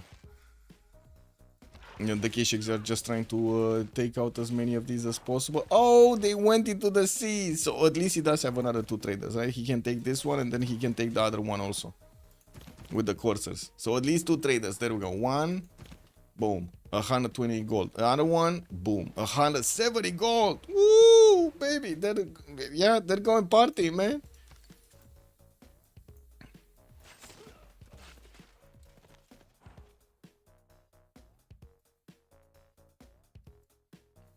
Whoa. Oh, we got the other game going also? Yeah. Looks like it is going. And we do have another game on Monday. For the CWC Wildcard. Oh, Victor is establishing in the capital city here of Maya. We do have Maya dropping from his plus 100 science to 55 and 38, and only 88 points of production, while Kublai Khan is still on 110. Quite a few new units coming in. These are going to be pre-builds for his calves, for the technology that he gets at military science here, and we're going to need to see if he's also going to deploy more units from the western side. Doesn't look like. Actually, England is starting to get a few defensive units to close the chokes between him and Maya, so he doesn't let through all of these courses to do the damage against his city centers. And still on the front line, we do have so many of these Mongolian units able to do the damage. I'm actually expecting next turn to see quite a few of these spiking shots taken out. I gotta say, there's no replacement piking shots coming around from the main cities. Just Palenque is getting one in 2 turns. That's it. And he's getting like crossbows. I mean, crossbows don't really do much, do they? Against the knights, I guess they do some. They do some. No, I take that back. That's a level 2 crossbow, and it does do quite a bit of damage. And I do have to say, Mongolia would have used quite a few more of these crossbows on the front line so he can shoot down the piking shots. It's much easier with the crossbows to attack into the piking shots than it is with Kesheg. It's a significant... Well, right now it's basically the same damage. Kick W. How is it the same damage? Wow. Wow. Oh, because the piking shot is 71 instead of is 61. That's why. The extra plus 10 is missing. That's the thing. Okay. New crossbow coming out. Barely touches the knight if it's not a level 2. These 2 piking shots need to die here. Like, this one needs to be taken out. The other one. Just move this here. Move this forward. These. Oh. Wait. That was a knight. That was a knight. I don't think it's healthy to actually attack into Kopan. That's really a very hard city state to go around and take. It would be much easier to try to punch through exactly where he's going right now. There we go. One of the package shots got taken down. It looks like, woo, he chose to attack with them. I mean, that's another dead package shot right there. Yeah. What? He remained alive? Wow. Okay, no. Okay, there we go. But the package shot can actually do so much damage against that Kesheg. It could take it out, actually. Oh, chose to take out the knight. I kind of feel like that's a mistake, but sure. Okay, let's see. From the south, we do have the new lines of units coming in. 2 turns for him to actually get his upgrades on calves. And it looks like he's actually deploying some towards the city of Laventa, while he's also hard building some over there. Actually, he's choosing to go Laventa with more units, which is kind of surprising because he didn't finish Maya. He actually didn't finish Maya. Sure, he got him down to 56 and 39. That's basically irrel, right? That's basically irrel for Maya. But he's not taking him out of the game entirely, and that's a very interesting question. What is he gonna do next? It's not like he can actually get to the English cities quickly and apply his power, even if he does manage to get the calf technology. And let's take a look here. What's going on? We do have industrialization discovered for Maori. He's 2 turns away from Statue of Liberty. That will allow him to get those extra 3 Diplo points. And I gotta check. We do have Gogol already with 7 out of 20. He can get 10 out of 20 with the Statue of Liberty. Could try to go Potala Palace here for the 11th. Then he has Noble for the 12th. Is there anything else that he could get? Not really, right? Just the next Congress. He needs the next Congress.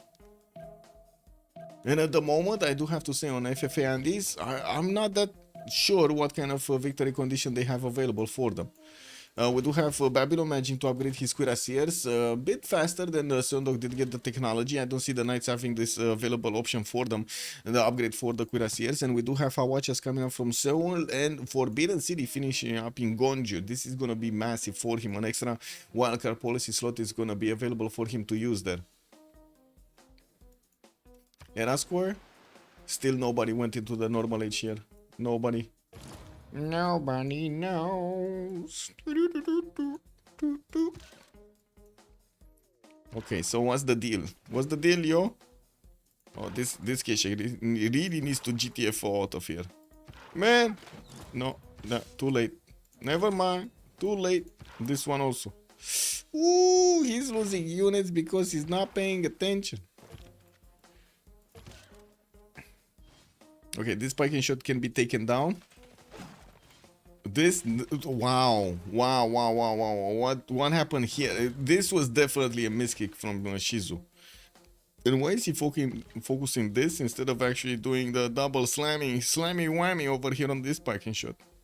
I guess he's worried about the wall shots. Yeah, definitely doesn't seem like he's gonna have enough army to keep pushing through. And since he's deploying his army to La Venta, I kind of have major doubts of what's gonna happen in the next part of the game here. What's going on with Macedon? Macedon massively moving to the east side. Okay, we do have Macedon metal casting in 2 turns, nationalism in 2, getting more knights. Does he have a settler? He needs a settler with this army. You know why? Because he wants to upgrade, right? He wants to upgrade on the front line.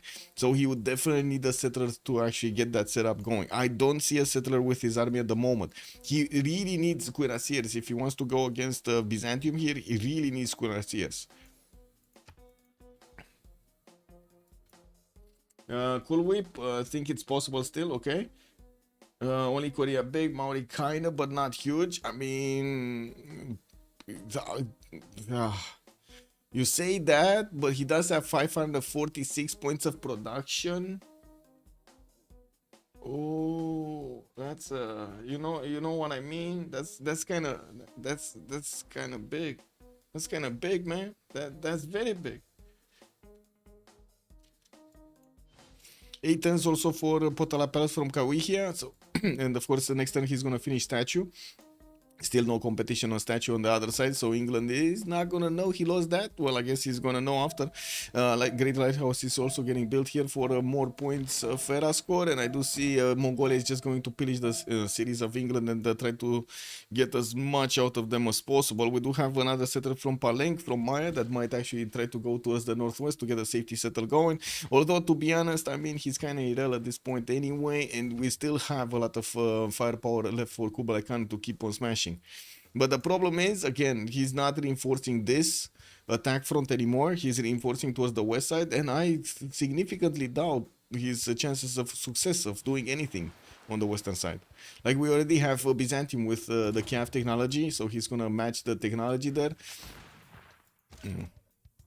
Whoa, another knight going. That's another unit on the same tile that got taken out because Mongolia actually didn't have the first moves. That's kind of sad. Why is this crossbow not dying? It's a level 2 crossbow. Well, somehow it managed to actually do more damage. Wow.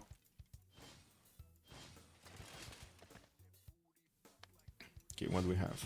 A lot of admirals, era score 93 out of 103. So Eleanor only needs 10 points, but I say only, and then I say, woo, he needs them now. He needs them right about now.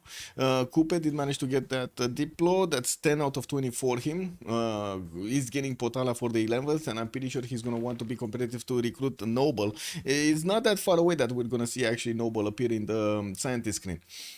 We do have right now James Young available for them. We do have also Filippo Brunelleschi available in the Great Engineers, and I don't actually see that many. Oh, wait a second. Somebody that did get to pick Dimitri Cantemir. I think it was Eleanor, but I do want to double check. No! Wait. How was it Macedon? What? Macedon got Dimitri Cantemir? What is he doing with him? Oh my god, man. Yeah. Well, Bart's the news target, and Mongolia not even confident enough to keep cities. Yeah, even if they did, which they can't, they still have no win condition. Is they don't just take them out. Yeah. Also, I want to see the Byzantine Empire join the war. I was thinking the same, but what is he gonna do? Because to be honest, he needs to go against Korea, and Korea is upgrading Cavs to hold on the Babylonian defenses. While we do have some Cavs coming out from Byzantium, that is kind of far away from the borders of Korea right about now. And looking at Seondok, we do have him going for sanitation. Still hard building some knights, so he didn't get to ballistics yet, but you know, he has Awachas coming around, so we should oh my god, never mind, he's getting planes. What do you mean it's close? He's getting aerodromes already. Oh my god, he's gonna jet bomber over here Babylon, and Babylon is not gonna have what he needs to defend himself. 412 science, 268 on Dieter. And we do have double the amount of culture on Sundok also, while at the moment it's still the production of Hammurabi that's a little bit better, 404 versus 369 over here of Sundok. But plains, and looking at the gold pattern, we do have a decent amount from G Phoenix, 238, while on the other side we do have Gogol with 210, and Legend on Korea is going to be 100, and TV Villageois on his own 100. To be honest, we do need to see what's going to happen here. Is there a settler coming with this army or no? Because if there's no settler, this army is not going to do anything. Like, there's nothing they can do. Maybe get to Cheater Herson here. Chierson. Oh well, maybe get there. And by this time in the game, there is no comebacks. Yeah. Well, it looks like Korea did stabilize the defense on the right side. He did it. Factories from Babylon to pad those numbers of production. He's getting also his universities, trying to actually come back into the science screen, but it's kind of far. Ballistics also next time discovered by Sundok, while we did have normal, dark, normal age. We're going to need to wait for the World Congress to actually appear, and we're going to need to see what they're going to do. In the yields tab, oh my god, this is disgusting. Sundok 400 science, Dieter Donner, normal age 227. And the neighbors, man. Then we do have Gogol 264 and 163. What's happening in the points? They have also more points? No, they don't. I don't think they have more points for the. Well, I guess we're gonna need to see how they spread those points, but I'm pretty sure they're gonna try to deny Diplo to their opponents. Like, sorry. FFA Andies are gonna try to deny Diplo victory from their opponents. Okay, Macedon still with Dimitri Cantemir over there. Still no settler with the army. But he's getting through, right? He's getting through quite quickly, especially getting all of these military engineers to build the pathways in between. So it makes it much easier. What? Wait, is this road actually going into the water?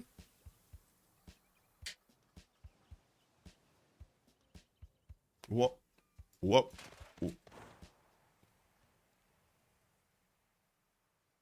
Are you seeing what I'm seeing? Is the game telling all of the units of Macedon they're kind of like stinky and they need to actually, you know, go into the water to clean themselves up? Sundok doesn't have enough production for science, but there's plenty of science for nukes and GDRs. I think we're gonna see planes. I'm pretty sure we're gonna see planes here. Not nukes, not GDRs, just planes. Anyway, let's actually vote for the no's and go for a quick pause over here for 2 minutes, and we're gonna come back to see what's going on. Be right back.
Okay, okay. Just in time, just in time.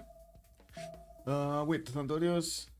By what I have discovered in the infancy of my CPL career so far, by third era, the game stats are set in stone. If you don't have early tempo, you're a sitting duck. Kinda dumb, but that's how it seems to be. I mean, to be honest, Thundorius, if you don't have early tempo, just go war. That's what you do. There's like, you need to take out your neighbor. There is no other way. You need to somehow get that tempo back. And to be honest, in FFAs, it shouldn't be that hard to actually take out your neighbors because most of them are going for the late game. So you kind of catch them with their pants down if you're quick enough, right? You need to actually get your army very, very quickly in just a few turns, 2-3 turns, and hope that they're not going to see that military number. And not to mention secure the generals before them. Yeah, you are only left with all anti-fascism tanks or GTRs. So yeah, I guess it is what it is. Okay, we do have cavalries coming in northwest. Okay, they're actually trying to go into the English territory here. No one to take a look at their points here. Looks like Mongolia still is gonna need to get that assignment. He's getting pushed back by Maya. Maya trying to get his safety settled out, but right now both Mongolia and Lady Siskai are kind of erased out of the game.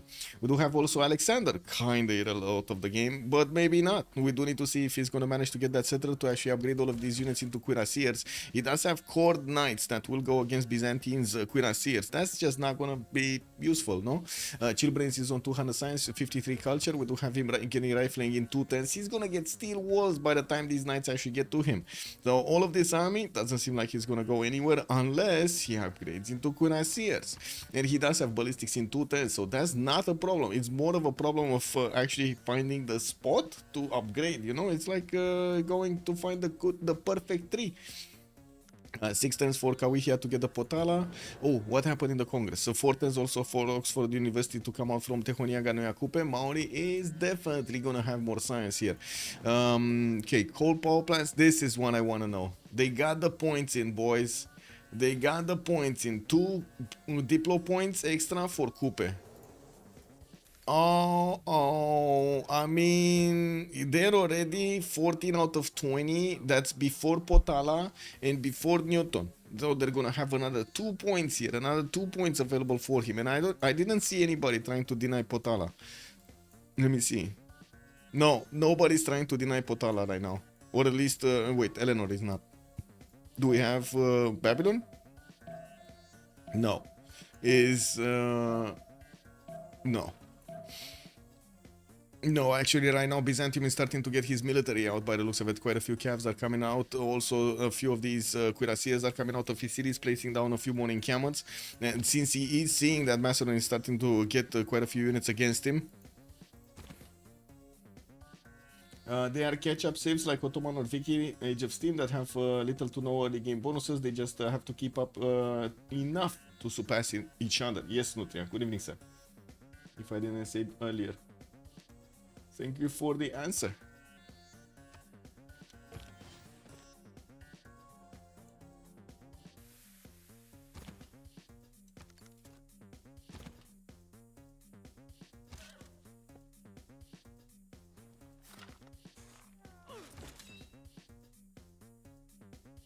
Okay, so Dieter Donor still doesn't have enough to go through.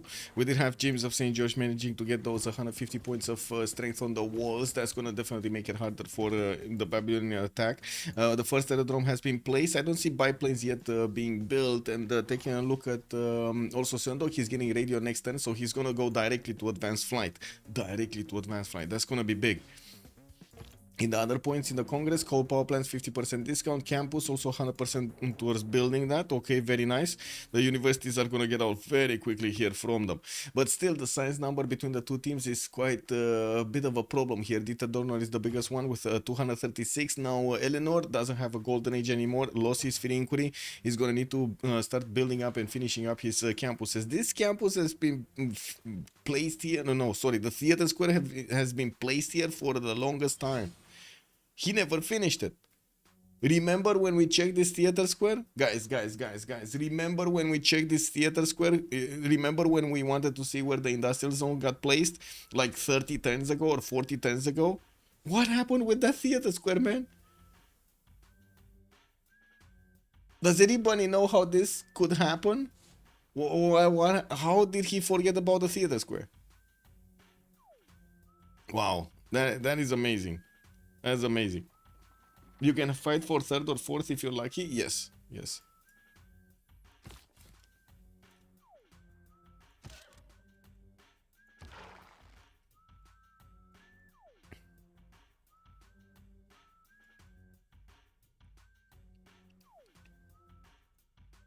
Okay, quite a few universities coming out. Xanadu, Korakoto, Kokekota, 5th University there. Okay, we do have the builders coming around. Cavs are going past this English galley, and by the looks of it, we do have a few Byzantine units that are arriving to the south of Stock-upon-Trent to try to fend that off. We're going to need to see where these Cavs are going, but Shizu does look like he wants to actually get a piece of England.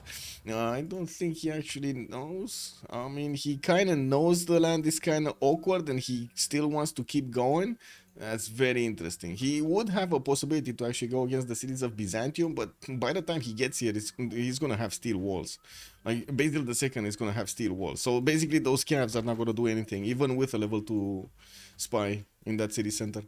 Oh, he removed his spy from webcam now. Where is he going?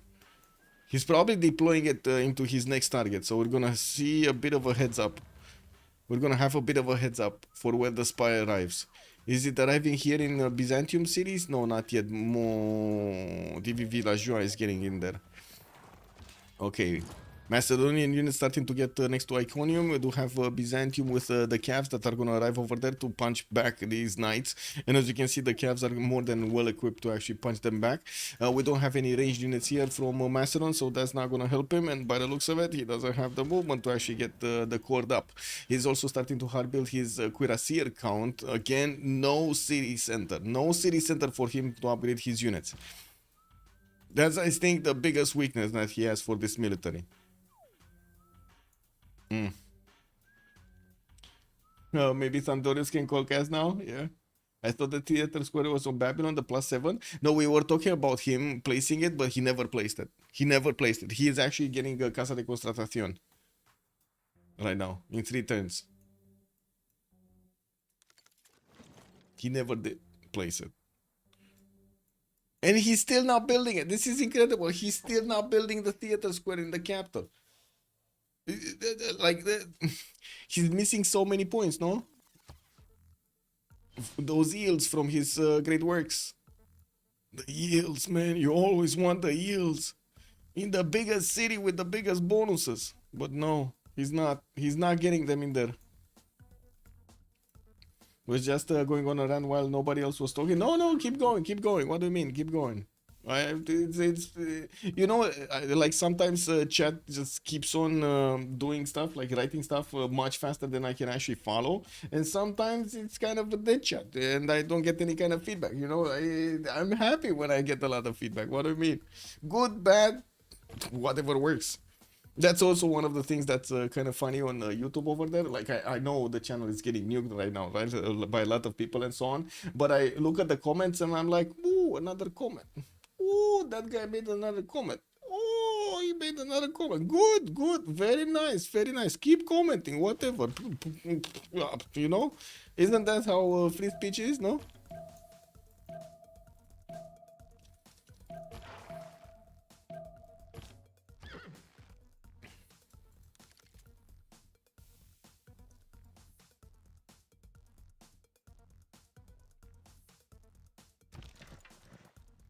Wow.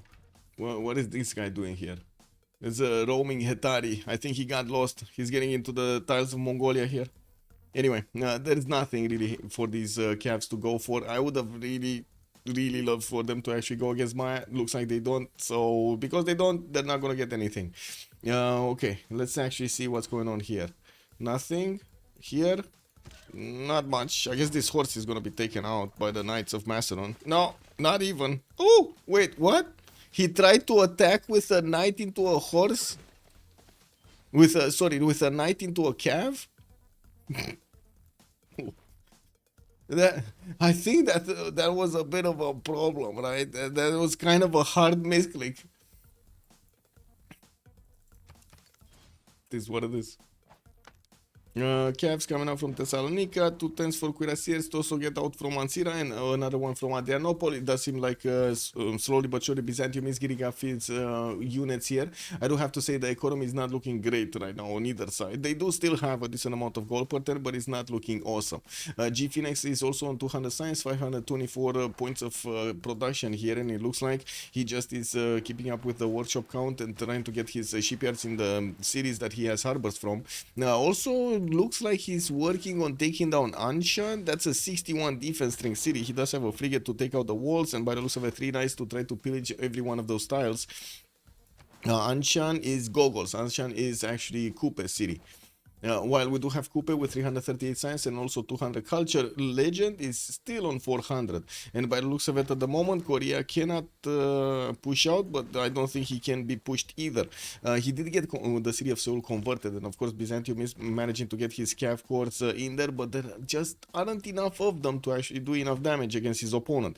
With Intel, Crusade, on the Byzantine calves, there we go. He just lost one of his calves. We're definitely gonna see him lose the other one also. Like, yeah, probably next turn. Or this turn, to be honest. He could take it out this turn. Anyway, more production capabilities. We do see him getting his coal power plant in Jinju, and looking at the tech screen, he's 2 turns away from getting advanced flight. That's just about the time that he gets his coal power plant up and he starts getting those biplanes in the air, or at least getting them pre-built over there for the fighter upgrade. Okay, still not happening here. Kupe, he did finish Potala Palace, so we do have him right now with 15 points. 15 out of 20 points. Now the biggest question is, can they get enough Diplo favor? Because right now there's a lot of Diplo favor on FFA Andies, and if they do not manage to take out entirely a civilization from their opponents, they will not get enough era score points or enough Diplo favor points to get enough of those Diplo questions answered properly and won properly. Okay, nothing's happening here. The Knights did get cored up. The Knights of Macedon got cored up, but they still don't have enough of a punch to get across the river to actually attack into the camps. And by the looks of it, Macedon is getting pushed out also from this border. The Cuirassiers can even attack across the river and do more damage than the Corsairs can handle. And on the other side, the Corsairs just basically die attacking into the Cuirassiers. 2 turns for ancient walls in Iconium. We do have still a builder there available to keep on upgrading stuff, improving stuff, and in camel training projects to get to that modern general. England is also managing to close up his chokes. He does have enough damage to keep Mongolia out of his bay. We were watching where Mongolia is sending his spy, right, to actually figure it out. It's in Ansira. Okay, so he's gonna try to get all of these calves to attack into Ansira, but to be honest, we do have Cuirassiers coming around, so it doesn't look like they're gonna get there and they're gonna actually do anything. Maya did manage to get quite an army out, and by the looks of it, he will have also quite a few crossbows that can turn into field cannons. While in the south, Mongolia is trying to get his camel training project out. We do have a new spy coming out from Xanadu. Okay, nothing's happening in Maya. Korea getting another one of these aerodromes in Seoul. He does need to place quite a few of these planes on the right side so he can actually attack into Babylon. But I feel like Babylon right now is in big trouble. He's gonna get steel walls. He's probably gonna get some anti-air guns. He's getting nationalism, but he's not gonna have his own planes. And that is gonna be a bit of an issue. Anti-air guns, you kind of can get around them with planes. Wait, in that case, I bet that Michael has weird looking elbows, but probably surprisingly nice looking knees. KW. Wait, what? Oh, because, wait a second, elbows because I sit like this and watch, and not knees because, well, yeah, I'm not getting on my knees. What can I say? Factor in 2 turns from Gongju, and I do see also spies coming out from Jeonju. We do have quite a few also builders coming out from Korea to keep on upgrading his land here. Looks like Daegu is just a newly settled city by the looks of it. Grew quickly because he has a lot of rice tiles, but he definitely needs to keep on improving those tiles, not to mention get the chops going. Jinju still has like 5 chops on the western side, not to mention that stone tile there. And Gwangju also, man, he needs a builder here to get those tiles improved. So, wait, Macedon just went across the map, with a lot of units, but he cannot do anything, right? This is the case, right? He cannot actually push. We will have Cuirassier Corps coming in. Not even these. Even the Cuirassier Corps, they're not going to get to push. Byzantium got +6 combat tax history. +6. And it's definitely going to be just a matter of time until he's going to get his tanks out. I'm pretty sure he wants tanks. If he gets 2 tanks, there's no way that Macedon is going to defend this. There's no way. No way. Okay, is this going to be playing in Jinju? I'm pretty sure it's going to be fighting in Jinju. There's nothing really happening anywhere on the map anymore, right? The attack on Maya kind of finished. Johannesburg just got money double. There's a new spy from Mongolia, Winchimeg, in Webcabnel. Money is moving here. Anshan is getting slowly pillaged, but I don't see it going down, to be honest. Yeah, I don't see it going down. And I'm pretty sure the Maori is just going to keep on adding envoys to that city center. Maori, what is it? What is his tourism pattern? 124. Okay, that's not that big, to be honest. But he did jump up to 342 science and 211 points of culture with 590 points of production. G Phoenix did manage to get to his 610, so he has a little bit more, but definitely a lot less science. Not to mention that he doesn't have the Diplo points. Now, this game would have really helped if they had Sweden for the Diplo favor points. Really helped. What's happening in the city-state screen? How many city-states are on each side? So these 3 cities are not soused? How are these city-states not soused? By anybody in the game? There are like 3 of them that are not soused by anybody. Wow. 4. Rapa Nui also. I'm confused because these are very important to actually get, right? All of the bonus points are very important to get. Production here, Buenos Aires and Cardiff, extra amenities from Buenos Aires. Is this a pocket CS? No, everybody sees them. Okay. Okay.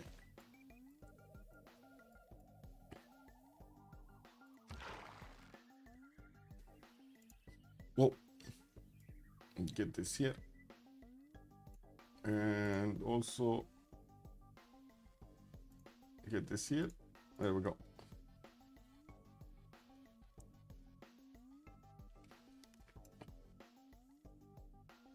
Okay. It looks like also we do need to take a look at the tourism of England. Doesn't seem like he's going for a lot of tourism. Finally he's getting this theater square down after locking it in for like 20 turns or 30 turns. He's actually finishing in the city of London. Okay. Well, we do have him getting some bombards and also finishing up his factories, not to mention libraries and universities in his cities. And I do see on the city of Stoke-upon-Trent, he did get a few cuirassiers to help fend off the attack of Mongolia, which at the moment he doesn't know where it is actually going, but it does seem like because of the position of this level 2 spy, Erdene Chimeg, these units are all going to go towards Ansira.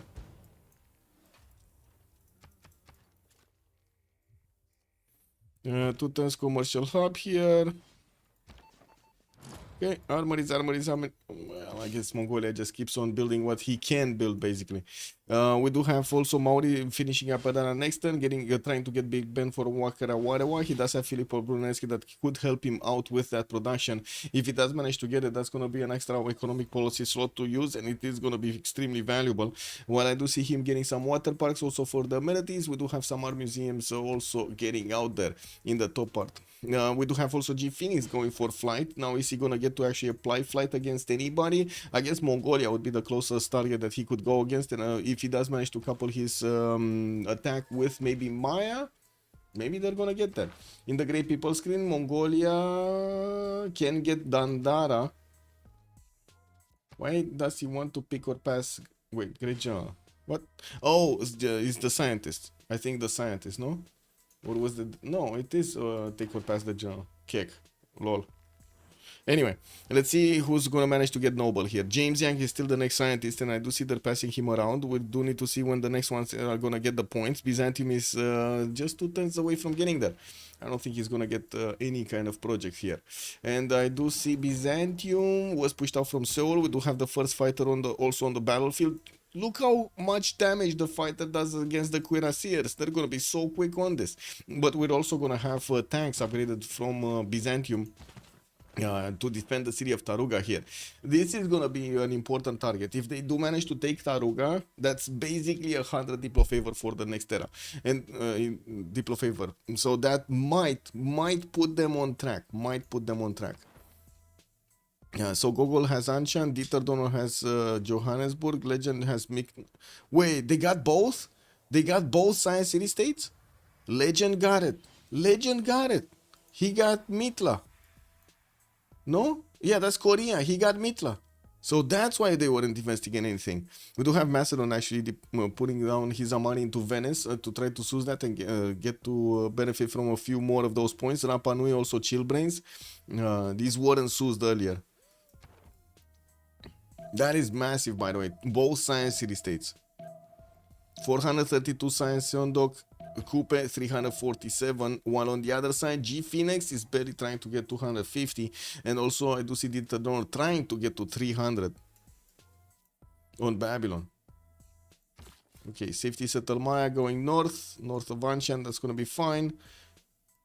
Doesn't seem like there's any kind of attack going towards Maya. We just see the Mongolian troops sitting between the two empires, between him and his main cities, between Maya and his main cities. Well, I don't see Mongolia doing anything. I guess he could try to take out Rapa Nui and pillage those mines. 1, 2, 3. 3 mines. The theater square. Okay, let's see the planes. So we had one. We need to see another one.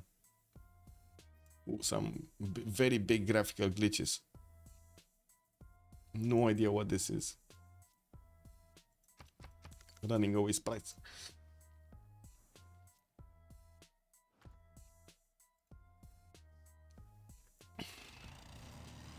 Okay, so deployed, not attacked. And I really hope we're gonna see a lot more, to be honest. Like, okay, another one here in Gongju. Are they buying them? Because they don't have that much gold. No. Okay, they're hard building. It's every 2 turns he's getting a fighter out. Okay, that's good. Getting another one of these aerodromes in Seoul, and I do see Babylon here in the tech side. He is not.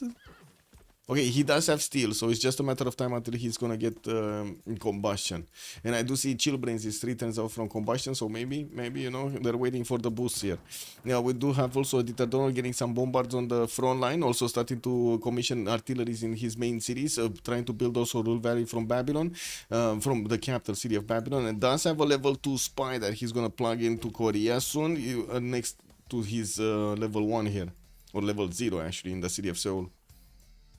These units are going to be cleaned up quite quickly, and I gotta say I'm actually curious to see these night upgrades, these tank upgrades actually fight the fighters. I'm pretty sure the fighters should actually take on the damage of the, honestly, of the tanks. They should withstand. I mean, he kind of needs like 6 of them to actually close all of this, but yeah, we'll see. We'll see how also how much army Byzantium is gonna want to send to the north, because we do have Macedon getting his cuirassier corps right on the front line here, and it does look like he's trying to punch through. Byzantium still has those calves, and I gotta say it would do very well. He would do very well to actually buy this 1-3 to increase the heal per turn of that cav. Here, nothing's happening. Cuirassiers knocking down cuirassier heads, but the +6 on Byzantium is helping him keep this border intact and no problems. Finally, a settler. A settler is coming, boys. Where is he gonna place it? Like, he needs to place it in between or something, because if it's too close to Byzantium, that's still a big boo-boo. Also, it's napalm. Yeah, he just napalmed his only. No, he showed on his land what's gonna happen to his opponent's lands, guys. I know. I cracked it. That's what is happening there. Okay, it disappeared actually. Okay. I'm still confused as to why Dieter took the 3rd blue CS Taruga, and the blue CS is crucial to keep in the game, especially if you got the first meet on it like Dieter did. Yeah, you don't get first meet in teamers, by the way. Nobody gets a first meet in teamers. Yeah, it would have been interesting to have it. A lot of the times the players just choose to take them out very quickly, especially if they're close to them, so can't really blame him. Ooh, That's not enough damage. More planes going forward. He's one-shotting Cuirassiers, by the way, you know, in the flatland. Chill Brains 2 turns out some combustion. The third don't go in scientific theory. Looks like also Korea replaceable parts next turn. While he keeps on building up his fighter count, he's also gonna get a new aerodrome, another city that he could get the fighters from. Not to mention, he needs to follow this up by getting bombers. No, that's the one. That's the next one. The bombers are gonna be extremely important, and I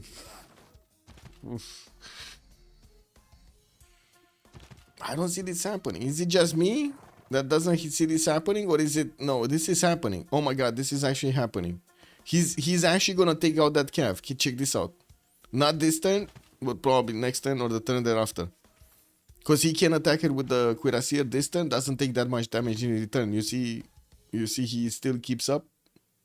And this one just comes in and does the boom boom. The major boom boom. Can he actually do it next turn? Well, he can switch with the knight this turn, I think. Yeah, no first meeting teamers. Yeah, you don't get it. I think you used to get it randomly, if I remember correctly, like 3 years ago or something like that, and then BBG or MPH, one of the mods fixed it. I don't remember exactly though. I remember there was a discussion about it. I don't remember exactly the outcome. Okay. 4 turns Big Ben.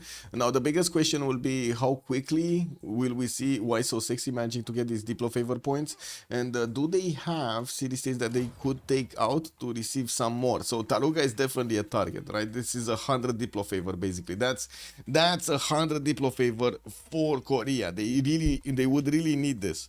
On the other cities, do we have anywhere?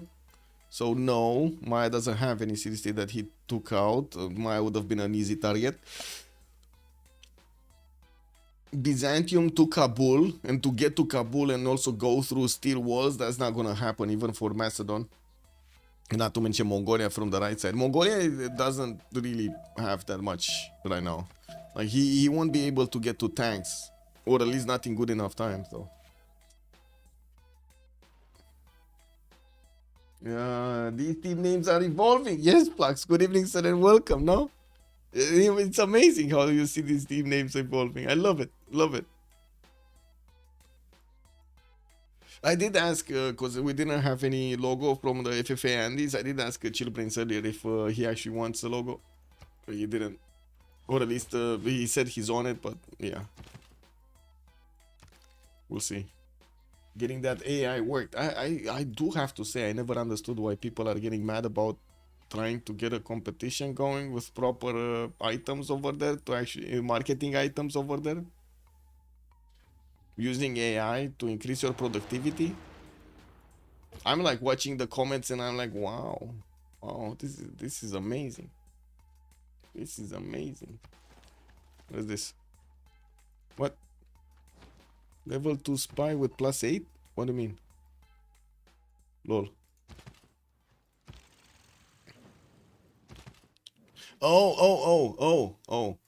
Because Byzantium has +8. No, wait, did he get +8? So he has Crusade, he has extra strength. Oh my god, and +6 from the taxes. He can only, okay, it's fine. But I think he's gonna lose over here in Iconium. I was thinking the same, right? Exactly the same, Flux. I was like, wow.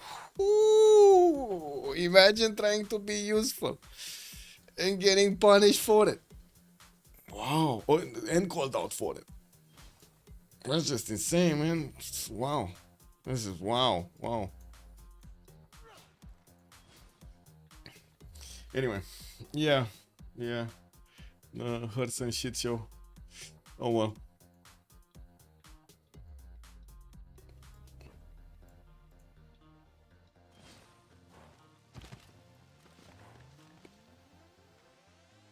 What's the +8 he's talking about? Because I don't see it. Okay, sure, he's getting that spy in there, the level 2 spy. But I think there should be a level 2 spy. No, Korea didn't manage to get a level 2. He just has a level 1. It would have been useful to actually get 2 spies out and one of them keeps on getting the upgrades. but he didn't. Anyway, aerodrome in the capital, in Gwangju, actually, not the capital city. Seoul did manage to finish that aerodrome and actually deployed another one of those fighters in there. We're going to need to see him actually getting a lot more fighters. A lot more fighters. He needs at least another 3 fighters to close this choke on the right side to stop any kind of Babylonian attack. And he definitely needs to also take out the Babylonian units. We do have chemistry coming up from Gogol, chemistry from Zondok for the research labs, and I do see Dieter Donald is going to get his flight next turn. That's going to be Hammurabi putting planes in the air, but he's kind of far away. You know, he's kind of far away from getting the planes out. Also, AIs are amazing. Did you try Sora yet? Now that it's in Europe, I did not try Sora out yet, actually. No. According to rumors, the Boomer Gaming logo is created by AI as well. Yes, it is. Yes, it is. It looks amazing, no? Man.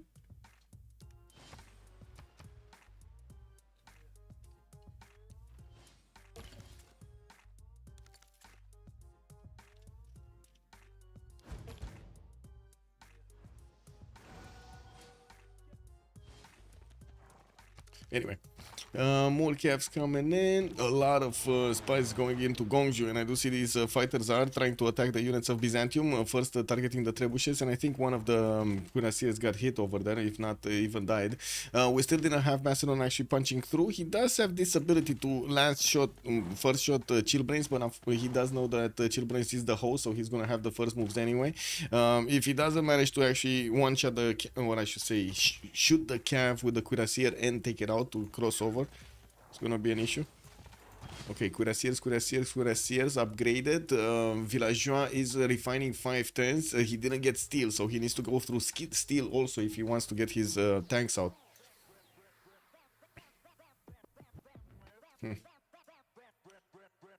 A lot more cuirassiers, but we're gonna have tanks, no? Byzantium, wasn't he? Oh, he's 1 turn away from tanks. There is a tank here. There is a cuirassier that can turn into a tank. Ooh, thank you so much, the Sleepy Hedgehog. Much appreciated for the prime. Thank you, sir. The _sleepy_hedgehog. Ooh, so many units from Byzantium in the lands of Babylon. So many units to try to help save him. And I think they will. I think they will save him. And we're going to need to see if we're going to have actually Maori managing to get all of those extra cards. Alhambra is coming up from Pariru. And I do see also in 2 turns Big Ben is going to finish. Or next turn. Actually, wait. He can finish it right now with Filippo, no? I think so. Anyway, we have a few frigates coming on the western side. Looks like Maori will have the ability to go against Lady 6 guy and take out his opponent over here on the left side. Help out also Mongolia to get closer to England. This is going to be quite useful in the next part of the game, but at the same time Bart did manage to get his safety settler out, so he's not going to die entirely, especially since Maori didn't actually flex at all his military strength against his opponent this game. What's happening with Byzantium? So still going north. Level 2 also spy from Macedon. He's getting +6 intel. But there we go, +8 strength, +8 combat strength from the taxes on the calves of Byzantium. He had +6, now he's +8. Now these cuirassiers are definitely stronger than the Korean cuirassiers, like 100%, 95 strength against the cuirassiers of Korea of 87. But he was, I'm a bit confused because he was pointing at a level 2 spy of Babylon and not a level 2 spy of Byzantium. I'm a bit confused about that one. Like, wait, white hilly gopher? Ooh, okay. We got a Cowboys. Rule value also finishing in Babylon next turn. Looking at the yield stab here, we do have Coupe managing to steam ahead with 740 production, while Babylon is on 663. He's definitely gonna get a lot more this turn. Oh, no, wait, no change? What? 0 change from rule? Yeah, he did finish Rule Valley. 0 change from Rule Valley. This cannot be. Probably the numbers didn't update or something. And that city center is 174 right now. Anyway, we do have Sondok also on 540 in points of production on 669 science. And from what I do see, they're coming close to actually recruiting Noble. Come on, where is Noble? We still don't have him. James Young was the last one, and in between... Nobody picked up Turing. We do have Coupe with 33 points, Korea 39 points, England is 31, Macedon 15, Maya 7, Mongolia 12, Babylon 26, and then Byzantium 21. In the merchant screen, we do have John Spilsbury, and I do see Ada Lovelace is going to be the next rate engineer. In the general screen, already modern atomic generals. Let's actually see who managed to pick these guys up. So, what is general? Byzantium managed to get Jose de Samantin. Dandara is on Mongolia. Rani is on Babylon. And Napoleon Bonaparte on Macedon. Okay. Okay. So Mongolia still has a general for this modern age, but he's not gonna get to tanks. That's a bit of an issue. He's barely 9 turns away from refining. That is quite an issue over here. Definitely not enough science. We got England starting to get his biplanes out. Looks like these units of Mongolia might actually get into some of the cities of Byzantium and pillage, but won't ever manage to actually get a city center. Wait, whoa. Macedon bridge through. Woo! We got a mountain tunnel for him to go through. And the TV Villageois is catching Byzantium with all of his units in his opponent territory. But I gotta say, these units do have a lot of combat strength on them from the taxis. Now let's see. Is this everything is gonna move here? He needs to move quickly. Get all of these over. And of course, Byzantium will also need quite a bit of gold from his teammates, and he does have right now 2,000 gold. Remember, one of these cuirassiers to actually upgrade is like what, 300 gold or something? Wait a second, no, he doesn't have combustion yet to actually see how much gold it is at the moment. Oh well. Expensive, I would say. It's everything expensive. Ooh, wait. Paths to Power DLC for Sins of a Solar Empire 2? Oh my god. 10 plus scenario maps with objective-based gameplay for unique single-player challenges.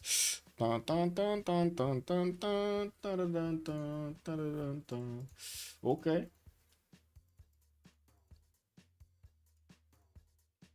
Did you guys, I think I played once or twice Sins of a Solar Empire on stream. To be honest, I should actually play it a little bit more. But oh well. Okay, first tanks upgraded. Let's see it's 75. Okay, it's not that expensive. He can upgrade every one of his tanks. Shouldn't be a problem. Yep.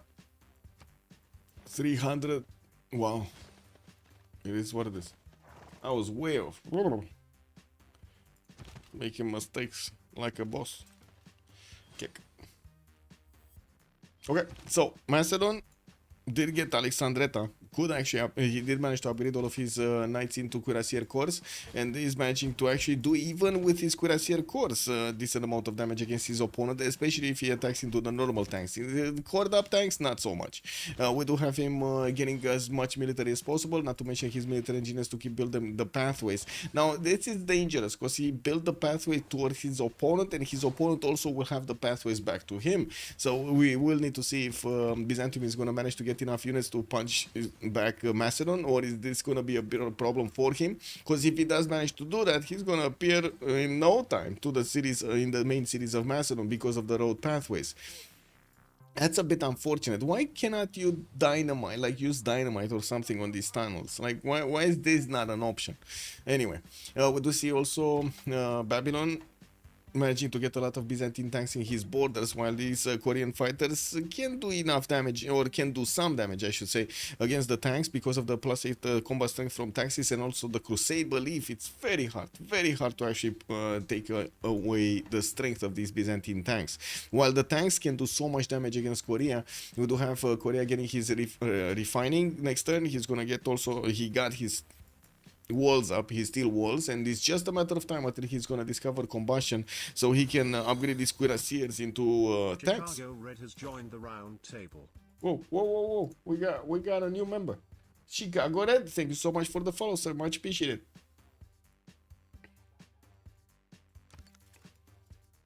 Okay, new fighters Finally, another 2 fighters coming in. Zeus for the extra amenities and also another commercial in Chanchon. We're slowly getting to the next era, and I do not see enough Diplo favor acquired by the Why So Sexy team to actually get the last points over there for the Congress. That is a bit of an issue. Did we have also Great People screen? No, we didn't have Noble. It's still Alan Turing.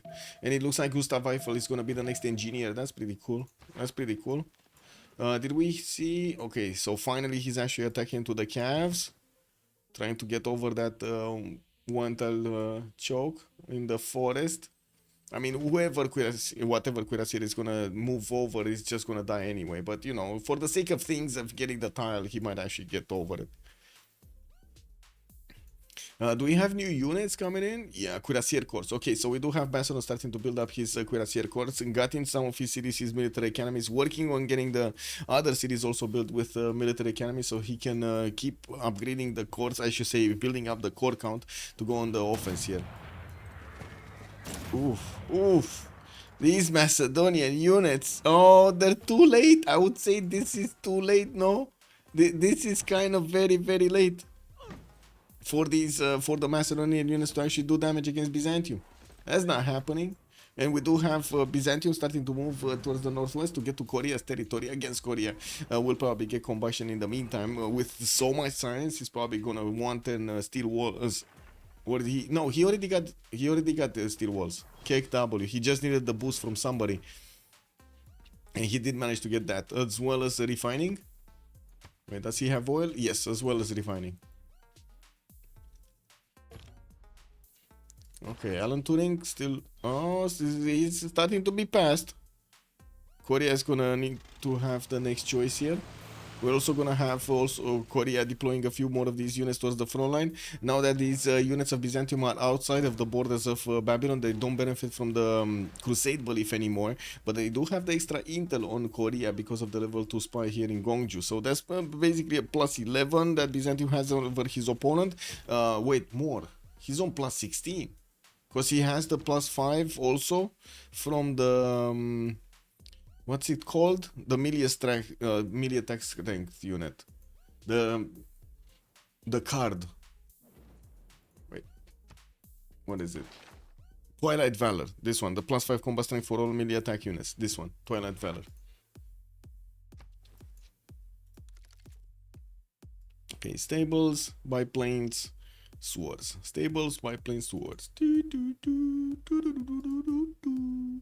Mongolia getting calves into land of Byzantium, not doing much. I would say actually he's not doing anything. Mongolia is trying to actually get to one of the mines of Stockholm-upon-Trent, and we do have a biplane coming out from Sunderland, but I don't think he's gonna have enough. Oh wait, it's coming up here, so it should have enough range to attack into the cap and just take it out. Does Byzantium have a spy in Korea? Yes, a level 2 spy. Or a level 1. Yeah, I think it's a level 2. I don't see which one is a level 2, unfortunately.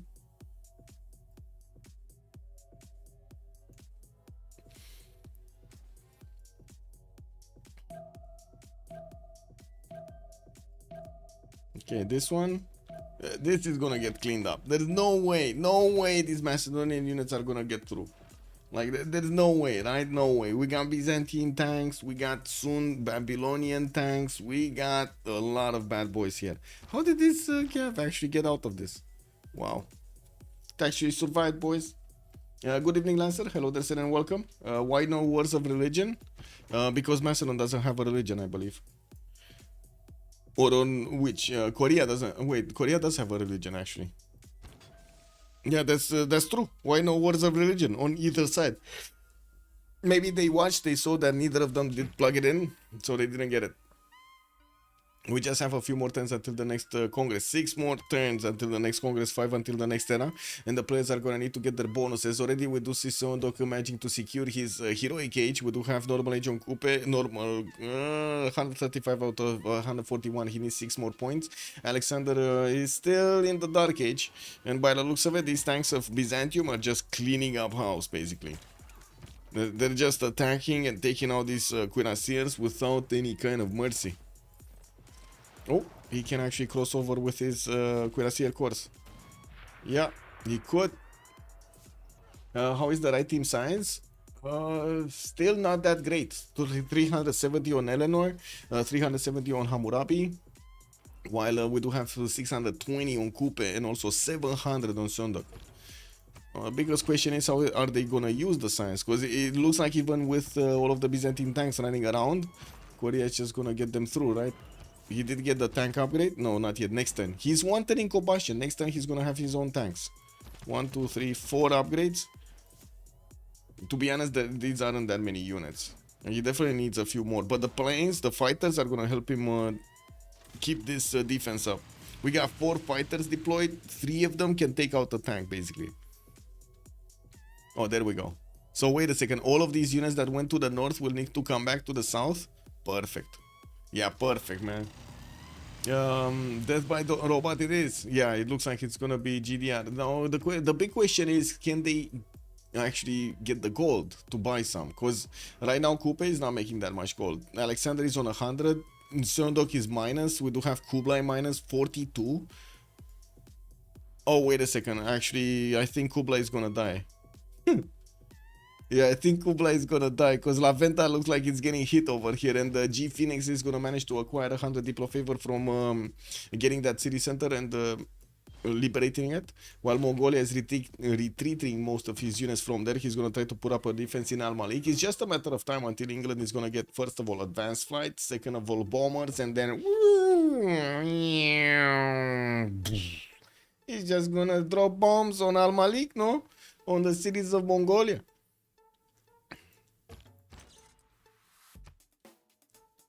Okay, Maya is managing to get a decent amount of gold per turn, 119 gold per turn. G Phoenix and also Dita Dawn are making 55 and 54. They're not minus though, and that's pretty good. And I do also notice we do have Maori trying to actually get to Kopan with his battleships. That's actually not bad. He can definitely do a lot of damage with the battleships on Kopan if he can get the units next to that city center to take it out. Not to mention attack all of the other units. We do have also Maori getting some aerodromes out, so we might actually see him try to get those cities on the western side. Safety settle from Mongolia going through the Maori territory to get somewhere safe. Probably over here is going to be his destination. He does have some roads to actually go through. Okay, let's see. Byzantium opening up another front line towards the south. It looks like all of the units of Babylon, oh my god, all of the units of Macedon are going back. All of them, they're going to Alexandretta. Because they were dying to the Byzantine tanks. And it does seem like Byzantium right now is just, you know, left hanging. He needs to go through the tunnels and use the same pathways that were already built. Look at how, I gotta say, look at how attentive to details was TV Villageois on this land. He got a few of those military engineers and activated them on all of the tiles. All of them, man. Look how many roads, they're everywhere. Man, this actually has better infrastructure than Romania right now. Not lying. Definitely not lying. Man, have you seen the infrastructure in Romania? It's terrible, man.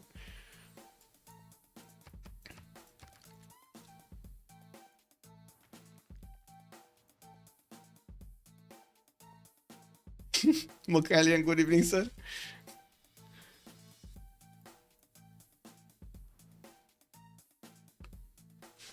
Wait. Athena! What did you do?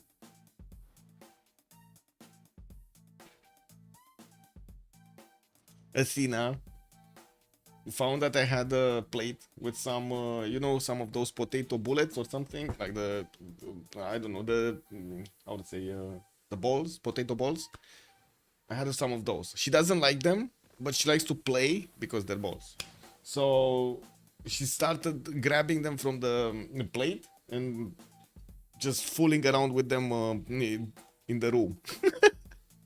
So now sometimes I actually, you know, step on one of them from one time to the other. It is what it is. Okay, and score. Coupe still needs 5 more points. Bart is 10 away. We do have Basil over here also needing quite a few points. Unfortunately 7. Eleanor did manage to secure it, so he's gonna have a golden. He doesn't have a heroic because he is not in a dark age right now. Dieter Donor also 3 points away from getting golden, and it does seem like at the moment Korea is kind of winning this, as in he's slowing down his opponent enough so he can get his own tank course on the job. It doesn't seem like Byzantium is going to have that many. We do have new fighters that are also appearing on the front line, with another one here that actually gets him up to 6th, 7th coming out.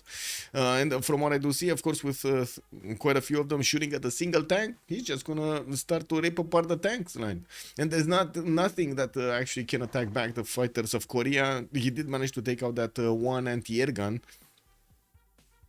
And there is another one coming up from Babylon, and yes, Babylon is trying to get his own fighters in the air. That is gonna be a good addition to the military makeup over here going against Korea, but he's not getting them in time. He's actually not getting them in time. That's a bit of an issue.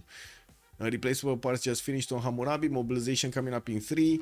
Okay, Babylon still will move his units soon.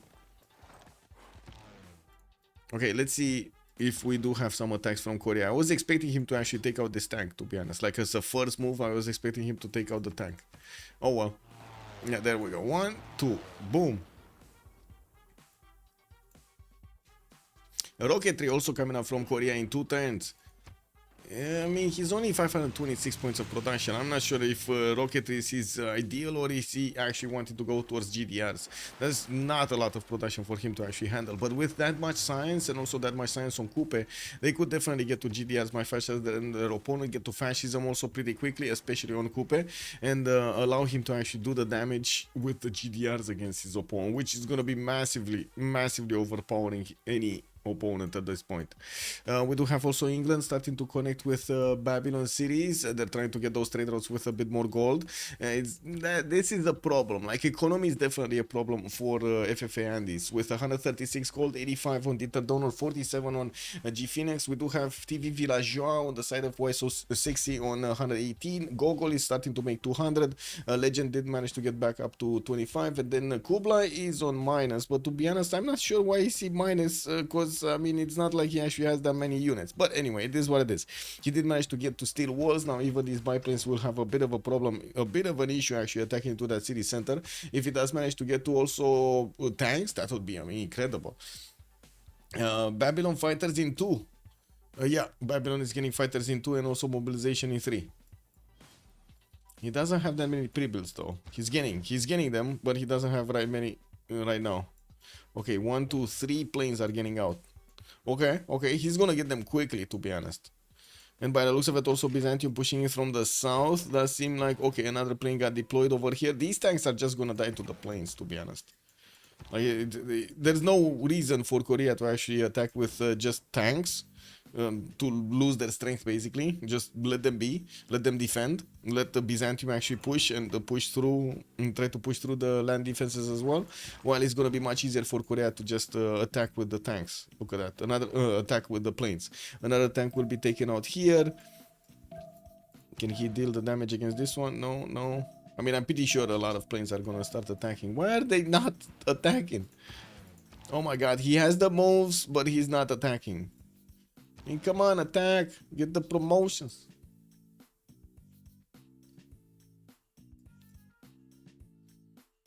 Who has the blue CS? All blue CSs were on YSO 60. Let's see if anybody got them back. No, they still are on YSO 60. Also, Thandorius was mentioning, you say the rare roll gives a little bit more gold. I thought it was triple. Well, it kind of depends how long it is, but yes, it does. It does increase significantly the gold. I don't know if it's triple though. Like, I don't think there's just direct number. I'm pretty sure it is more gold per... can multiply the gold they get from districts at their destination. Traveling on railroads. I'm not sure how much though. By what factor. You say they triple? Okay. That's a lot more gold. Look at the gold trade routes from Maori over here going through the Korean cities.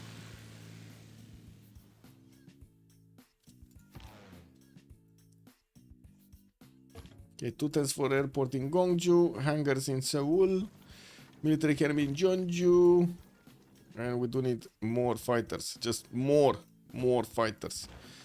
How much are army, tank corps? Okay, let's see.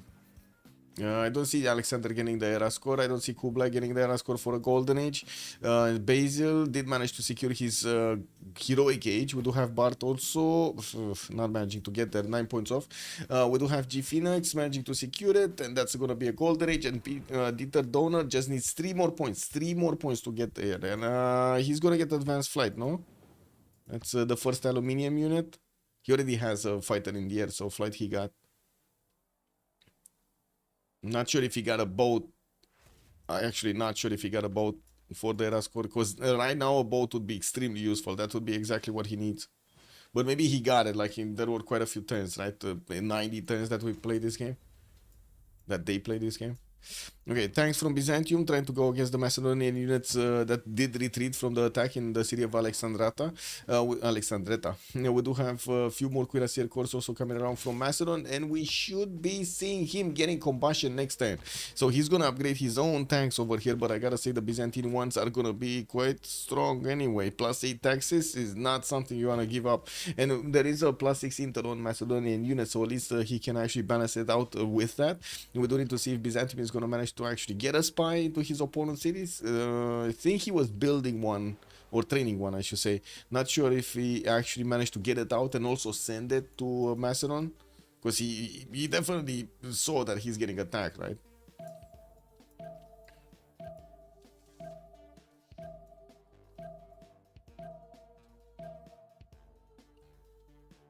Research labs, cuirassiers, commercials, Anshan slowly dwindling, but that's 110. That's 101 strength. The bombard will definitely do some more damage there, but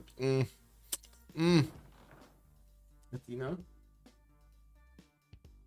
she's tickling my toes again. I'm sorry. I'm getting tickled on my toes by Athena. Okay, Babylon deployed a few of his pre-built tanks also to Iconium, but I don't think he's gonna upgrade them there. TV Villageois just finished combustion, and let's actually see. He does need quite a bit of gold, 310 gold to actually upgrade the tanks. Therefore, he needs to get the half-cost card in. I don't think he has the half-cost card in, no? Yeah, he did manage to get force modernization. Just got it. Okay. Hey. Yeah, there we go. It's 155. So just got it in between I was watching or not. Tank damage. That is a decent damage. Even, look at that. Even with the +8 combat strength on the tanks of Byzantium, these units of Macedon can actually punch through. That is super. Low oil on Korea. I mean, oil is fine. He only has a single tank army, no? He needs aluminium. Aluminium is very important here. 10 tier gun, man. This is such a funny sight to see, like that one tier gun and all of the tanks around it. Save me! Get the guns going.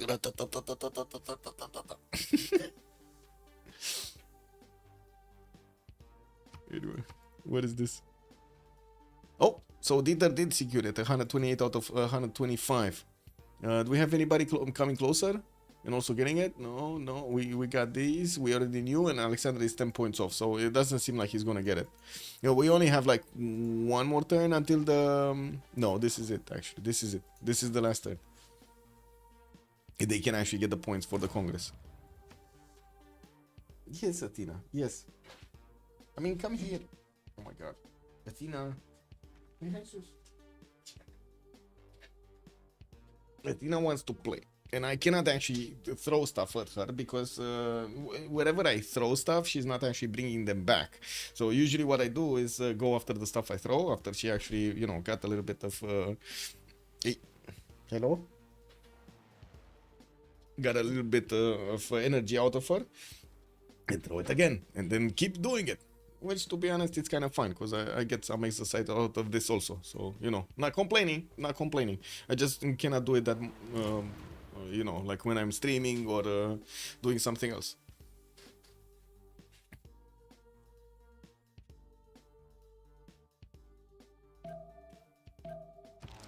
Okay, is Korea actually putting down? No, he's not putting down. Wait, Coupe maybe?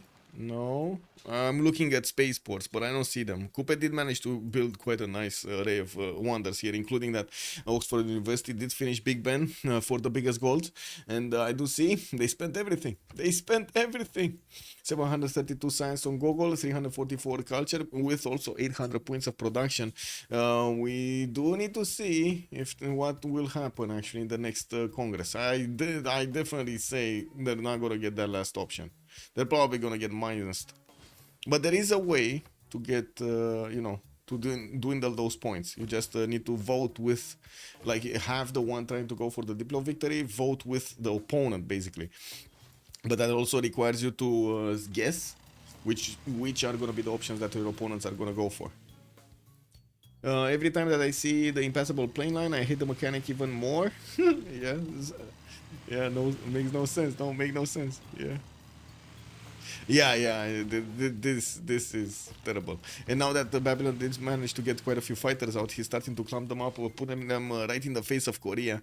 We do need to see how these planes are gonna fare. Not good against each other. Basically, whoever initiates the attack basically dies here. So this is how it is, right? It's gonna be a line versus a line. This is how it is. Within the sound, the Byzantine tanks actually starting to move, because right now he has a problem. These tanks of Macedon actually can't do enough damage, and they will keep doing damage. The Babylon did deploy his units towards the southwest, so he will try to slow this down. And we do have Sondok also discovering computers, Bar getting military science. Did Bar do anything here? Oh, Kopan has been taken down. Mauri's on the offense. He did manage to get the battleships to take out that city center. It's rebelling in 6 turns. He does have a fighter over there in the city of Kopan, and we're going to need to see if he does manage to actually get something done with it. He's definitely going to take out the units, right? The fighter can do a lot of damage to the units. I don't think he's going to take out cities. That's my major question. Because it's only one fighter. He's going to need, like, I don't know, 5 shots, 6 shots to actually do enough damage to webcam now.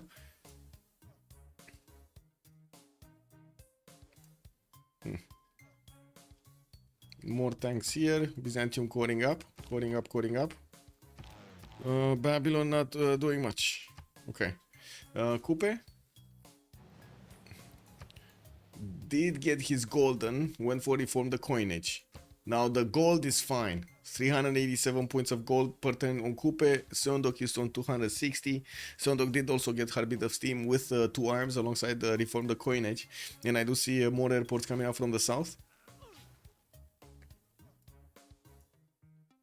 Torre de Belém in Kawihia, water park there, our museums in Watoria, kick, W, and bombers coming around from England. Ooh, 2 bombers. Okay, where is he going? He's probably going Mongolia, right? He needs to take out Mongolia.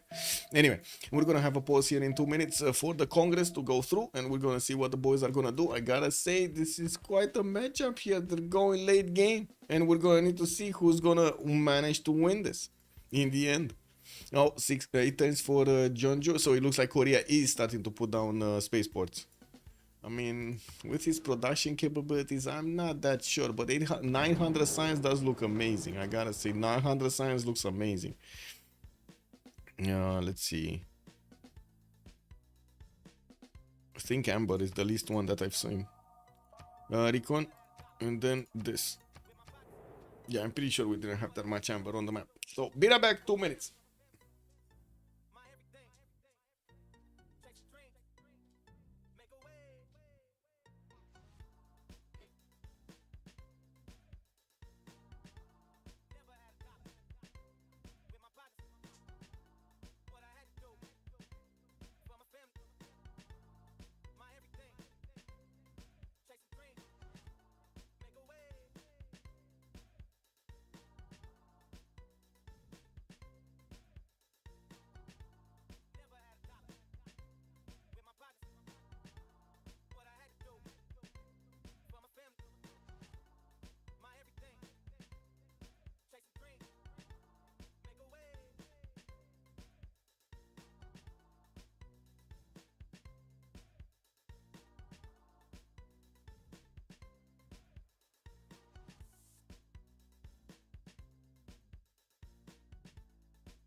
I'm sorry. I used my time to play with the kitty, throwing stuff from one side to the other.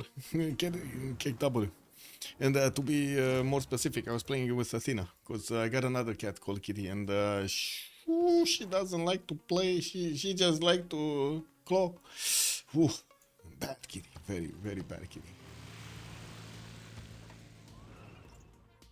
Never seen a kitty as bad as her, to be honest. Wow. Anyway, tank course.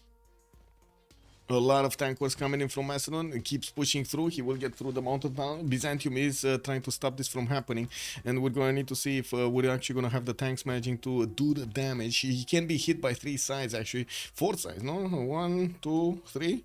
Yeah.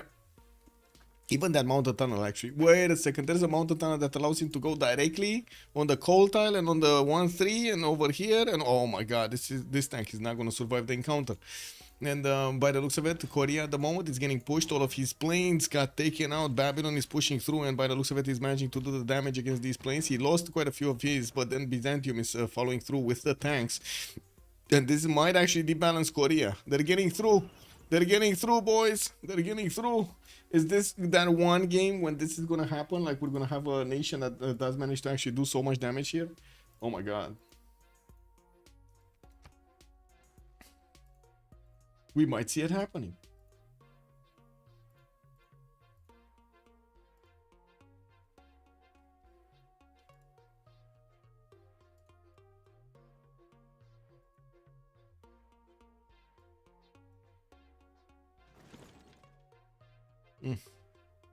What happened in the Congress? Diamonds granting amendment duplicates, and granting amenities. Heavy calves getting +3. Okay, so all of the tanks did get +3, and Coupe lost the 2 diplo. Okay, this is the question. This is the question. How many points? He's still on 15.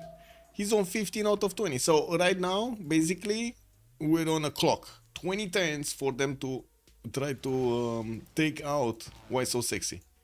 It's 20 turns, and Sondok 1,000 signs. But he still can't keep up. 1,000 signs. Why is he building his spaceport? Like, now this is the time that he needs to keep getting tanks out, no? This fighter really needs to move out of the way over there. Get next to his brother, see the other fighters, because he's a sitting duck over there.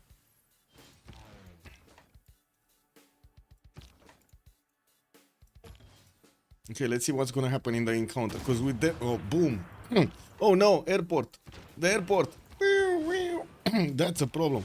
We got jet fighters upgraded from Korea. He's upgrading all of his fighters, and now definitely the fighters of Babylon we're not gonna have a targeting solution on these jet fighters. Korea will need to bring some more to the table. And well, we do have Byzantium's level 2 spy already plugged in. This is gonna be terrible. These 2 jet fighters are gonna get pillaged. Unfortunate. Maybe he should have actually watched which one of those are, so he can actually reposition them. But anyway, that's a problem. They're gonna cut the wheels out of those planes. What is Maori doing here? Still taking out the units of his opponent. He didn't deploy his fighter anywhere. He's just using it from the city of Kopan. And I do have to say the city is rebelling in 8 turns, so he needs to put a step on it. Mongolia did get Cav Corps next to him, but Mongolia also has his own problems. We do have English cuirassier armies that are trying to get into his borders, and it's not like he actually has steel walls over here, or I should say, anti-air defenses for the upcoming air attack. We do have English biplanes starting to actually get onto the front line, not to mention fighters and bombers. 2 bombers just got into the city of Leeds airstrip that will start taking down La Venta's walls, and they will get 100 Diplo favor out of that. This is what might actually save him and put them back into the game. This series, oh no, look at the Diplo favor, 213, 82, 134 and 166. And of course Alexander over here, oh my god, he's passing through. But the tanks of Babylon are here, and they're gonna be strong enough by the looks of it. Yes, Athena? What is going on? Athena?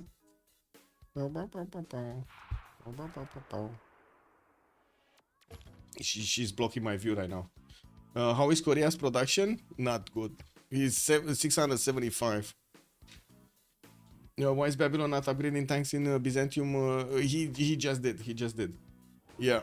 Well, Basil over here, well, let's actually see if he's going to manage to actually do enough damage against Korea to slow him down. And we do see tanks are also coming around finally from the Korean cities. He gave up on building up that spaceport right now. He's getting a tank army from Jeonju in 4 turns. And looking at the gold pattern, we do have Seondok managing to get to 1,000 gold in the bank. He must be waiting for something. His tank armies are strong enough to actually push through, or withstand the attacks of these Byzantine tank corps. It's just a matter of getting enough of them, and that's the biggest issue. He doesn't have enough of them. Let's see next turn when Korea is going to get his jet fighters. The jet fighters are extremely good at attacking into tanks, I do have to say. So they can't actually get hit by the Babylonian fighters anymore, and they can apply a lot of power. Now, 2 of them are going to be wiped off clean here.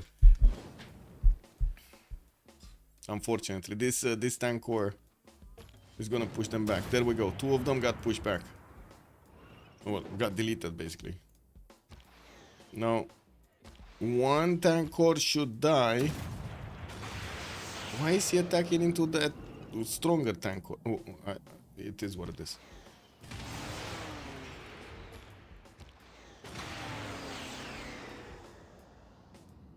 Oh, okay. Interesting. Was another jet fighter here. I do see also Maori starting to deploy fighters towards Byzantium. They want to save Korea. They need to save him, right? They need to save him. Fighters here, looks like deployed in the water, okay, but not close enough to actually do damage.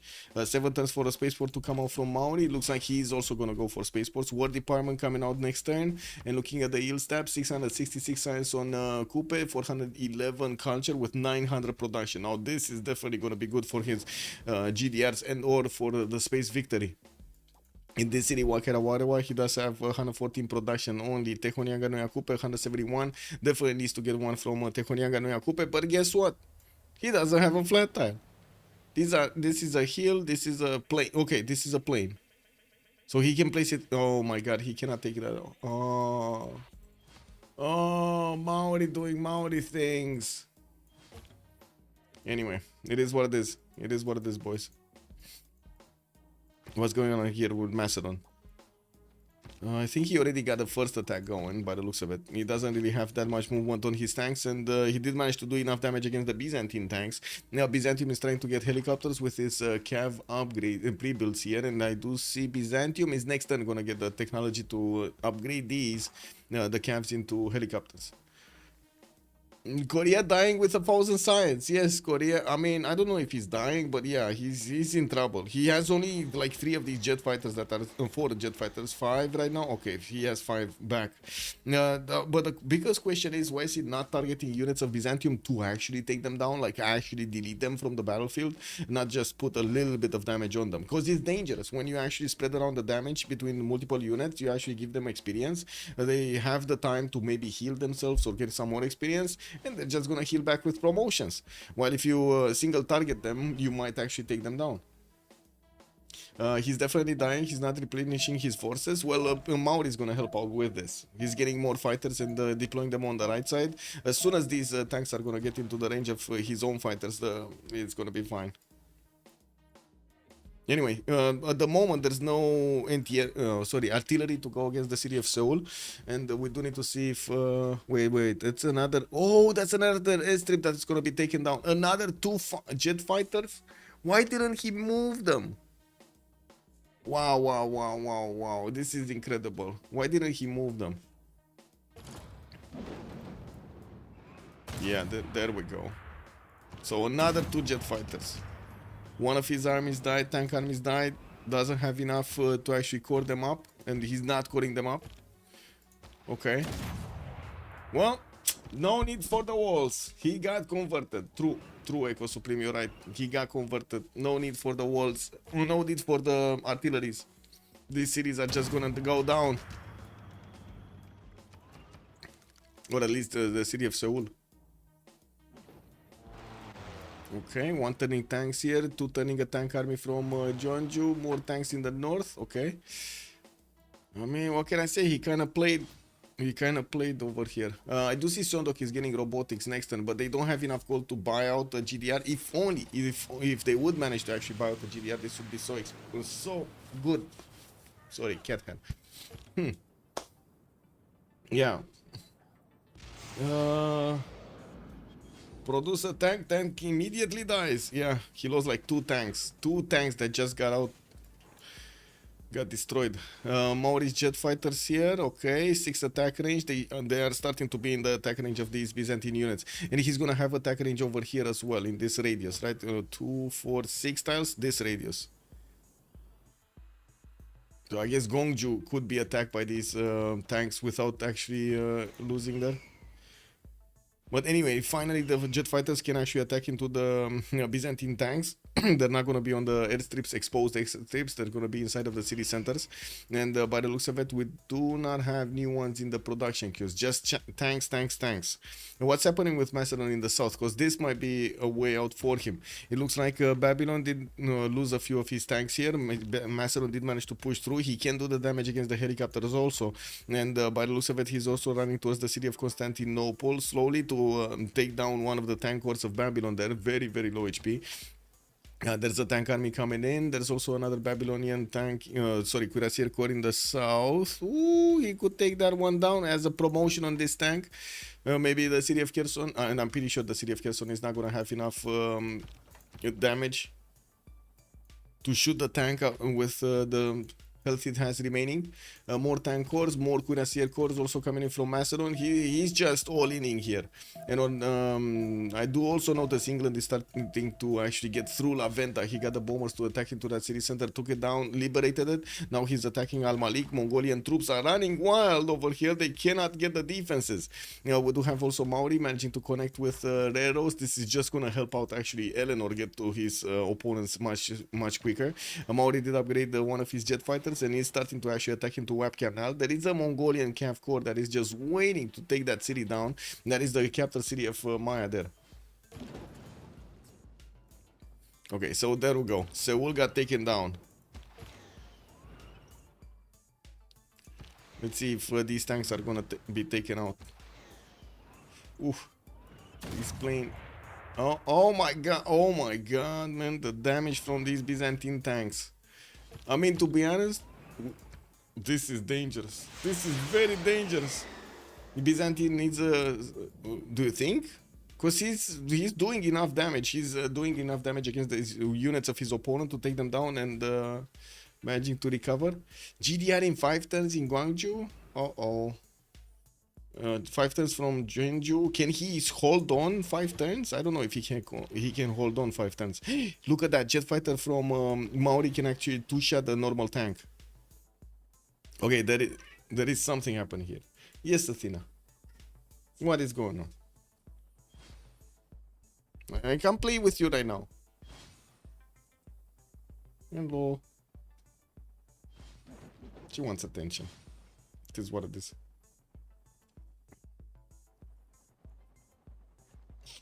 Okay, it looks like Macedon is repositioning to go against the capital city of Babylon. They might think to try to take out all of these capitals, but to be honest, they can't get to Babylon.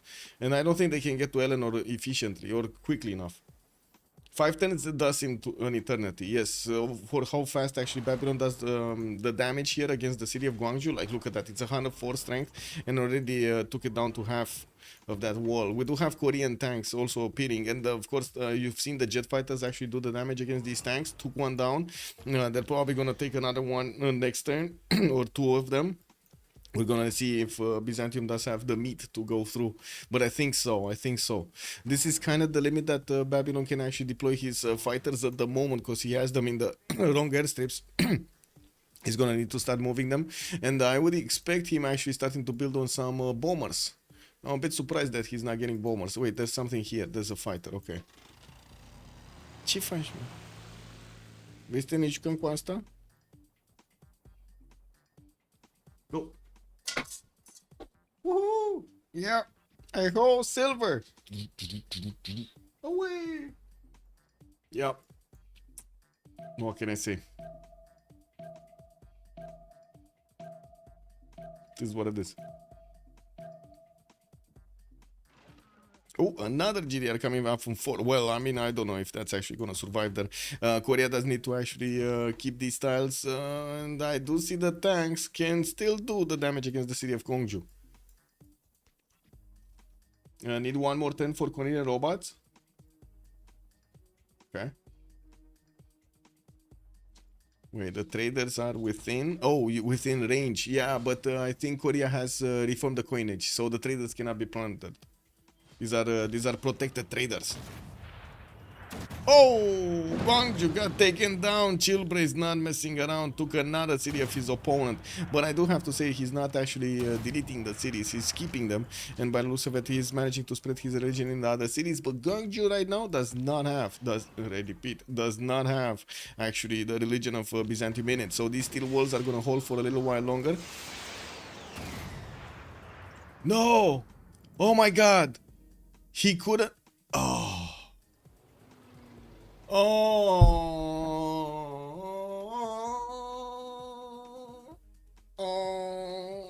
Forbidden City changed hands. Yes.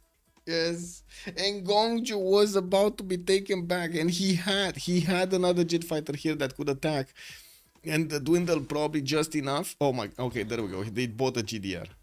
Okay, now this is different, right? They just bought a GDR from Gwangju. He has a few of them hard built over here, and he's gonna get to push back. Wait a second, they're gonna get 2 liberates out of this.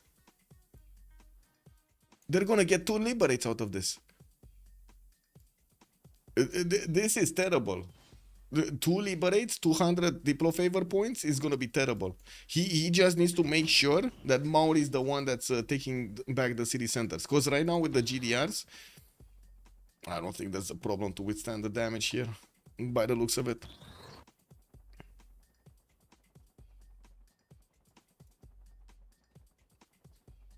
It's self-liberation? Yeah, but he needs Maori. He needs Maori to take over. Maori does have a helicopter, and I'm pretty sure he can actually get more. 3 turns for spaceport from the capital city. Where did he place this? There was a tile here and I didn't see. Is that from the capital? Oh, there was a tile here. Okay. Yeah, there was a tile. Okay, I didn't see this one.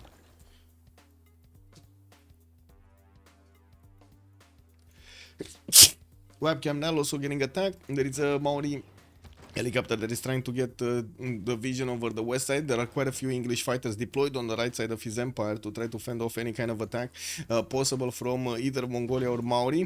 I do see Al Malik is also gonna soon be attacked by England. England did stay a little while to get his tank armies in order, and now we do see him upgrading in the city-state of Lavenda borders. While multiple spaceports are coming out from Maori, this is it. This is the fight. We're gonna need to see if Gwangju is gonna stay alive, and if we're gonna have these GDRs managing to punch back their opponents. It's not like they're making that much gold, but maybe they do manage to get some more pillages. Okay, this is the biggest question. Can they actually take Gwangju back? This is like super important if they take back that city center. But not with the Korean tanks. Oh well. Like the trades happening there, trading a tank core for another for a normal tank and then trading it back, it would have been extremely valuable. Now, not doing it, and it looks like Gongju also did get converted to Eastern Orthodoxy. That's the Byzantium's religion over there. And I gotta say, these GDRs need to get out and start fighting. We do have these jet fighters also managing to do the damage. Wait, here? What's this? Hello? This? I cannot see the damage. They probably attacked already. No, they didn't. Let me see the damage. Jet fighter against tank. Wait, the GDR actually? What? GDR defense there? Okay, W, man. Okay, modern armor armies coming in. We do have Macedonian tanks also appearing here to fight on to fight the Byzantine ones. And it does seem like Maori is trying to take out these fighters rather. 100% should have deleted the cities. Yes, I believe so. We're going to need to see if Babylon is actually going to follow this up with something. I do see cav armies coming in, so helicopter armies are definitely going to be a thing. More fighters, and I would imagine bombers, but there are no bombers. And, well, we're going to need to see also if Macedon is going to be... Oh, there we go. Tank cores coming in to help out pushback, and I think he will manage to push back. We do have also Macedon managing to keep Byzantium in check in his capital city, and in the main core cities, and by the looks of it, he can still keep pushing, taking out these Byzantine helicopters slowly but surely. Not to mention pillage some more of those tiles. Very important to pillage the mines and get the gold for, guess what, Sundok's GDRs. Forbidden City is too juicy to ignore. Yes, it is. Yes, it is. Okay, another GDR in 3 tens, 4 tens, 4 tens, and 3 tens. So 2 GDRs in 3 tens, another 2 in another 2 tens. That, I mean, if he gets to 5 GDRs, he's gonna start pushing back Byzantium very quickly. And I think the question is, can actually Dieter Donner get to his own GDRs? Because right now he's electricity in 2, and I don't see him getting that. Eleanor is also stealth tech. Guess he's coming close. He's gonna get the War Department in 1 turn. Also multiple bombers. Okay, he's starting to chew through the cities of Mongolia here very quickly. Al-Malik just got taken down. It doesn't seem like there's going to be an easy way to take back that city center. There are enough units from Maori to actually push it back. And these Mongolian units just don't have enough strength. Or if they do attack into Al-Malik, they lose a bit too much strength on their own. New settlers coming up from Korakoto. I do see also an airstrip here to deploy more fighters to try to help fend off or try to slow down his opponent's attacks. 3 tens also for Kublai to get combustion. That will be extremely helpful if it does manage to get a single cuirassier core upgraded into a tank. That's going to boost his defense strength of each city center quite nicely. Bombers are still very efficient in taking those down anyway, right? But still. Webcam now, by the looks of it, not going down quick enough. This city of Kopan is rebelling in 2 turns, and by the looks of it, is not gonna do enough damage with that one single fighter to the city center to actually take it down. How much does this Cav core do? I'm pretty sure not enough. Yeah, not enough. That's the answer, not enough. Okay, can he slow this down? Like, maybe put an envoy, maybe put a governor in there? I guess he forgot about it. Next time we're gonna have spaceport from Tehonia Gana Kupe. We're gonna finish it. He got noble. And it looks like Gongju. Wait, did that one get liberated by Macedon? Yes. Yes, Alexander did manage to liberate it. He's on 400 Diplo favor points. And I gotta say, we got 30 more turns until the next World Congress. Gongju's walls are down. We do have the GDR still in there. Yes, Athena. Dun, dun, dun, dun, dun. Ding. Yeah, that's how you do it, boys. Woo! Let me get this like this.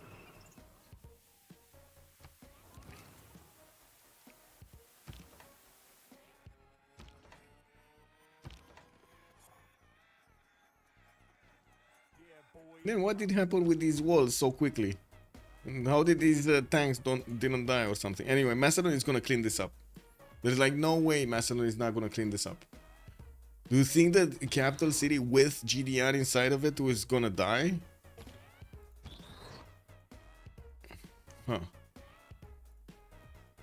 Okay, and 4 GDRs in 2 turns.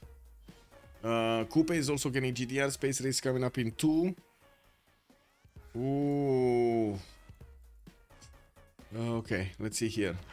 Majority of the Air Force of England is starting to appear in Al Malik, the offensive ones. We do have more fighters, more biplanes. I don't see the bombers. The bombers actually stayed here. They are jet bombers, and they should actually have the range to attack into Xanadu and Korakoto. Shouldn't be a problem. Copan's jet fighter did move, and I'm pretty sure it moved over here, so he can actually put up some defense against England. Maybe, you know, hold a tile or two.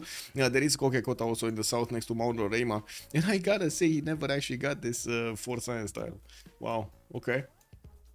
Not wrong, but perhaps an Adam in Eve Apple situation. So first move city, kill on Gingju, will kill the GDR. This has to be the only play. Yeah, that's kind of the only play. Try to do everything to Jeonju. But I mean, looking at the damage counters, it looks like these guys are dying attacking to Jeonju, and that's my surprise, right? I don't know how that city went down so fast. Oh, jet bombers. That's how he went down. Jet bombers. I just saw this. There's an airstrip here, and it looks like jet bombers from England have appeared into this area. So that's how it happened. But that means these jet bombers shouldn't have that much strength anymore. Like, sure, they can do 1 or 2 attacks against GDR defended cities, but they're not going to be strong enough to pull off the next attacks. Ooh, wait a second. Okay, Macedon, can you get here? No. Wait, what? He's attacking Seoul? Interesting. Well, that city can still be liberated. It's not... Yeah, there we go. They're trying to liberate it.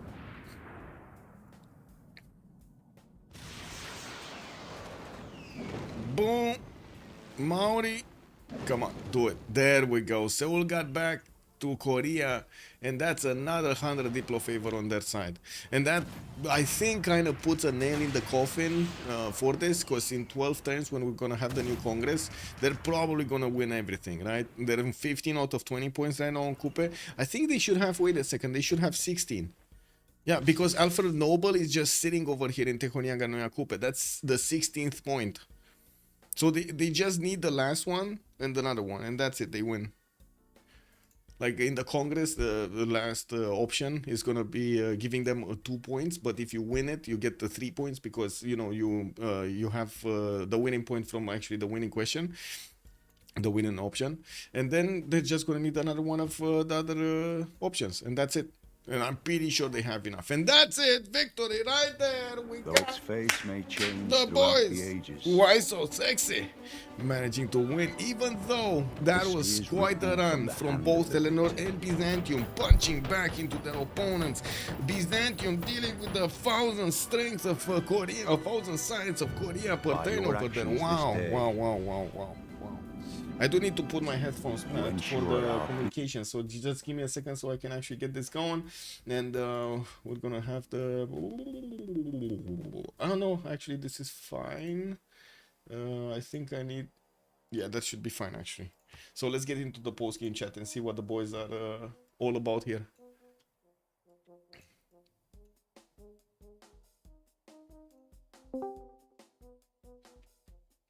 Wait.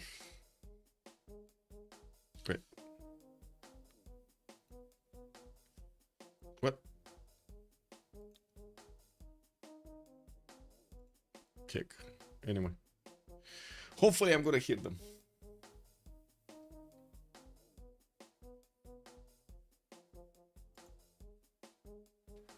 It's over, yeah? Yeah, it's over. Just waiting for them to see if they want a post-game chat or not. Would definitely want to ask Eleanor what happened with the theater square. Good evening. GG, well played. Many mistakes, I think. Not that well played. Yeah. Well, I can't wait to ask G Phoenix about that theater square in his capital that he built like 30 turns later. I don't know. Hello, G Phoenix, the man of the hour. I just wanted to ask you. You know you had a theater square pre-placed in your capital for like 30 turns? Yes, I know. Okay. There's like, what is going on? GG, well played. GG's. GG's. You just didn't see it because of the, how to say I don't know. I just the tab? my prod was sus. I needed to build wonders for golden. I had to get my science up. It just wasn't a huge priority to fail that, but maybe it's a mistake. Okay. I mean, it kind of makes sense, but the works give you so many yields anyway. Not production, though. Yeah. Yeah, that's true. Maybe I should have. Yeah, maybe I should have committed way harder to feeder squares and tried to CV. Not sure. I don't know. I think I would have been able to defend. Yeah, that's yeah. Can you guys stream your spawn? Maybe. I quit the game. I can. But my first spawn was sussy. Why did you remap, by the way? Because Macedon free sim on an island, so it was very bad for us. We got good spawn for Korea and Coupe. Coupe got a really good spawn, but Macedon position was Yeah, and like it was even worse than this map. So the same Civs were two front and yeah, Macedon full free sim. It was hard. This game he was a bit free sim too, though. Yeah, he projected quite a few riders and artists. So. Okay, guys, Yeah. thank you. GG, well played. Good luck. GG, well played. Have a good evening. Yeah, Dieter. Ward got sick while playing. Yeah, But I in real still life. have fever right now. It's already almost 38, so it's okay. I'm still alive. Okay, anyway, Have thanks. a good one, man. Have a good one too. I'm going to check the stream, see where I fucked up. Okay. Good luck. Good luck. In the first map, actually, Macedon had a target. It wasn't really close, but it had a target to the south. In the second one, 0 targets. Like, oh my god, when I saw that mountain range between him and Byzantium, I was like, no. Was Macedon above of Maya? Yes. Yeah, we were. This was kind of the reason we were remapping. Because we just saw on the river name like this was a Greek river, and we know, fuck, there's Macedon kind of. Yeah, okay. Yeah, We but didn't like- understand why you remapped, but it makes sense if. Also, no continents. Yeah, don't two need to- continents, And that's and positioning. somehow I got the Maya spawn. Maya had like 1 plantation in his second ring, and I had like 3. But my spawn was actually quite good. I got Faith Hut as well. I had like turn 12 irrigation with 3 plantations and plantation pantheon. Yeah, I think my spawn was also pretty good, and if I had gotten God of the Sea, I think my game would have been very fast. But yeah, Where already do you landed. went from?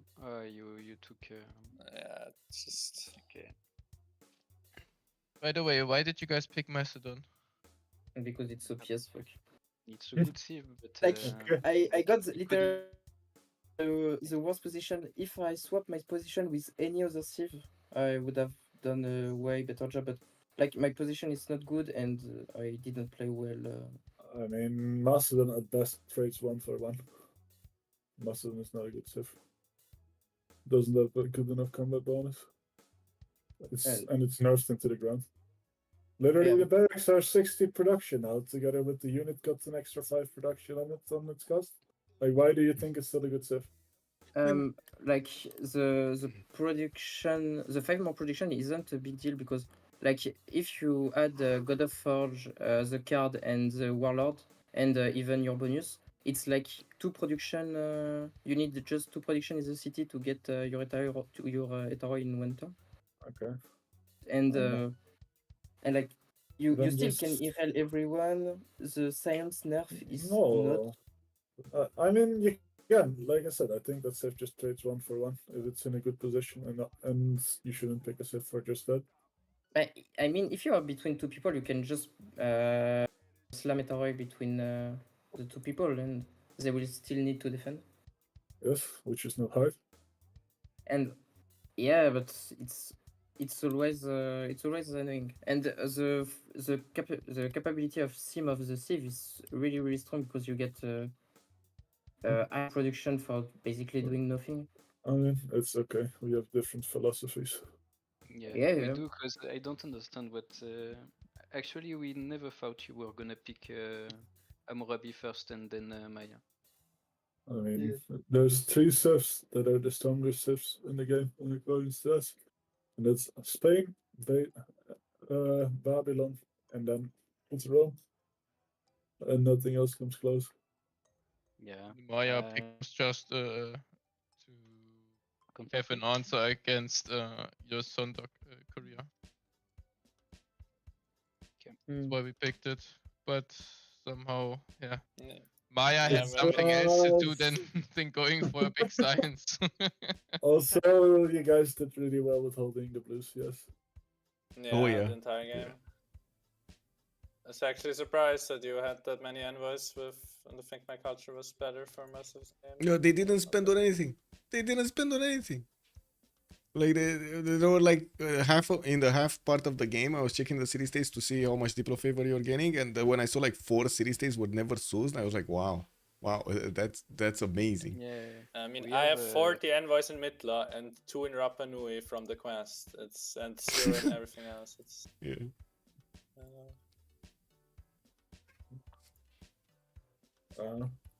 Any questions, Mike? No, the biggest question was that theater square in Eleanor's territory. By the way, where's the safe shuttle from? Mongolia. I mean, we only have 3 cities. Where's the 4th one? He just placed the 4th city and got La Venta. So he had Korakoto, Al Malik, Xanadu, and Kokekota, and then he got La Venta, but La Venta got liberated. Yeah, but on my screen, where we were looking, like there were 4 cities and not 3. Or yeah, I was escaped. Oh yeah, he did escape. Yes. yeah, we checked loyalty, everything. And I gotta say, you see that Mount Roraima? There. You see the Mount Roraima he has to the south? He actually discovered that like after he placed his 3rd city or something. I mean, it happens, no? It happens. That's true. Legend, why did you move the GDR out? You almost lost your capital. I don't know, man. I saw. Like initially, He's trying to be higher because I'm at GDR, but no. You cannot move it out. It's a very bad idea. Yeah, it was. How did you guys kill my planes, by the way? Yeah, that was I quick. just went for mass fighters and then I just sacrificed them in. Okay. I mean, I have nothing to lose there. I just need to get some choke on this planes where children can go through. Yeah, it was really well played. Like I lost 2 big cities that could have gone like 4-turn GDR. Yeah, but we were kind of late. I was planning to go for tanks. Then we said, okay, yeah, maybe it's better the children goes for tanks. Yeah, and when he reached tanks, you had all your planes up. If we would be like 3 to 4 turns earlier, that would be a bit faster, I think. Yeah, I think But so too. Like Basil had like a little bit more stats, like and with the taxes as well, it's like really hard to defend. I played the white. But it's actually kind of funny to see that you had almost the double of the signs the whole game, and I was still not that behind for having half of the signs than you. Like I was like only 4 techs behind later after you got laps and I had to two-turn my stuff. Yeah. I mean, now it's 10 tax. It's Yeah, now, but like till tanks and all that stuff, flight, I was 4 tags behind. And then, yeah, when I need to Yeah. two-turn, you had Also- your laps up and... some saster on my team said I could frigate Anshan. They couldn't be frigated. Battleships. Who was it? Who said frigates? Who was it? It was part, but yeah. That's fine. I mean, Bart was sick, so Yeah. that's his excuse. Bart got the treatment today.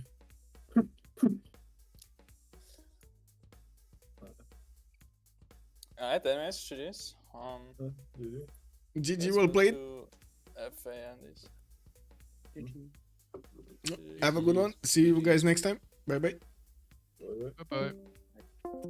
And there we have it. We heard from both teams. I got a bit of a post-game impressions over here about the game. And we're going to need to keep moving forward. I still don't know exactly what game we're going to have tomorrow. We're going to need to check it out. And we're going to need to see each other tomorrow. I got to say, I'm not making that many announcements on my Discord. Because I'm like, you know, I don't want to get the trolls in the chat. So excuse me for a few more days until we, you know, everything settled down. And we can actually go through with the next part.